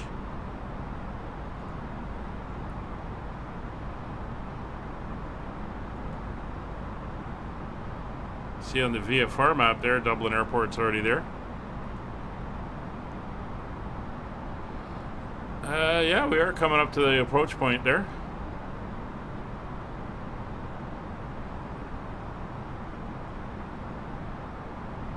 Were they 121.1? Yeah.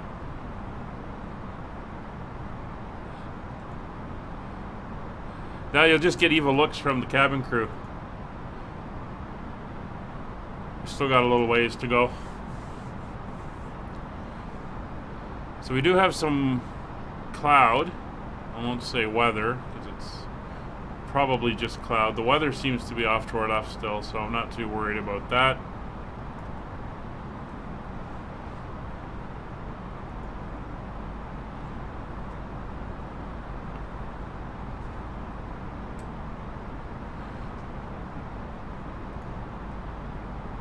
And I think we can see the light of Dublin City just coming through the cloud there over the right hand side of the glare shield.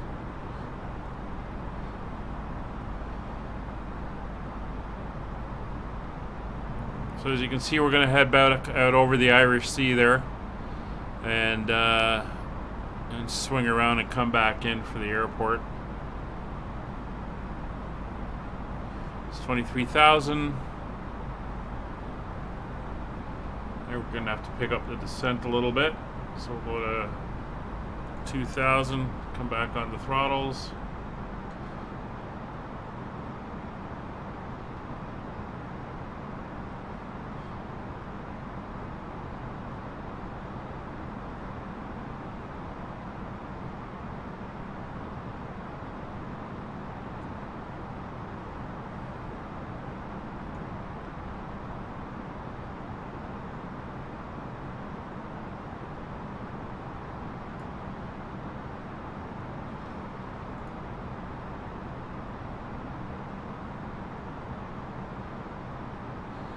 There's Ronan.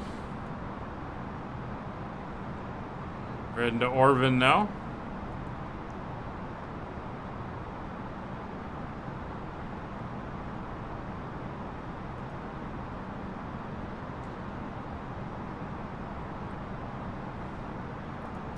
Get rid of the map here.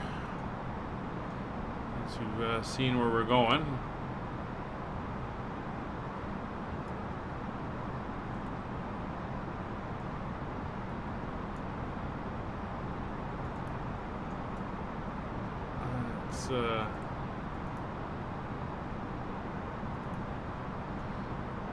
Do that for landing.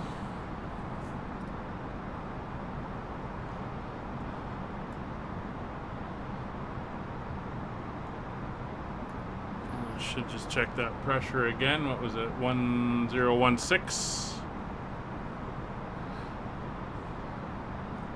So dial it in just as a reference.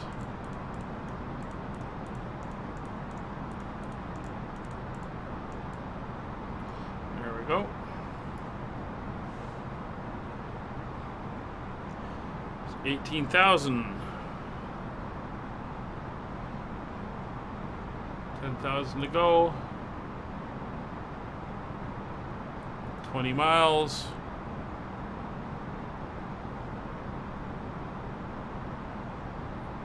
I don't think we're going to make it, so let's slow her down.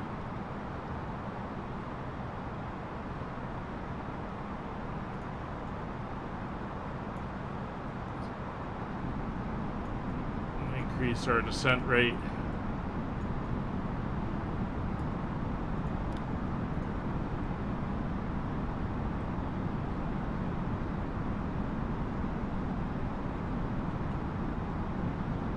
Start bringing our speed back as well.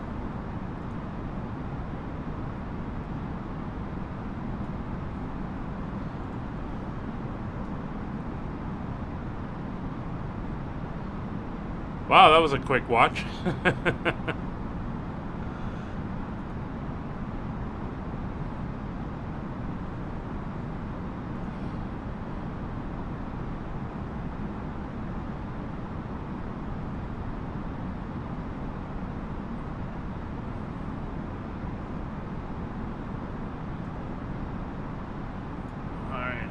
full on the spoilers.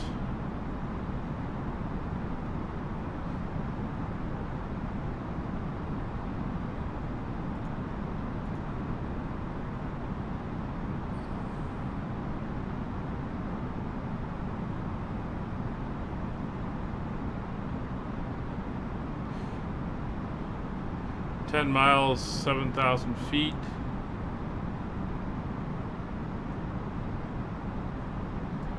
I think we're going to be a little high. Kogan, we got an Kogax, we got 8,000 foot as well, so that's an additional 5.5 miles.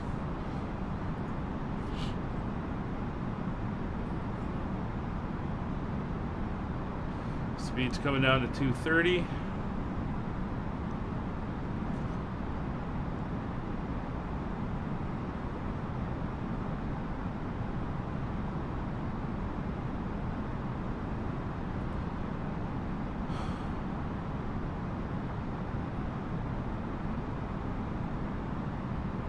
Miles to go. Speed's almost 230. At 5,000 feet.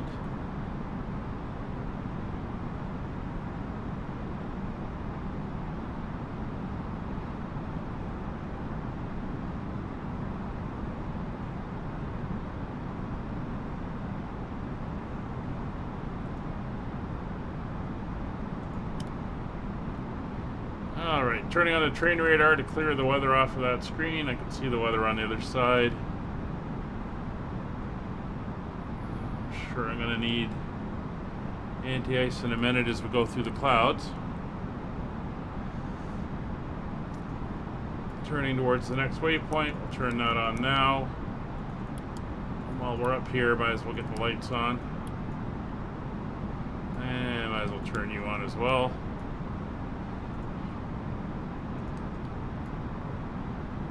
Set up a little early. Landing system coming on. Auto brake 1.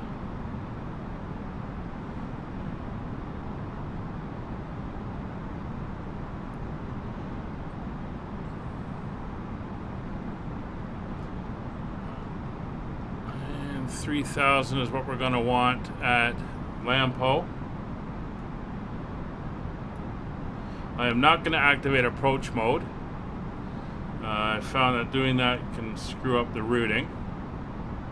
So I'll let it either do it itself or I'll do it as we come on to final. Or at least get close to that point. Alright, so there's that turn at 10,000 feet. Now descending to 3,000. Dublin VOR is now on. We have begun our final descent into Dublin. Flight attendants will be passing through the cabin to collect any trash one final time. Please ensure tray tables are stowed and seats are in a full upright position.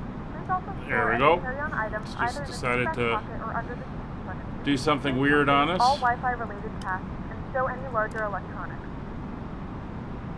So it says we're still heading to Lapmo, so that is good. So hopefully we roll out of this in a second. Yes, no, maybe. Takes the wind into account. There's the cloud. Nope, we're just doing circle. Well, maybe we are turning out. Yeah, we're rolling out now.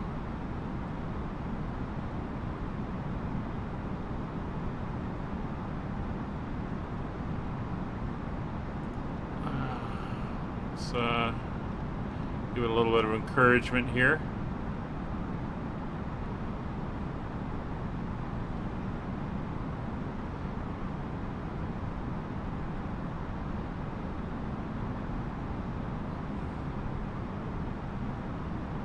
$4,000 feet to go.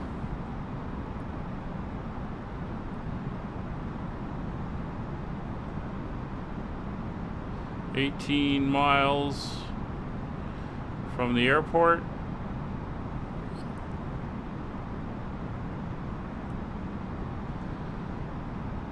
We're in the clouds.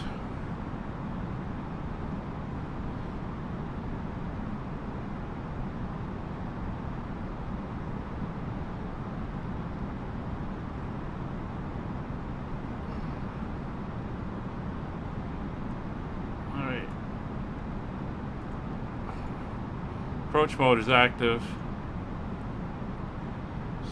210 knots.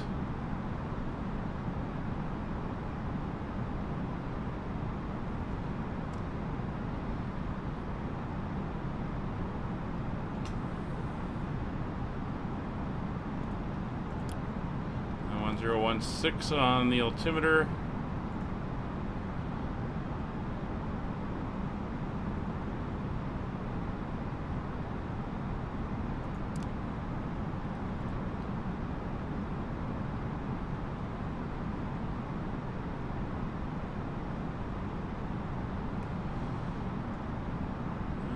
Deep into the clouds now.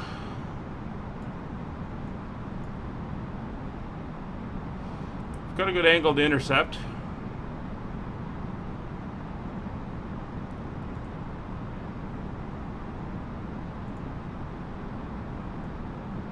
Eight and a half thousand foot runway. 3,000 feet coming up.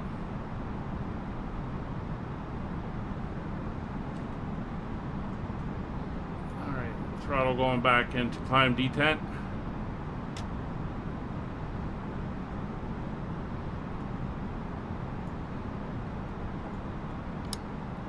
Speed brakes armed. 2.5 miles. Approach mode active. And flaps 1.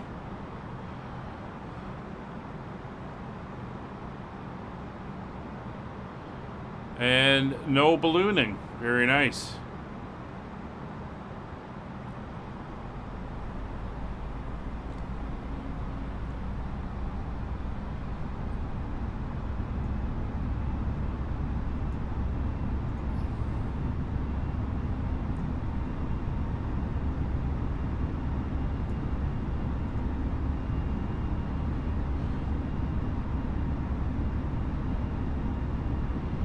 We're 10 miles out. Flaps 2.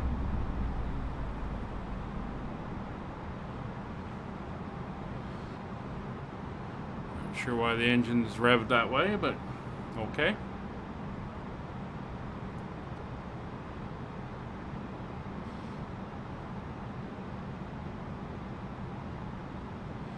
Gear down.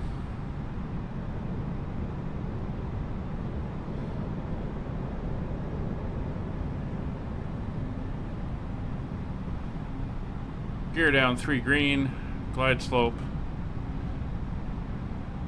It's captured. Localizer is captured.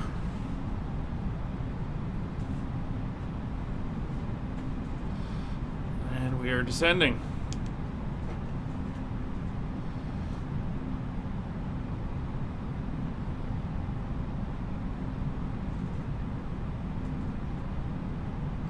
Starting to come out of the clouds. There's the coast.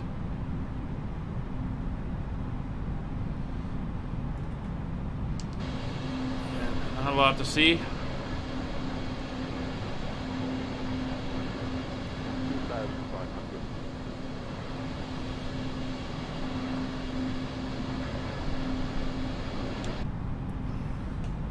I don't have the airport as of yet.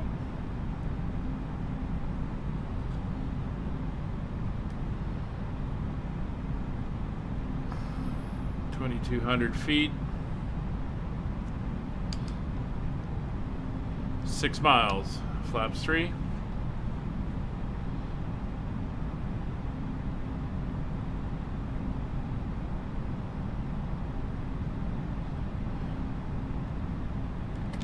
And flaps full.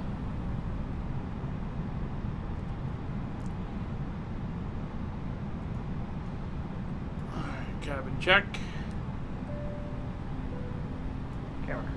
So, gear down, 3 green, landing, ground spoilers are armed, auto brake set to normal, speed managed, flaps are full.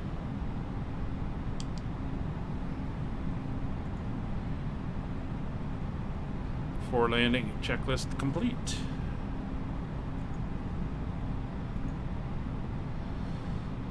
Oh no, now my ETA is showing 2032, which is about right. And according to PAX, we're going to be landing about 8 minutes early.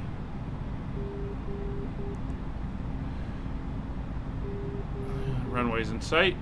See outer markers beeping away there. 3.8 miles, 1,300 feet.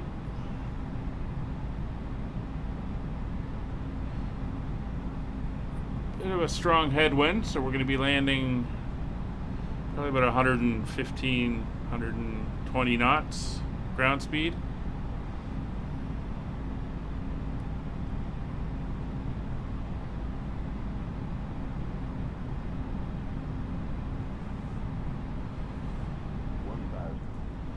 Feet to go. Aiming to exit at probably Sierra 5, high speed exit.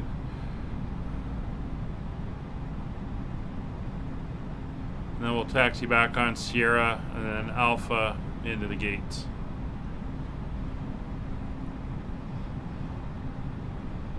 Slightly above glide slope.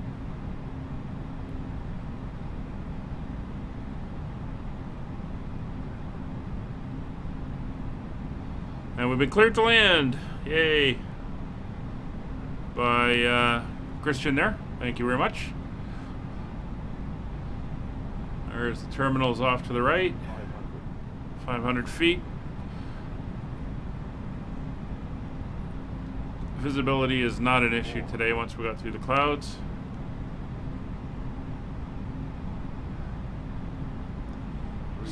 Let the autopilot bring her down.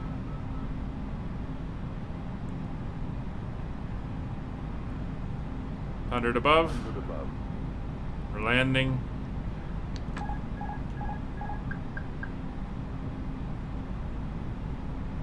Minimum.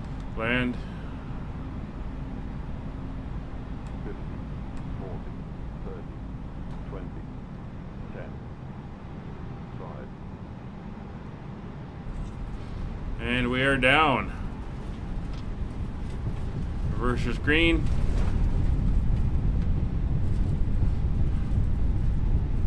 $80 knots. 60 knots. Reverser's off. Auto brakes off.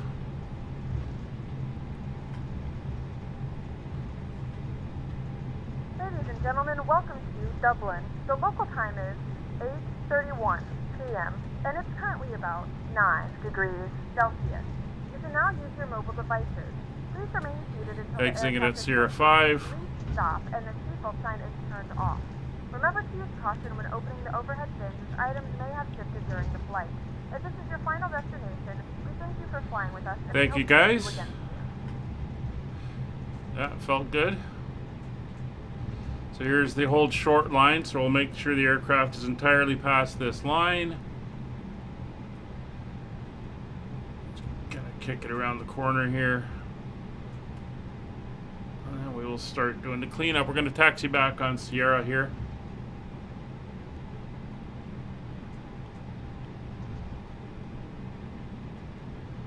There we go. So we can start to clean up. Flaps will come up. Ground spoilers deactivated. Weather radar is off. PWS is off. TCAS goes to standby. And landing lights come off. And strobe lights will come off. I'll leave the turn off lights on until we clear the wilderness area here. I think we're going to go to Terminal or Pier 3 here at Dublin. Not sure if that's where Aer Lingus would actually land, but we'll see.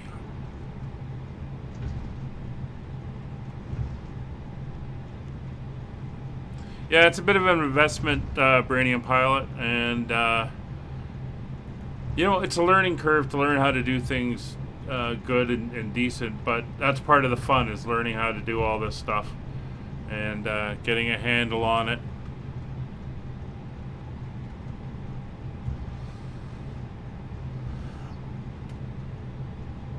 Gate 315 via Sierra Cross 34 F2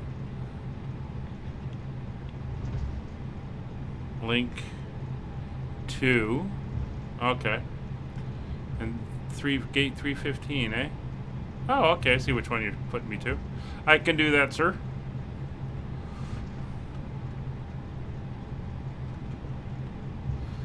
So, turn off the landing systems, flight directors. Oop, turn that back off. Autopilot stuff can come off. And just in case, we'll start the APU. Anti-ice will come off. And we are rolling quite quickly here. Alright, so we're coming into civilization. We'll turn off the turn-off lights. There's the runway.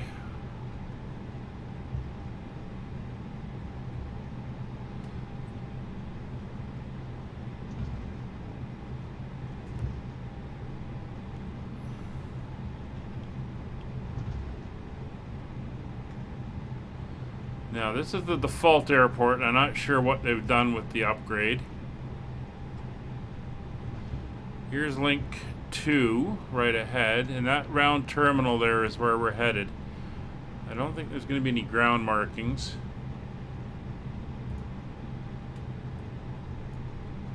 But basically,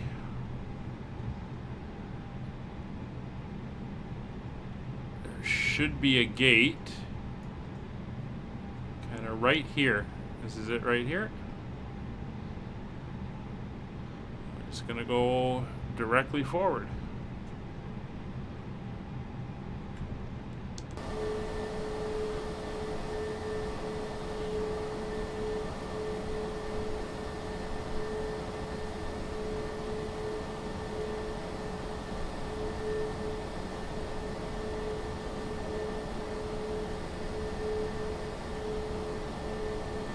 And here we are.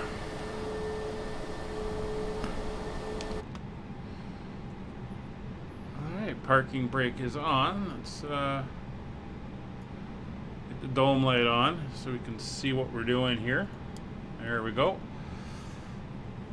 And we'll get our checklist here for our shutdown. So parking brakes are set, thrust levers are at idle, ground contact has been established. We'll get the jetway over. I'm sure everyone wants to get off the airplane after this flight. Ground operations are in place. Electrical power is established. Engines will come off. There we are. I was wondering if it was going to come up or not. Shut off the APU now, don't need it.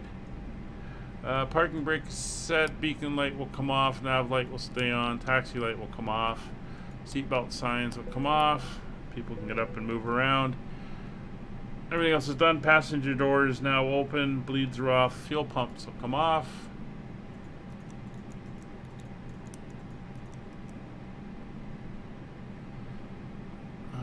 There they go.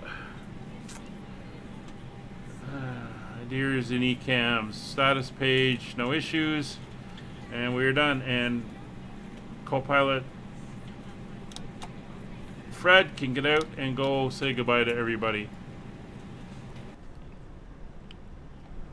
Where are we? There she is. Let's go around to this side.